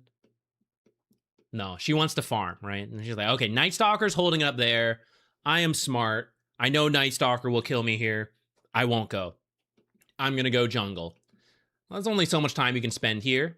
There's only so much time you can spend here. At some point, you go further back. Now, even with these camps here, when the creeps get under the tower, you go, ah, shit, I gotta go get those, right? Gotta walk back. All that walking time is a little bit of a waste for them, right? They'd rather just sit and be farming wherever that be. So pull the lane back here.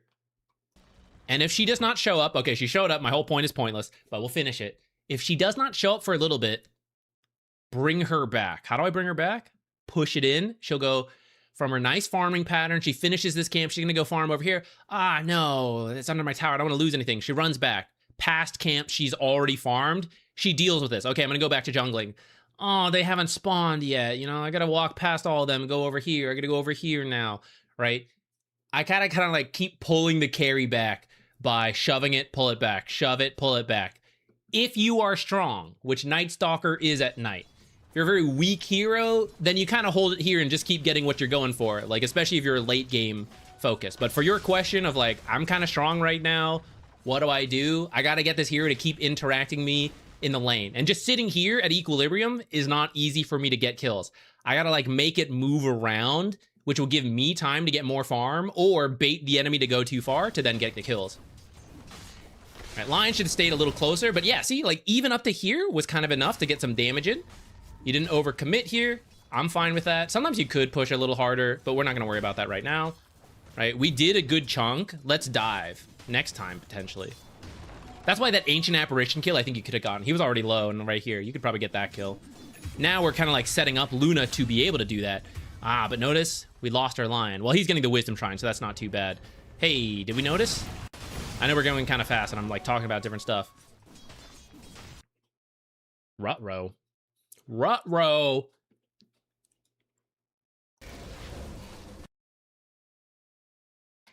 Look how much damage he is taking from the tower. This is why these are the pub opportunities.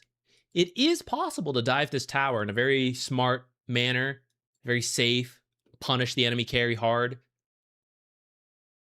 The lone druid bear with almost 2,000 health is not tanking. Who's tanking? Ancient Apparition. It's almost dead to this tower at this point, right? Free kill. 3k behind is probably a 300 to 400 gold kill, depending if how much he was involved in stuff. These are the things we want to look for. Okay, it's actually a lot less than I thought. I thought it was gonna be more. Oh, but he was in your lane, so he's not one of the super rich ones. The other people are the super rich ones.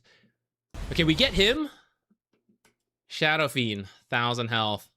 Lone Druid, 900, right? Like, these are the potentials we could look for.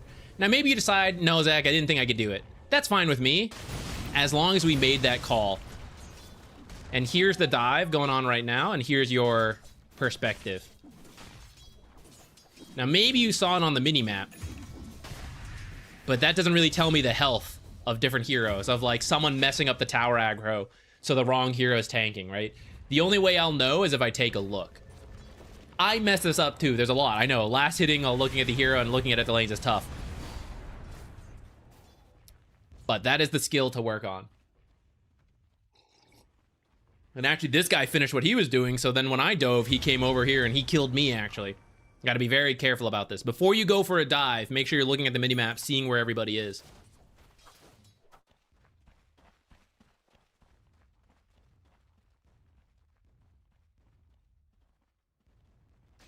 All right, with that, we're kind of losing some strength. But actually, here we go. She stepped up too far. One more. Nice. That's really good. And now we push this in to try to make her miss stuff and force people to show up. And now that we're level 6, we can decide, do we dive? Or could this be a moment, now that Luna has TP'd up here, and Ancient Apparition might have TP'd to help her. I don't know if he walked here.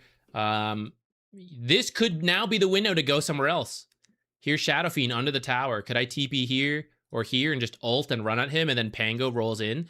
This could be a huge kill for your team, actually. 4-0-1 on that SF, right? Lone Druid, as he dives for like the 3rd, 4th time, just getting overconfident. Could I ult in, get right to the hero, take him out? Those are the big plays. If they show up. And we just got to be looking for that. This might help you, but it won't help the team in the short run. As long as you draw rotations, it kind of helps the team. But right now, you're getting farmed, but we're not getting that tasty, tasty kill streak on Shadow Fiend, on Lone Druid.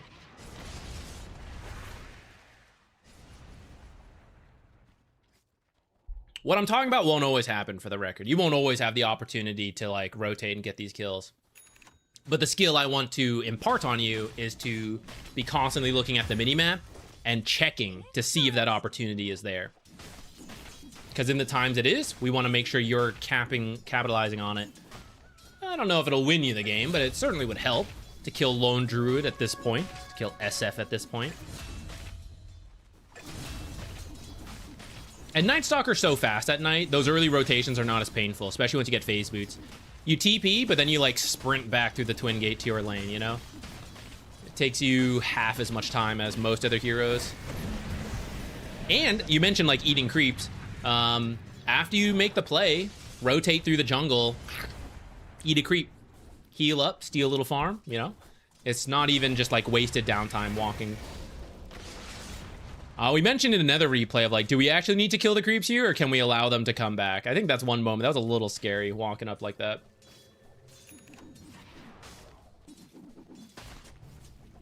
Did he use his E to eat a creep during night? Honestly, I was kind of going kind of fast. I didn't pay that much attention to it. I should have. Yeah, if you're missing some resources, just eat like whatever creep you can find. The hardest to kill creep is probably the best in terms of efficiency. But if you're in the middle of a tower dive, you know, eat a creep. Who cares? It's not that efficient, but it's keeping me healthy to finish the tower dive. That's another cool way you can use it.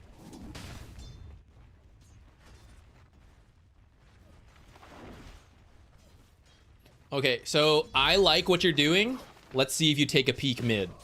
You might be looking at the mini-map, but I gotta see.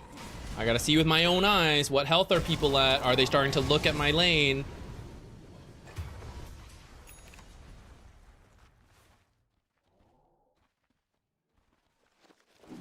Waiting for your ultimate is the right choice right now. Oh, I saw a click. Wait, I don't quite know where we went. I don't know. That was a misclick.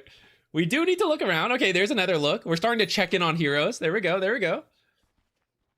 And that's what I want to see. I want to see the info gathering. I only know how to help others if I have gathered that information to help others or not.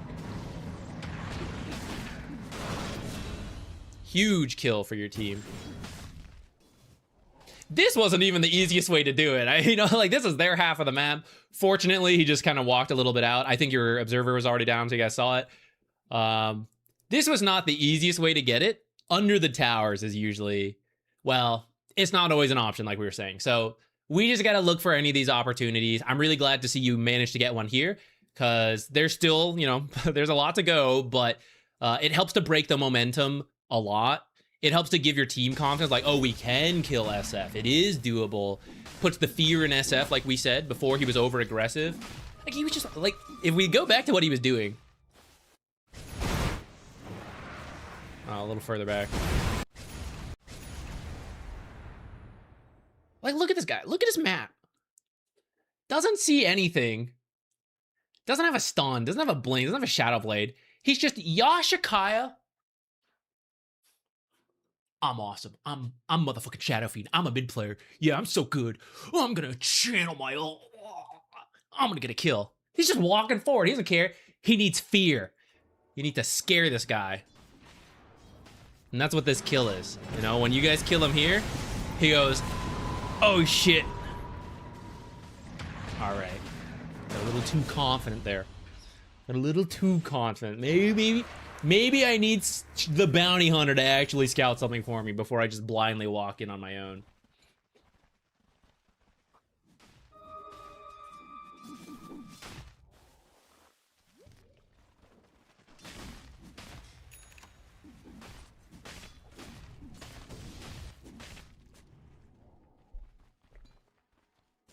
I don't know if you were pinging her not to farm that, or if that was just like what happened there.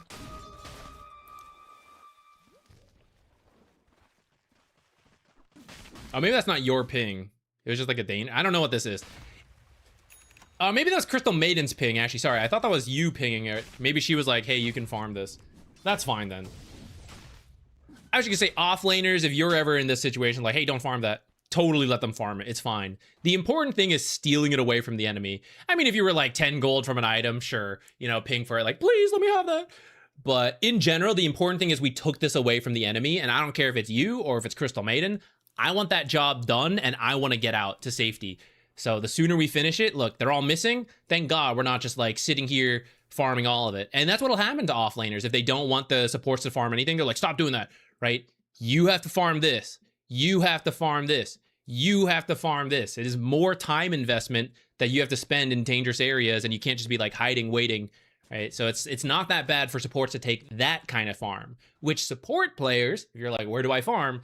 These are the places you want to farm for that reason. It's okay that we're kind of taking it from Nightstalker, because the ultimate goal is that I took it away from the Luna in this area. I did see you click over here and look at that. That was good. Let's keep that going. It's time to sit down again.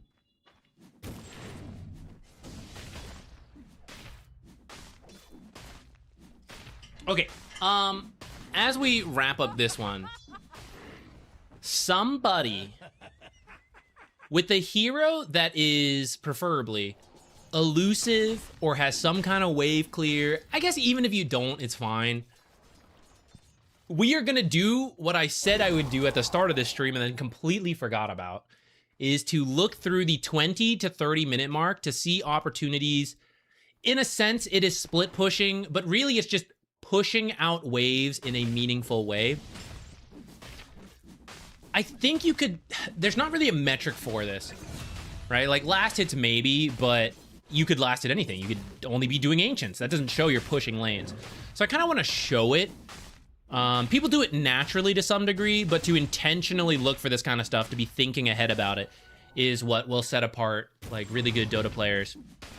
So I want to kind of look for that. We're seeing it a little bit where I actually think you do have space to be farming up here and you're farming back here. 20 to 30 is good in my opinion to start with, because let's say we looked at a support player. You know, maybe at the 10-minute mark, a core could be looking to like push waves more. A support player's like, well, I got like level 2 ability. I don't know. I can't do it. Right. I think by 20 minutes, everyone has like maybe 1 item and 1 or 2 abilities maxed out. So it's more likely we will see more of this.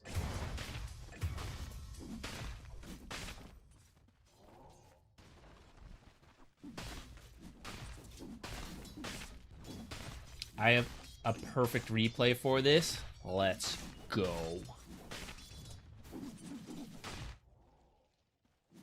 Actually, before I move, Alexi, did we kind of cover all your questions? Was that good? I think we did.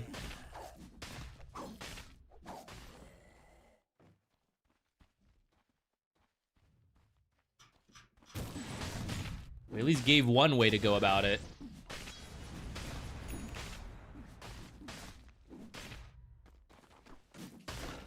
Could you also explain a little on how to apply map pressure against this farming hero like Luna LD? Yeah, so actually it's kind of what we've already been talking about, but you're just going to extend it further. So this is a good starting point. Like this observer, I'm not going to worry about like the perfect observers, but the goal of like seeing them. Nightstalker is somebody who can get solo kills.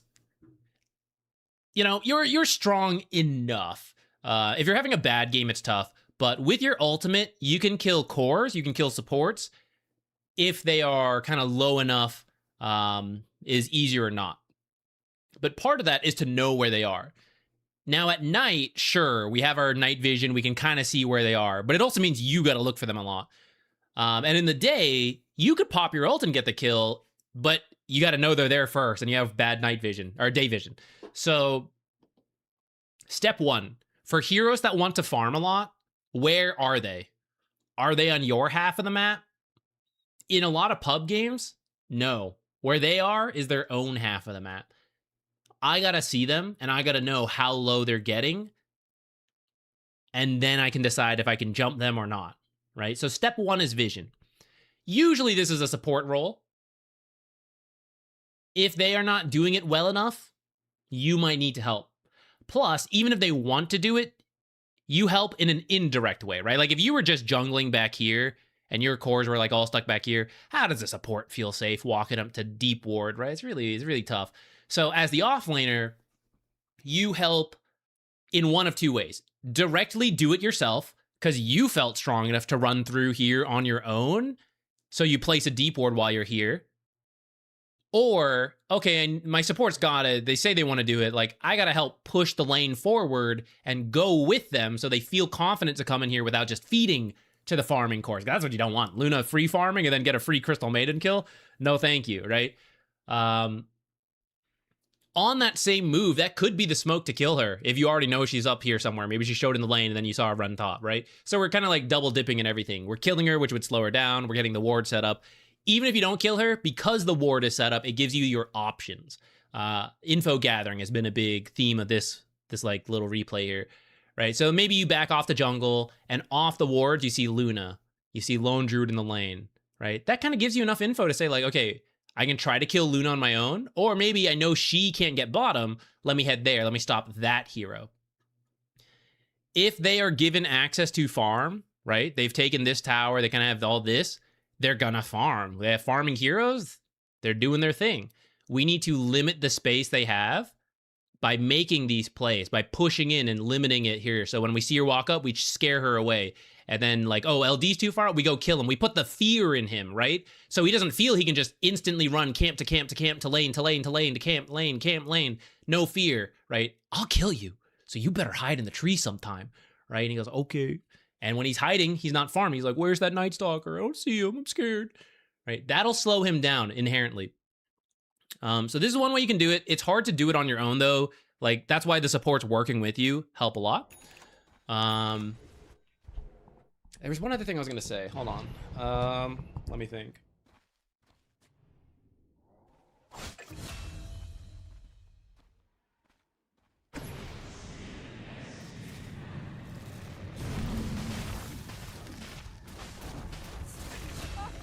Great. While I was thinking.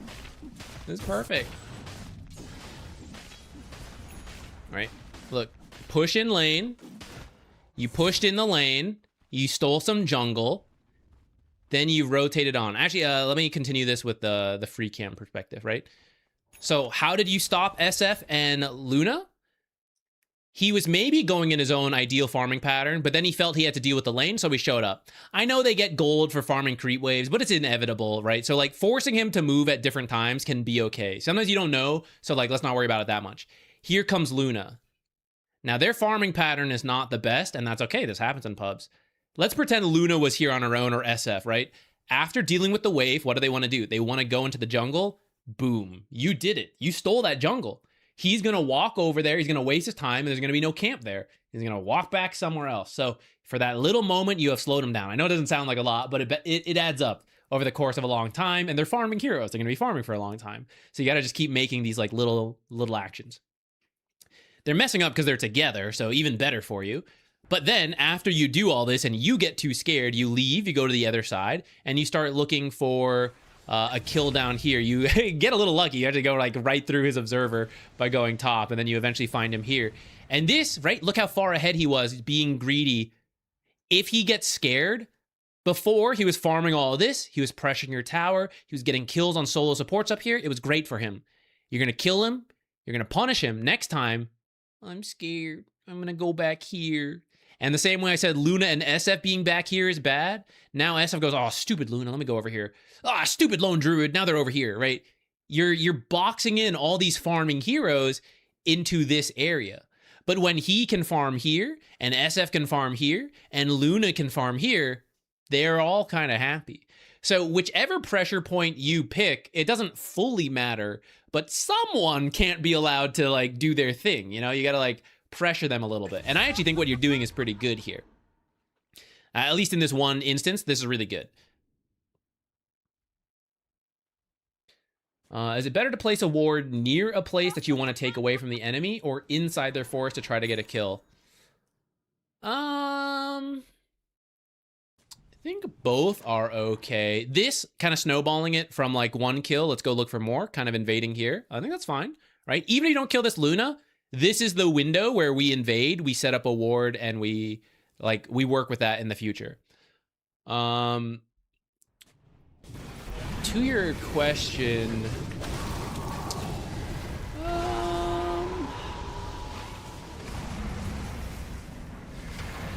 I actually think you can just commit there. I think you'll die, but we'll just do what damage we can so Pango can come in. Overall, this was a good play. Actually, let me go back to free cam. Why is that a good play, Zach? We kind of like died and fed a little bit.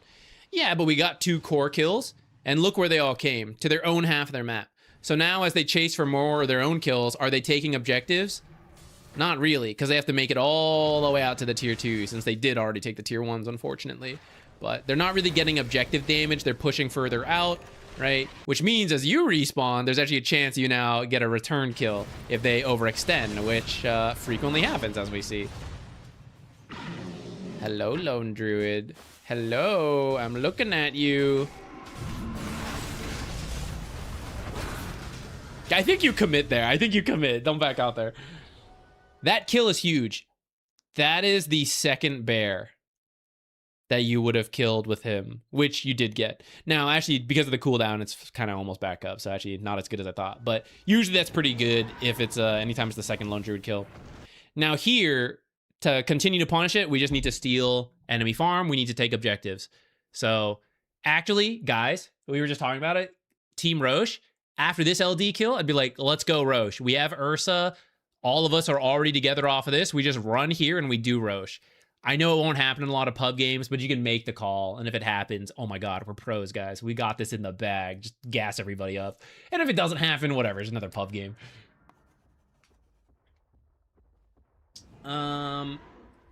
Okay, back to the warding question. It's a little bit of both. Like, we're trying to do both. Kill them and take farm.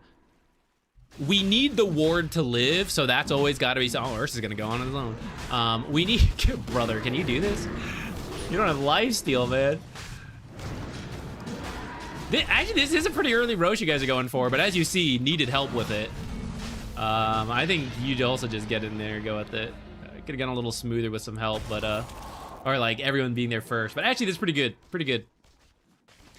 We're always trying to do a little bit of both. Pick an area that'll help you play safe as well. We've talked about like pushing up and stealing farm. So let's just pick top, for example. You put the observer top. Maybe you get less kills for it than if it would go mid. You would be more likely to see people. And I do kind of want to take away this area. But as long as I'm taking away some farm, I'm happy. And I'm pushing in lanes. So playing top with an observer here is fine. You want to do that bottom? I don't really care, you know, like deep ward here and then you play top side as your safe side. Sure.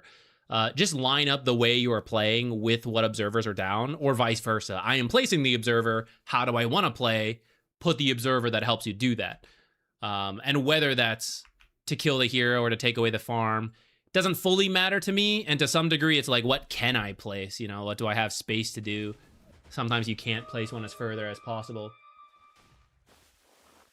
Oh, so sorry for taking up so much time, but could you give a quick tip on how to play against LD with Ags? That does seem to be the question right now. You're good, by the way. Actually, let's jump in here. When did he get this? This, right? It is very hard. You need to be fast on it. So, like, here's the thing. This will happen a lot. The guy just fed his bear away, essentially. Just fed it away.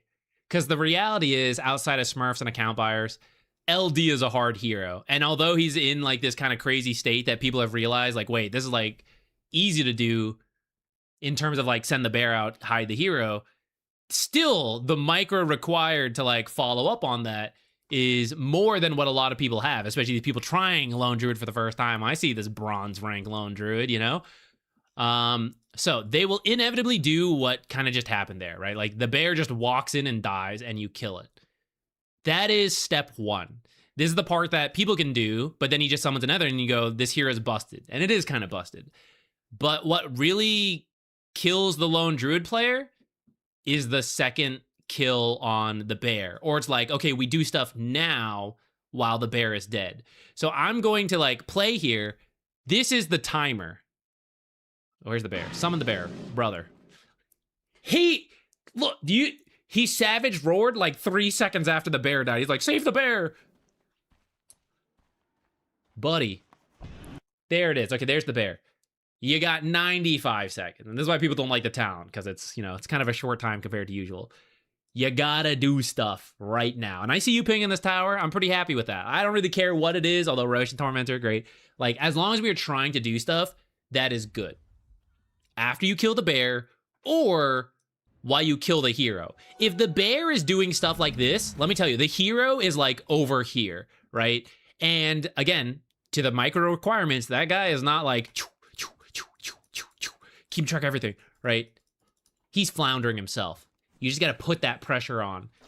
Whether you kill the hero or you kill the bear, after that, go, go, go. So let's go, go, go. Here we go, bottom. See how he's just hiding? Alternatively, you could look to kill him again to like really take out the bear. But if you just take objectives because he's like, I'm too scared to go, I don't want to lose the bear, right? Then that's what we're getting out of this.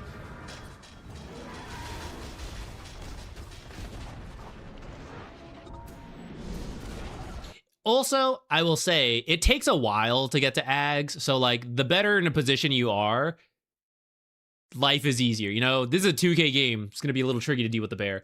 If we played the early game better, because like lone druids take a while to get here, you know, maybe it's a little easier for you. So it's another place you can look. Like, can we apply early pressure, which we kind of talked about. You were asking about that.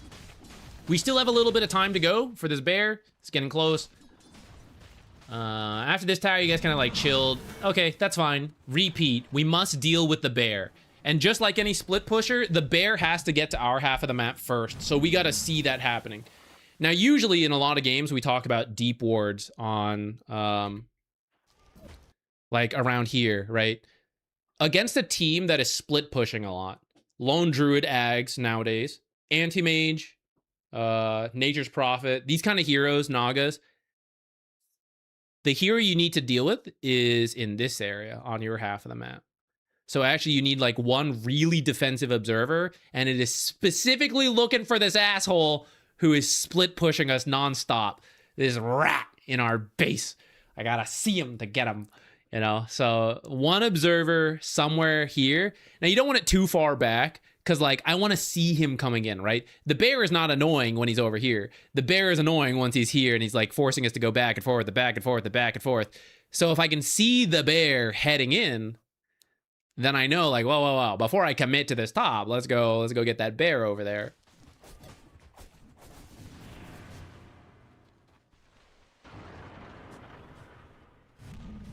The bear's still here. This is like a normal positioning right now.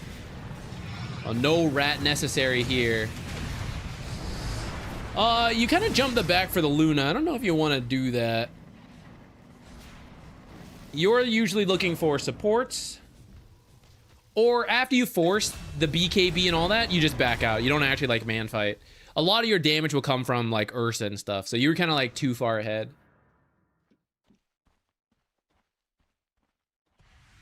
Isn't it a bit more that Ags was always a bit OP, but the hero was trash before? The hero always goes in this loop, though. People just forget. This is... Lone Druid ratting has never been that different. You know, before it was with Radiance, then he had Ags, then he dropped off, then he had Ags again, or like he's good again, right? You could argue the hero is strong again. You could argue that it's just back to being viable, right? I don't know. Maybe that's like the same thing I just said twice. But like, it's always kind of been there, in my opinion. We dumpster LD, we make Ursa really good again, and we go, man, this Ursa here, how can this exist? How can this guy win the lane and then just assassinate people?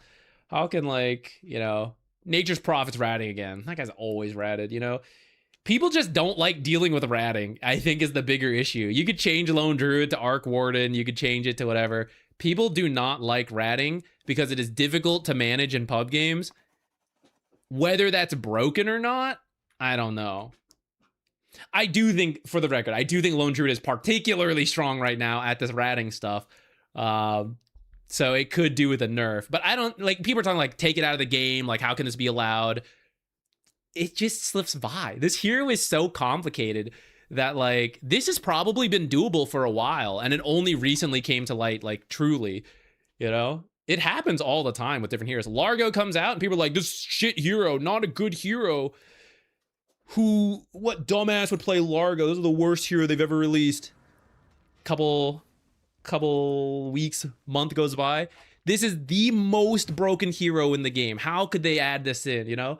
Dota is just complicated like that. It takes a while.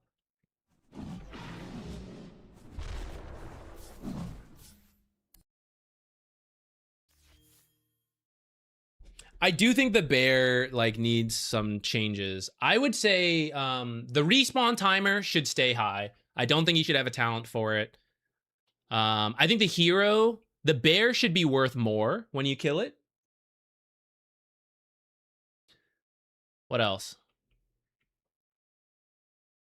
The bear should be worth more.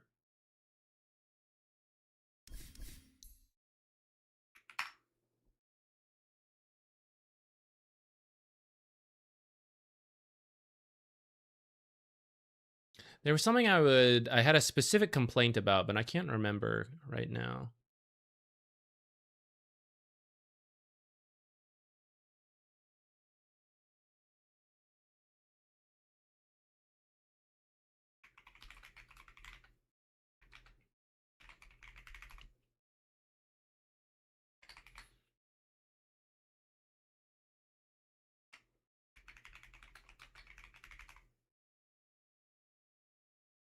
Time for lane pushing counting. Yes, we're gonna do it. We're gonna remember. This is it. Yeah, I can't quite remember the bear stuff. Anti-mage is also a bit glass compared to the bear. I actually think the bear's not that hard to kill if you're on if you have an even footing with the right hero. That's actually been Lone Druid's issue, is like the bear is easy to kill no matter how farmed it gets. I guess I haven't seen as many late game Lone Druids right now. Maybe it's stronger than I remember. The ones I've seen, it's not that bad once you actually get your hands on the bear. The issue is getting your hands on the bear repeatedly because of all the ratting going on and all that stuff.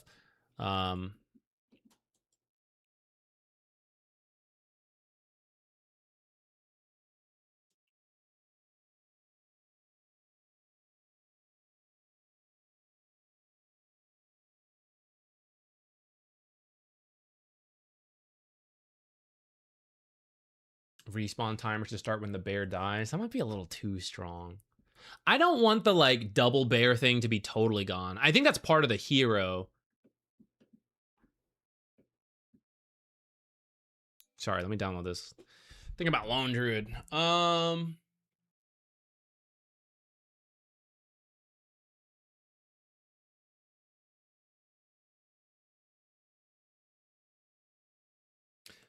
I think one good change would be if Demolish was nerfed when not near the hero. Because it's not only is the bear killing creeps and dragging things back, but then he's also taking buildings. I think if you at least couldn't do as much structure damage, that would be good. That's ultimately why the Ironwood Treant was removed, right? Not only was it split pushing, but it killed buildings once it got there. I either nerf it, maybe break the passive, completely, so that the bear and the hero have to be together for that combo to work. I think that could be a more relieving change to okay, ignore the bear, forget the bear, push, force the bear to come back because he can't beat us in a rat race. But the bear can beat you in a rat race on his own right now, which is why it's a little ridiculous. You're backed into so many different corners. It's really hard to handle outside of just punishing someone's poor micro and making a mess up, and that's your window. You got to go do it. Okay, let's move into this game. We're gonna count the times the PL is pushing here. The TLDR on this game, enemy was steamrolling down lanes as 5, and while I felt strong enough to fight them when my team was not, I felt strong enough to fight them, but the team did not. I was mostly top net worth until late. How do I split the map against 5-manning and stall out games without dying? Okay, so that is sort of related. Well, it's not that it's directly related. It's part of what we're looking for. We are heavily leaning into split pushing and avoiding the enemy 5-manning based on your question. What I ultimately want to count is not strictly split pushing. Split pushing is just one element of it, but we will just see as we see. Let's just hop in. On death triggers like Vest. Oh, I didn't even realize. That would be good. I would prefer that. When you kill the hero, do you get the money for the bear? I don't think you do, right? I think the bear dies when the hero dies, but I don't think you get the money for killing the bear. I think you should. If you do, then I haven't noticed, and it goes back to the bear should be worth more.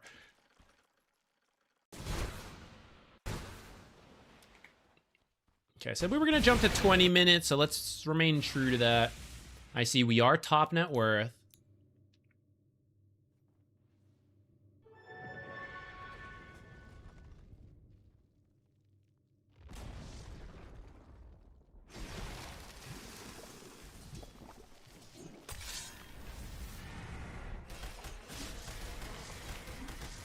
We are looking around. Let's actually do this in here for now. So where do we need to go right now if the enemy is 5-manning us? Well, they're going to 5-man these tier 2s, potentially. The lanes are here. They could 5-man this tower. That would actually be the right one to do. But they're currently not, it seems like. Let's head down there. The team's already here. I can teleport back as needed. I would run bottom.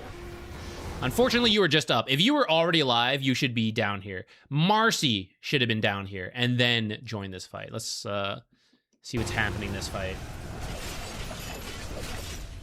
You can TP to this fight, potentially, if you thought like you could make it in time. If you don't think you can, back out. Okay, she's dying. So with that death, I now feel it is very hard to defend high ground. 3 versus 4, right? So we must begin walking and split pushing, whether that's top or bottom. I don't fully care. I would say for you, bottom is safer and easier because right now they're on this chunk of the map, right? So if we go top, we might get intercepted and killed. And if we get here, they can get here easier than you can get here, right? If you both race there, they are in control right now. If you race bottom, that is technically true, but you will see a little bit more of it. And it is further away from your kind of like base, is closer to like vision we have set up from earlier. Okay, so here's the mistake with teleporting. This is how you get here first. That is true. But now, where will you go, actually? Because if they run here, if they know you teleported, they may not. If they run here and you go here, we have not farmed very much. We're very much stuck. If you push forward, they can chase you forever because you cannot teleport out. They can just chase you and chase you and chase you and eventually kill you. You can run top through the twin gate, and I think that is now your best bet. But they should also know that and then chase you through the twin gate and maybe even TP here to cut you off. And then, like, you shouldn't have very many options going forward if they pressure you at all. Okay, so you send the Manta. You're pushing this out. They are not pressuring you, so we're good to go top. I would get the real hero in here now so we can push even faster. Now that they are showing mid and bottom. Let's get in here. Now, here, because they're starting to push bottom. So a really cool play of you could be twin gate, Manta, send the illusions, twin gate back, real hero back top, Manta is cutting bottom for your team. It could be very nice, especially as they finish this tier 1 tower and they might look for the tier 2. This wave here will die to the tier 2 with split shot, and then it's the next wave that comes up that they use to take the tower. But you get that wave. So that could be a really cool move here. If you at least push top really hard, that's also not too bad. Seems to be your option. We're trying to take this as they force this stuff down here. Now, you don't seem to be looking over until a little too late. I think you got to look over a bit sooner so you know if you should have teleported faster. Maybe I missed it where you checked. I feel like you checked after it was a bit too late. Now, let me show you that again in reverse. Let me show you that with a different perspective. This is why the play is good. We're losing 5-man fights. We can't farm here. They are grouping as 5, which means they're giving up all of the map. Anything they are not at, right? We can't fight them here. All of this is free. There's nothing to fight over. It is just free. But I respect them too much, so I'm going to go back. You're just leaving all this stuff. Leaving the ability to quickly go to a lane. What you should do right now is actually go here, through mid. You can farm this on the way, or if the fight's happening right now, you go through mid, you cut this with the real hero or with Mantas. You are doing 2 lanes, they are doing 1 lane. Your individual PL hero is 5 times more efficient their entire team. If the entire team is down here, one lane and the jungle around, the hero kills are what then kind of like save it for their team. But if we take that out and you tell your team just avoid them, right? 5 heroes in one lane, 1 hero in 2 lanes. Way more efficient on PL than their team. And that's what you keep doing until you catch back up. And then if your team does defend, you maybe TP and you fight or whatever. But they can also just avoid. Okay, so 1 missed opportunity there. We should have gone through here and used the Manta or the real hero to push in mid. So 1 lane we could have gone to that we just defaulted to retreating, which means now the second lane we're losing will be this one. We should be keeping this right by their base because we're here, and right now, as you decide to go mid, as you decide to go here, Manta here, real hero here. Real hero here, Manta here. I can only do that from here, but I am back here, even though all their heroes are here, and you've kind of identified, like, hey, they're just 5-manning. So I will retreat from the empty map, because I am just so scared of them TPing back. But I am PL. I am very hard to catch, and this just has to happen. Like, if we don't do it, if we, like, give the ultimate respect, like, I just cannot risk getting caught, we just won't farm, right? We have to take some risk to deal with this. It is impossible not to. So here it is, pushing back. This is already a good chunk of vision. This is telling me PL is not in this area. If PL was in this area, this would not make it up here. And that also means we can now just move in here into an area we want to play and invade and find the PL. So by being here, look, Pudge is now going to farm this area. It should be gone. Top, hitting your tower. Mid. We're losing mid damage because we never cut mid. That was one of the opportunities we had. Here we're going. Real hero in. Illusions back here. That's a little bit reversed if you're getting scared. We have full vision here. Let's go back to just our vision. Right, I know it's easy to say, like, well, Zach, it's much harder when you can't see everything. Let's go back to just this. Okay, so they did come top, and we're getting out. This is pretty good. Or run, run, run. Run, run, run. Whoa, team, we're losing every fight. Do we really want to fight? I don't think so. So his team screwed up. Let's come back a little bit. All right, we got pushed in. We're scared. We're backing up. We're not that scared because we're capturing the outpost right here. Backing up. I see Alchemist here. I see CK here. They're trying to kill PL. Let's go save PL. This is very, very understandable. Fuck 'em. Forget PL. This is his job. And this is why PL, if you're like, I'm scared, I don't do it. This is your job. I must now run them in circles and try to escape. Because right now, your team should be going here and here. Well, couldn't they come help me? Marcy is dead. We don't want to fight now. We've been losing every 5-on-5. We don't want to fight. It is PL's turn to die. We have made space for PL while we delayed down here, and he's getting caught. Godspeed, PL, I hope you live. But, like, this is your job now, and our job is to push all of this. 5 heroes kill PL. 5 heroes push 1 lane top. 3 to 4 heroes push 2 lanes, farm all this jungle. There's no way PL, like, as long as they farm like 3 to 4 camps, that's worth the PL kill. So his team will massively catch up in gold if they go push this other stuff.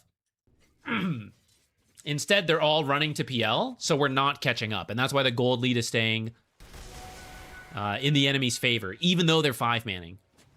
Right now, you're the only one I've seen split push. And now you're like thinking of like coming in here. I don't know about that.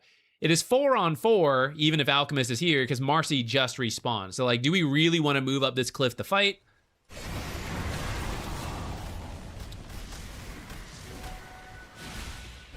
Another fight that has not gone our way. Because we are losing, and we know they are 5-manning. So the correct play is to avoid, not to engage. And we only... Now, you might say, like, well, Zach, sometimes you say, like, TP back to defend. Yeah. Here. Where are these deaths happening? Here. Here. We are defending and fighting here. Here. Really far back behind the tower. Depending on how bad of a situation you feel it is. Right? We're talking kind of extreme of like, we are seriously losing every single 5-man. There is no hope. We must be like extremely defensive. Sometimes the game is not that extreme, right? And you can kind of push up a little further. But if you do feel it is extreme, then like that's what you got to do.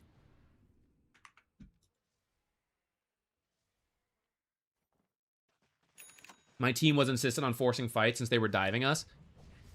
that's where it's your choice to like do the correct thing or lose with the team doing like what they're doing. Sometimes what they're doing will work too because it's a pub game, you know? So you just got to pick your poison. But for example, for your own self-improvement, okay, I tried to join the fight that they wanted to take. It was no good. I'm going to get out of here. Options. This way. Because where did we just lose the fight? Here. Right? Sprint through here. Water boost. Run through here. Twin gate. Get bottom. You TP to the outpost. Okay. Okay. We're going to use our TP. It's a big commitment, but I'm doing it. I'm doing it. They are top. I am getting away from here because they're farming this area. They're pushing our tier 2. I gotta make something happen somewhere else. I gotta jungle the ancients. And now they've come and found me. So what did we do with that teleport, right? In the end, they tricked us. They were not pushing here. They snuck out. But don't worry, they're wasting their time because after they kill me, they will take mid tower because this creep wave is pushed in. Oh. They will take bottom. Oh, well, actually, we've already lost all our bottom objectives, so this one's hard to explain. But the creeps are up here, you know, like this one happened on its own. But notice they just walked over and got you. It would be much better if they walked over and killed you over here. And I know that feels bad because you're still being killed, but like this is just further from anything useful. And I know it's closer to Tormentor, but the common plight of pubs is that this and this do not get done. So we just got to drag them away from towers. You were actually still alive, though. And it did bait the fight. It baited a winning fight. I will say, actually, it was a little bit of a mistake on their part, because it seems like only a couple heroes came here. Was this 3? This one's not too bad. The indicator here is actually, like, CK is still top. Honestly, this is them messing up a little bit, because they should take this tower. I'll say credit to your team for going for it, I guess.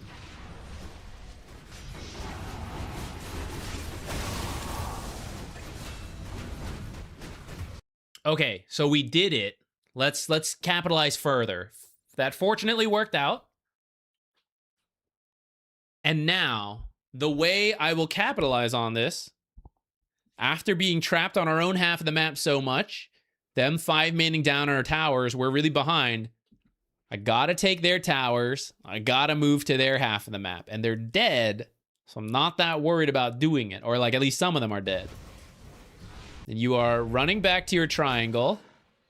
Kill one single medium creep. Okay, you bought your Ags. Okay, okay. Couriers can do that, but... Okay, main hero goes. And now we go mid. Okay, okay, I'll take it, I'll take it.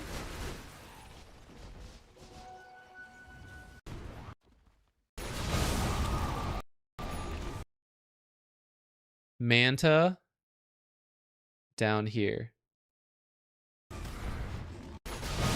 Back in time, 10 more seconds. This is the fight. Win the fight. I want to go buy my Ags. Manta. Over here.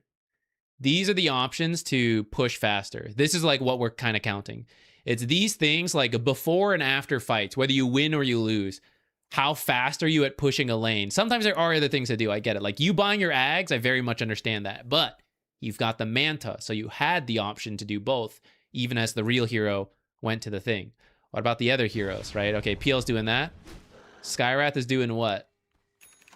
He's walking next to a PL. Now walking over to mid. But he should have beelined it to mid instantly after that fight. Okay, kill CK. Great. Beeline it to the lane. Push this in. Straight to mid. Take a tower, right? Like, what's the urgency on these heroes? PL's doing it. PL's going mid. Jungling going on. Which means PL gets zoned off by a solo Rubik. It's like, oh, I shouldn't feed here on my own. Good call. That's the right call, PL. But like, why? Why after the team got 3 kills, how did we not get a tower? Right? Because what are these guys doing? They didn't go straight to the lanes to push. Which is sort of what we've been talking about. We were looking from PL's perspective, but you just must have heard the most bizarre car horn outside. The other hero's got to be doing this kind of stuff as well. All right, let's switch back to here. I do see you running around here. This is pretty good. You first went around like this, but then you decided to come back through here, and this is really good. Self-stun. Okay, okay. So here, I think you were going to twin gate, go top, and I'm fine with that, but these guys are coming bottom. I'm open to you being in this area.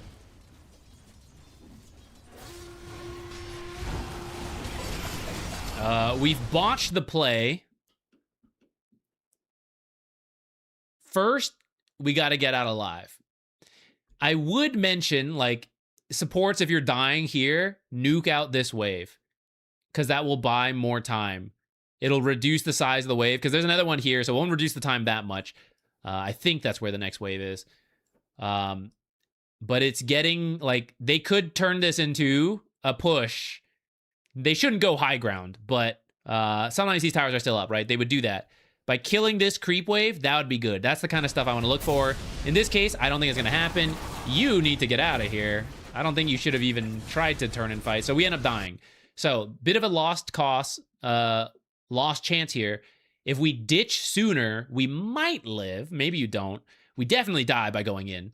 But maybe if you ran this way, we might live, which means we can immediately start twin gating to go here. Maybe they're not paying attention and the real hero goes this way. You let them run through, you cut the next wave. That's like another chance to do this kind of thing. I don't want to talk too theoretically, so let's just zoom forward and look for another chance. Okay, she's jungling over here. If she had better wave clear, I would say she should look to cut waves, and she kind of still should look to do that. Okay, Legion players, I know this isn't about Legion here, but if you are dead and you immediately show in a wave, you completely give up map pressure. The threat of Legion is, I am very scared of getting blink dueled and feeding and giving her dual damage, and she can pierce BKB, so she kill anyone. Also, she is top, so never mind. Go bottom, guys. We're fine, right? Be careful. She showed for like 2 creeps. It's just kind of like not worth it, in my opinion. Teleport and loss of like global reveal just to like get 1 melee creep. And then walk away, so then the full... If she was going to stay at least for the whole wave, then, like, sure. Again, going back to... Maybe this is another application of kind of what we're talking about, right? Which is, like, she's not aware of, like, where the creeps are. And I recognize it's a little hard to do. But, like... Okay, killed this creep wave, I better go, right? Didn't realize the next creep wave is coming. And as the towers fall, I know this timing gets a little weird, but... These are the, like, little things of, like, did I actually push the wave? Legion did not. Like, with what she did, it's Skywrath who has now pushed the wave, even though Legion was here. So we've now shown multiple heroes to push 1 wave, which is a little unnecessary. You've also TP'd instantly out. You guys gotta walk more at this point of the game. Just walk to lanes.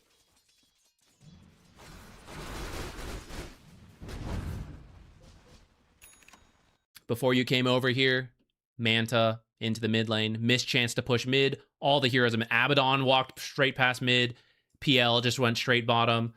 So no one is pushing in mid.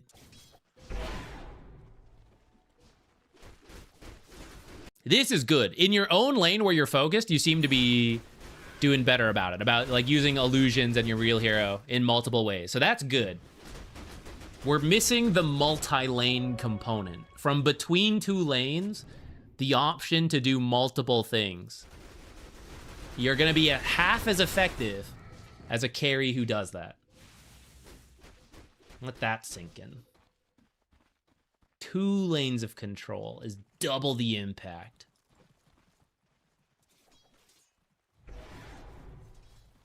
So this is good, right? Illusions down here. I will say, at this point, illusions are strong enough. You can probably just do 1. You can actually have another illusion, like, scout through here if you want. I know it's more micro, but could be good. They're all missing. Be careful of this, actually.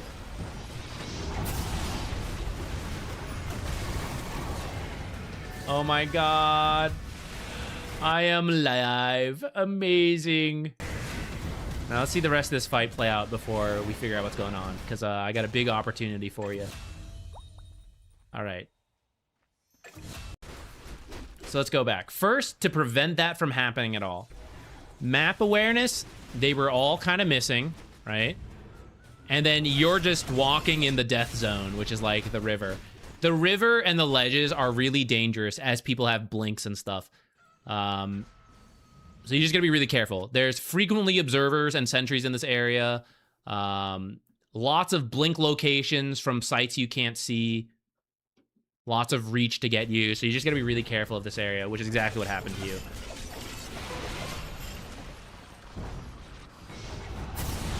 Okay.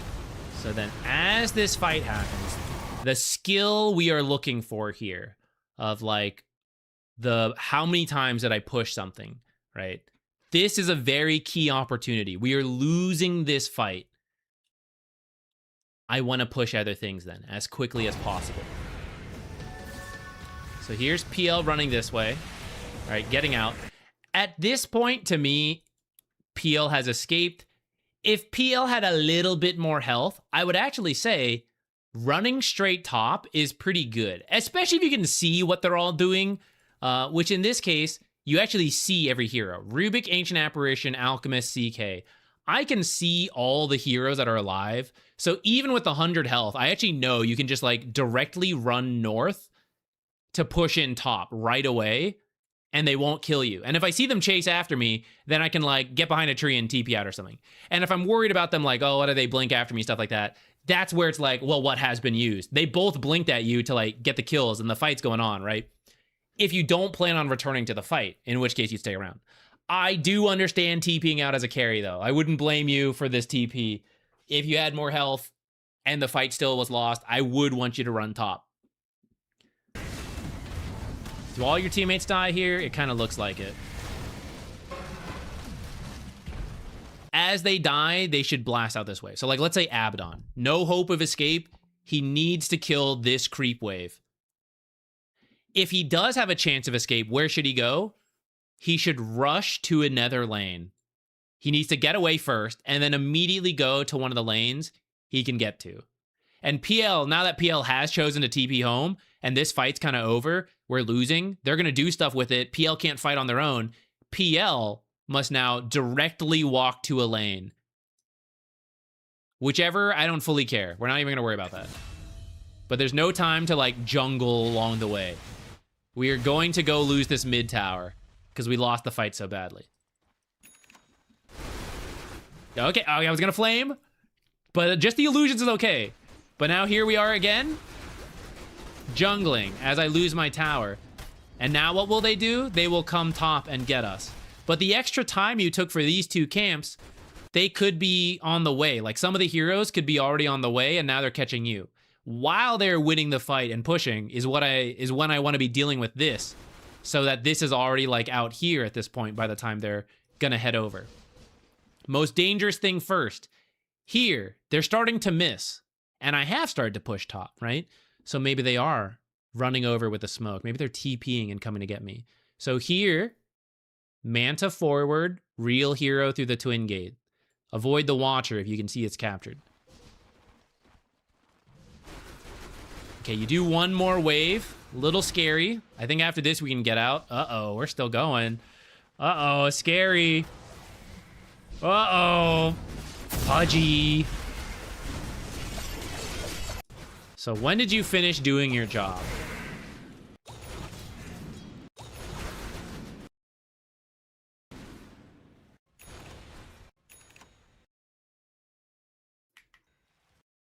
This creep wave is supposed to fight this creep wave right here. And it's all the extras that determine whether it's going this way or staying here. Now, when we look at the existing wave, they have more creeps than us. So this one will show up, it'll push this way a little bit, and then this one will get here and push back, and over time, it's gonna move to our half of the map. So that's why somebody on our team must eventually deal with top, whether it's now or later, it depends how fast it's pushing. But I know it's coming into our half of the map. So I am PL, I'm coming up here to deal with this. I took a detour, now I get here. So those are all the creeps in consideration. Both waves got here, new equation, right? This creep wave and this creep wave are supposed to meet here. These are all the extras that determine which way it's going, which is currently in our way. As PL kills this whole wave, he is done. He is not needed top anymore. If you go further, it is for your own gold. It is because you want to take towers, because you want to get to their half of the map, or you want the lane to push really, really hard and get all the way over here, get you information faster. But if that's not a concern, especially if you're worried about them coming up to you, then at least in terms of, did I get this lane to push? Job is kind of done at this point. Job is extra done with this creep wave, which is why if you could do the mantas, that's like extra safe. You did bring the real heroes. This is like, okay, sure, I thought I could do it. Let's do it. You go forward. There's nothing forward. The creep wave just spawned here, and that's this creep wave.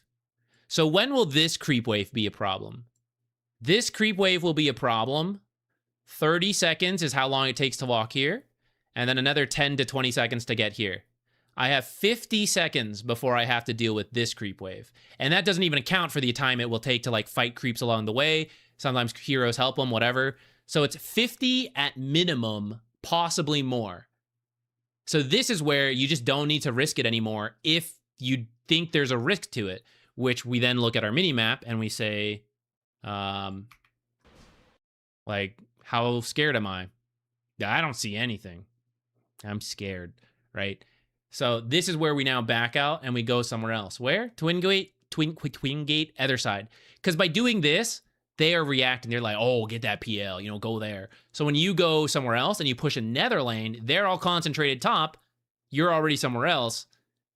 They can now push this, sure, but you're getting a bunch of farms somewhere else. So they chase after you, but you're always a step ahead. So you just keep running away if you think they're after you. This death was pretty game losing. It's probably not even this death alone, to be honest.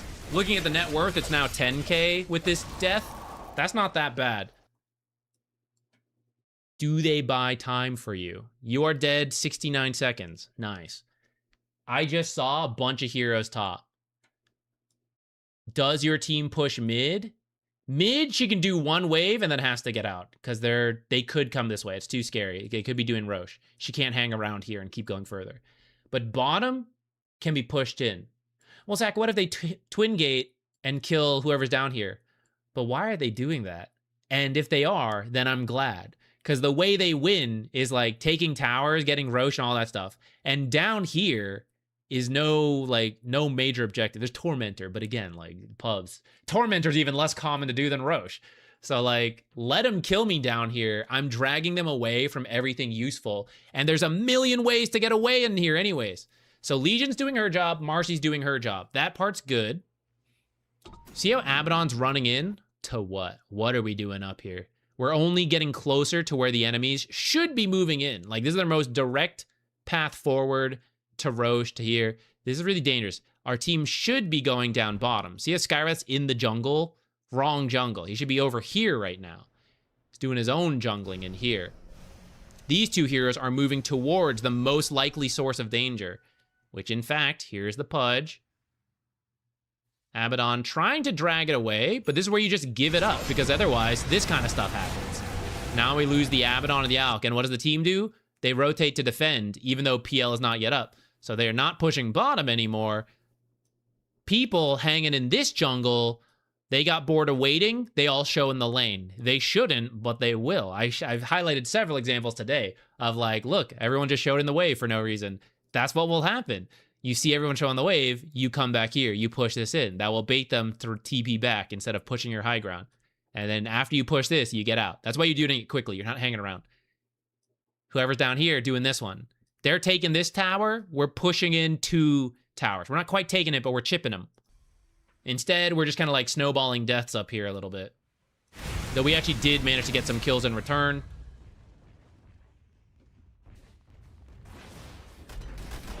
I didn't even look at how that fight happened. How'd they get so many kills, actually?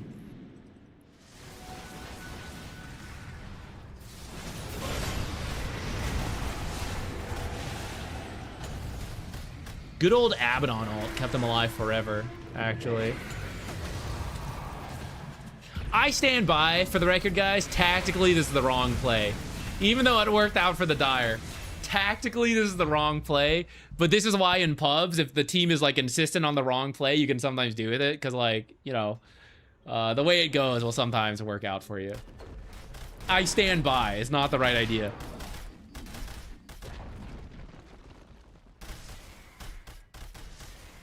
I am also not sure you should have TP'd here, actually. Let's see if it works out for you.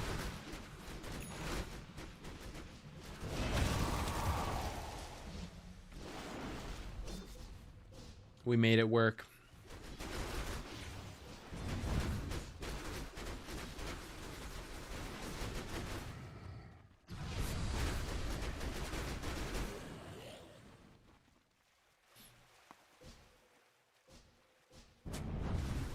Notice in this time, nobody moved bottom on the Dire team, though. They all hung around their own half of the map.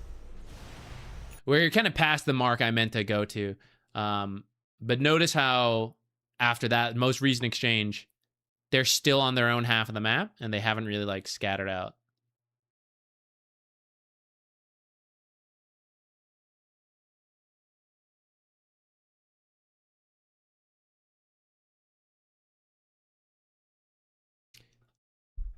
I think earlier, the biggest things for this PL player, and in general for you guys to look at, are those windows we talked about of like, hey, I have the option to push in multiple lanes. Hey, before I leave this lane, I can push one more time. You were actually good about that.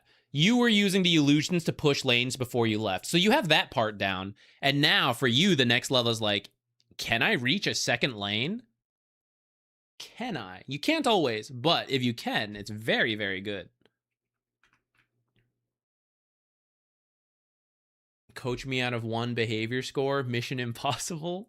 The thing is, anyone who has low behavior score, like, I do get it, the system is not perfect and sometimes you drop a little bit, but ultimately to get out is purely, it's very, there's no secret to it. Do not mute everybody, do not flame, do not ping. If you don't want to talk, that's fine, but I do think like positive stuff is good. You simply don't do anything negative. And I'm not saying the system's going to instantly fix it, but like you will go up over time. The complaint is like maybe it takes too long, whatever, right? Separate topic. But like if you do not ping people and flame them and whatever, the behavior score will go up. If you have positive interactions with people, it'll go up.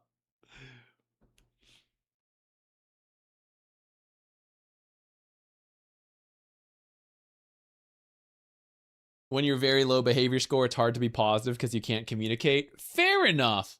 In those cases, I would say you just quietly play. You know, you quietly do your thing.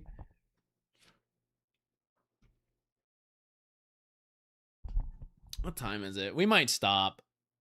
Let me think about this. If you guys have any like random last questions, chuck them in. Let me think if we're going to do any more.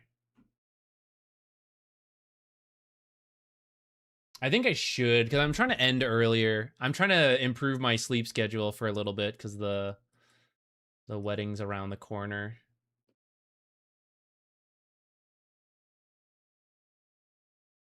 And I want to... We have our timeline planned, so I'm trying to like wake up and sleep at appropriate times so I'm not just super tired at my own wedding. That would be bad.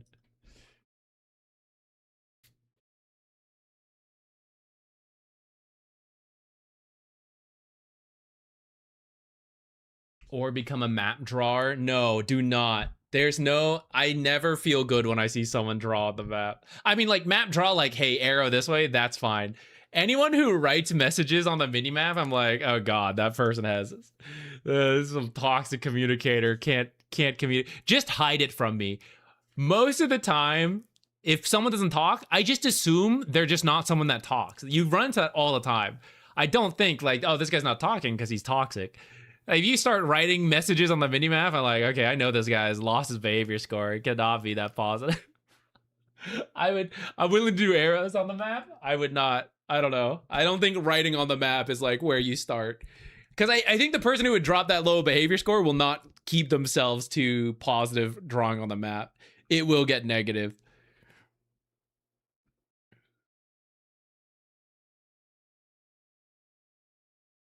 if my split pushing goes well, when should I feel I can fight the enemy? Like, at what point do I stop split pushing? That's a good question.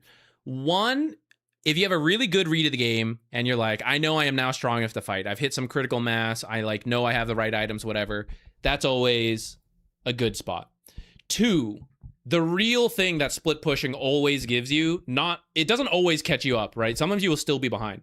The real thing you are looking for that is always going to potentially be there, whether you're ahead or behind, it is the map positioning of when you have split people up that you fall back.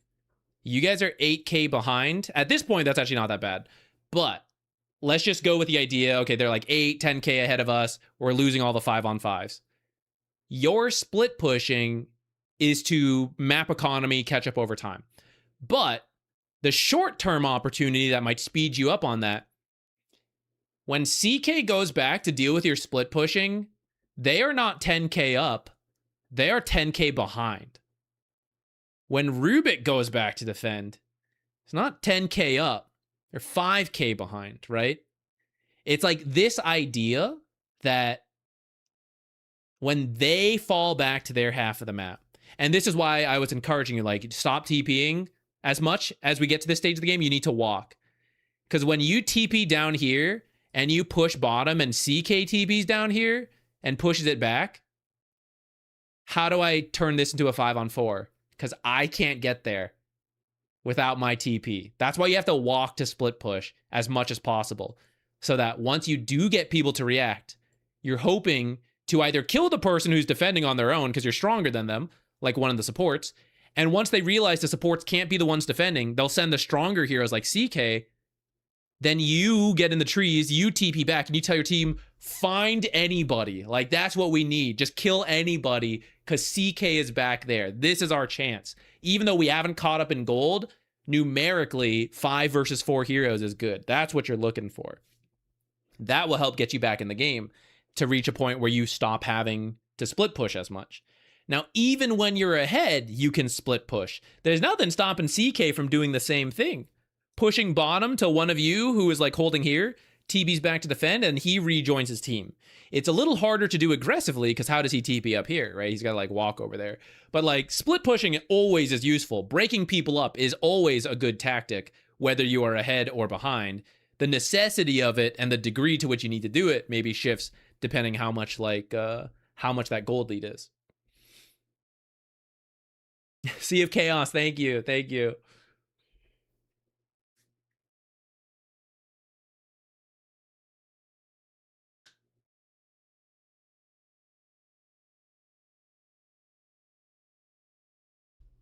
The issue with takes too long if you're toxic, even once every 10 matches, then is if everyone was that way, we could expect 1 toxic player per match. I never thought of it like that, but that's a good point. If everyone takes their turn being toxic only 1 out of 10 games, then it's no good. I don't know. It's not really meant to be a flex, but for the people complaining, I know we don't have like a genuine complaint here. And in fact, I think the original message was mostly a joke, but like, when people complain about behavior score, I do understand it's not perfect and there can be things like lighting outages and like, yeah, sometimes people rage out. I get it. But like, I have never actually raged out. I have never yelled at someone and pinged someone. I cannot think of a time. I won't say never because maybe there was. Like maybe some early Dota games and I can't remember. But like in the last couple of years, all my games are pretty much documented on stream. I have never like yelled at a teammate. I've never pinged someone's items and be like, why isn't this BKB used? Like pinged a grave and like, why didn't you use this? I have literally never done it. So like for the people who are like, I'm only sometimes toxic, how come my behavior score isn't better? It's like, I am never toxic, So like if you want your behavior score up, go up. Don't be like, well, I only rage like every now and then. How about not? Just don't, Just like you don't do it. It is possible. I get it. Like sometimes people get I don't expect everyone to be perfect and like never rage. And I don't think I'm even perfect. But like, I don't know. I always question that a little bit of like, you can't get your behavior score to go up. You can't like chill for like 100, 200 games. You can't not yell at someone in that time. That's kind of like, is that a behavior score system problem? I don't know. But I've never had to deal with it, so like, who knows? Who knows how bad the system is? Not me.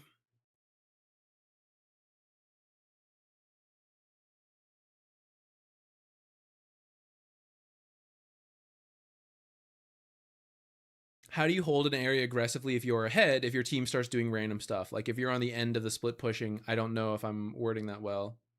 If you're on the end of the split pushing. So like you're saying in, let's say this case, the CK's position, like if we go back a little bit when we were telling like, hey, PL, go rat a lot. Like, how do you hold this? So there's like multiple tactics you can do. There we go. It's pressing all the wrong buttons. So let's look from their perspective, right? This is the Radiant's perspective. And we're saying, hey, we want to control... Actually, this is even a little... Let's go a little earlier. Actually, this game didn't start off as bad as I thought. I guess we should shrink this minimap a little bit so you guys can see. Wait, actually. Let me just... We have... Oops, wrong thing. Where the heck is it? Hold on. Sorry, no, this isn't even what you were asking. Let me adjust one thing and then I'll get to what your question. Let me just shrink this a little so you guys can see like health and mana and stuff. I didn't realize I didn't have this low enough. I guess it'll be annoying because there'll be a little strip there, but that's fine. We can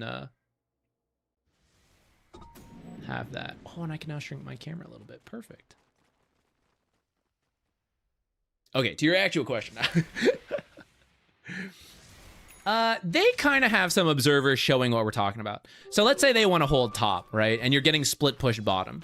So what you do is, because you move in top, we do some damage to the tower, but maybe we can't finish the tower before they start ratting bottom. You don't have to finish the tower in one go, first of all, right? But by being up here, your team can set up these kind of deep wards. This is the wrong kind, because this is like the first place people check, so it gets killed really quickly. In fact, we might be witnessing that right now. There it is, right? And now we've lost our deep wards. What they want is something that lives. So something like over here that doesn't get caught by a sentry, something like way back here. So I see people move through there. That will let me do something. First, let's say we do want to force it. Someone is split pushing bottom. It's PL, and there's 5 of us top. You can ask yourself, can the 5 of us take this tower before PL can do anything significant? Then let's just finish what we're doing. He doesn't TP back, fine. Finish what we're doing. Now we back out. Now we go look for PL. That's one option. This is especially important when it comes to like high ground. Like a lot of people are like pushing and they're like, oh no, they're ratting. Let's go back. It's like, just take the barracks faster than them and then get out. You know, you get the barracks, they get tier 3, done. But it's if you can push faster, which not every lineup can. Some solo heroes are very good at it. And that's what's the bear, for example, lone druid, very annoying. Let's say you back out. Okay, I don't want to trade objectives, right? We're pushing top. We're trying to control this area, but they're ratting bottom. So let's go deal with it. Because you're up here as the stronger team, you have hopefully set up some vision. So you fall back. We deal with the rats. Push them out. Push them out of here. Where do they go from here, right? If we're following this line of thinking. We're going to go push bottom now because we're here. They go, oh, we avoid them. Let's go top. And now I see those damn rats because I have put these observers here. And so we pretend to push bottom, and then we smoke and we twin gate, and we know exactly where to go. We sprint there. Why? Because I have the observer from earlier. That's part of controlling the area. It doesn't mean you keep it forever, like 100% hold that area, but between the times I have it and the times I can re-invade it because I have the vision set up there, that's what is like the final piece, is now they're scared like, oh, I avoided top because they were there, and then I went there when they weren't there, and then they still killed me. Now I'm really scared to go in there, right? Where are these wards that see us? And now they have to like sentry everywhere. They're spending all their money on sentries. They get them or they don't, right? And that's why you use sneaky observers for this kind of stuff, because I want them to miss it. I don't want them to just instantly kill the cliff observer and then I'm done, right? Like now when I leave this area, it is hard to re-invade because I have no vision and they might, right? But it's by going in and out with the deep wards set up that enables us to,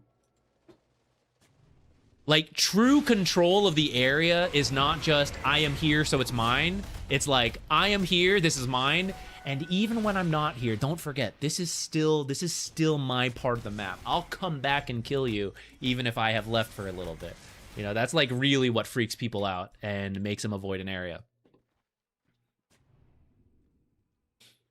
Good luck coordinating a smoke into your vision with the Guardians. Yeah, it is tricky. But the thing is, like, so in an Immortal game, they react to the smoke better. Hey guys, we need to smoke here. Let's go, right? And let's say they do it. We have to do it like 5 out of 5 times properly, right? Because the opponents are not going to get scared once, or like they know it's going to happen, so it's like it's part of it. It's got to happen 5 out of 5 times. In a Guardian game, you just got to get it like 1 out of 5 times, for example, right? They didn't listen here, they didn't listen here, they didn't listen here. Oh, this one worked, great, you know? So the bar changes as you go. I understand, depending on your rank, it is very hard to get some of these coordinations to go, but like you just keep calling for it, and like it happens at some point, and that's kind of what you need, what you're hoping for.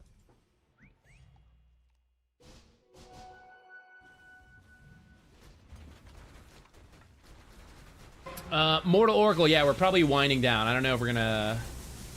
I'll probably be done. Though I am tempted to see the blade mail harpoon stuff.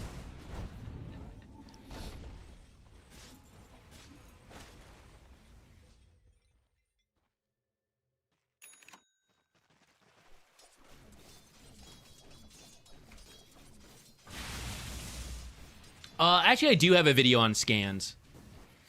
I think it performed pretty poorly, if I recall. But there is a video on all the ways I think you can use scan.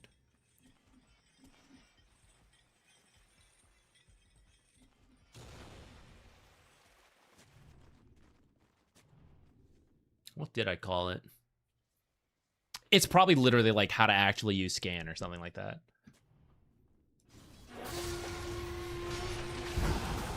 All right, let's close out of this. All right, I gotta go make dinner, and like I said, gonna try to have to set my schedule up properly. The next like month will be kind of busy, guys, but I hope as I finish moving in like early June, we will be good to go. So we'll still have a couple more streams coming up. Then I might disappear off the grid for a little bit. I'm just doing a bunch of stuff. The channel is not dead, even if videos and streams disappear for a little bit. Hopefully after June, like mid-June, we'll be back full track. Yeah, just a little bit of an early warning. You might hear me say that again later. Takeaways from this game would be to send illusions to multiple lanes from in between, going from lane to lane when they're not showing. Yeah. Keep, like, if you're avoiding the enemy, then you're avoiding the enemy. Like, keep running away from them.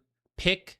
You can't perfectly do this, but, like, if you think, like, what is the most common way for them to chase me or get here, then I should be avoiding that area. The more you do that while pushing in different lanes, the better, right? We're like running them in circles. It's not just like keep pushing bottom, though that can be good. It's like I push bottom, I push mid, I push top, I push bottom, I push mid, I push bottom, I push top, I push mid. You just keep like moving around everywhere while you're getting farm as you go, and they're like constantly looking for you. And remember, when they chase you without killing you, they're running through all the areas you have farmed. So you're getting farm, they are not. And the more you can do that, that's how you can like pull a lead or like catch up from being really far behind.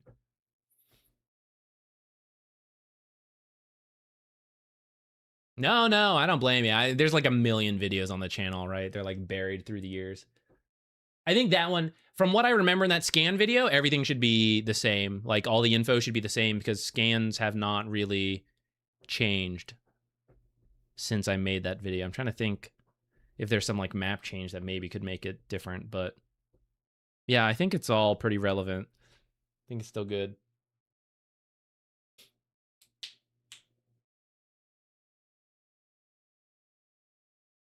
Okay, guys, thank you for hanging out with me today.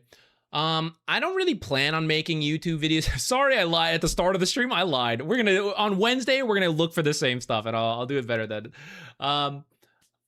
On tomorrow, we might play games. I don't think I'm really gonna work on any YouTube videos for a bit, so I may just leave that off. I'll think on that, but I think we may just play games tomorrow throughout this week, just like do some light streams and the replays and all that.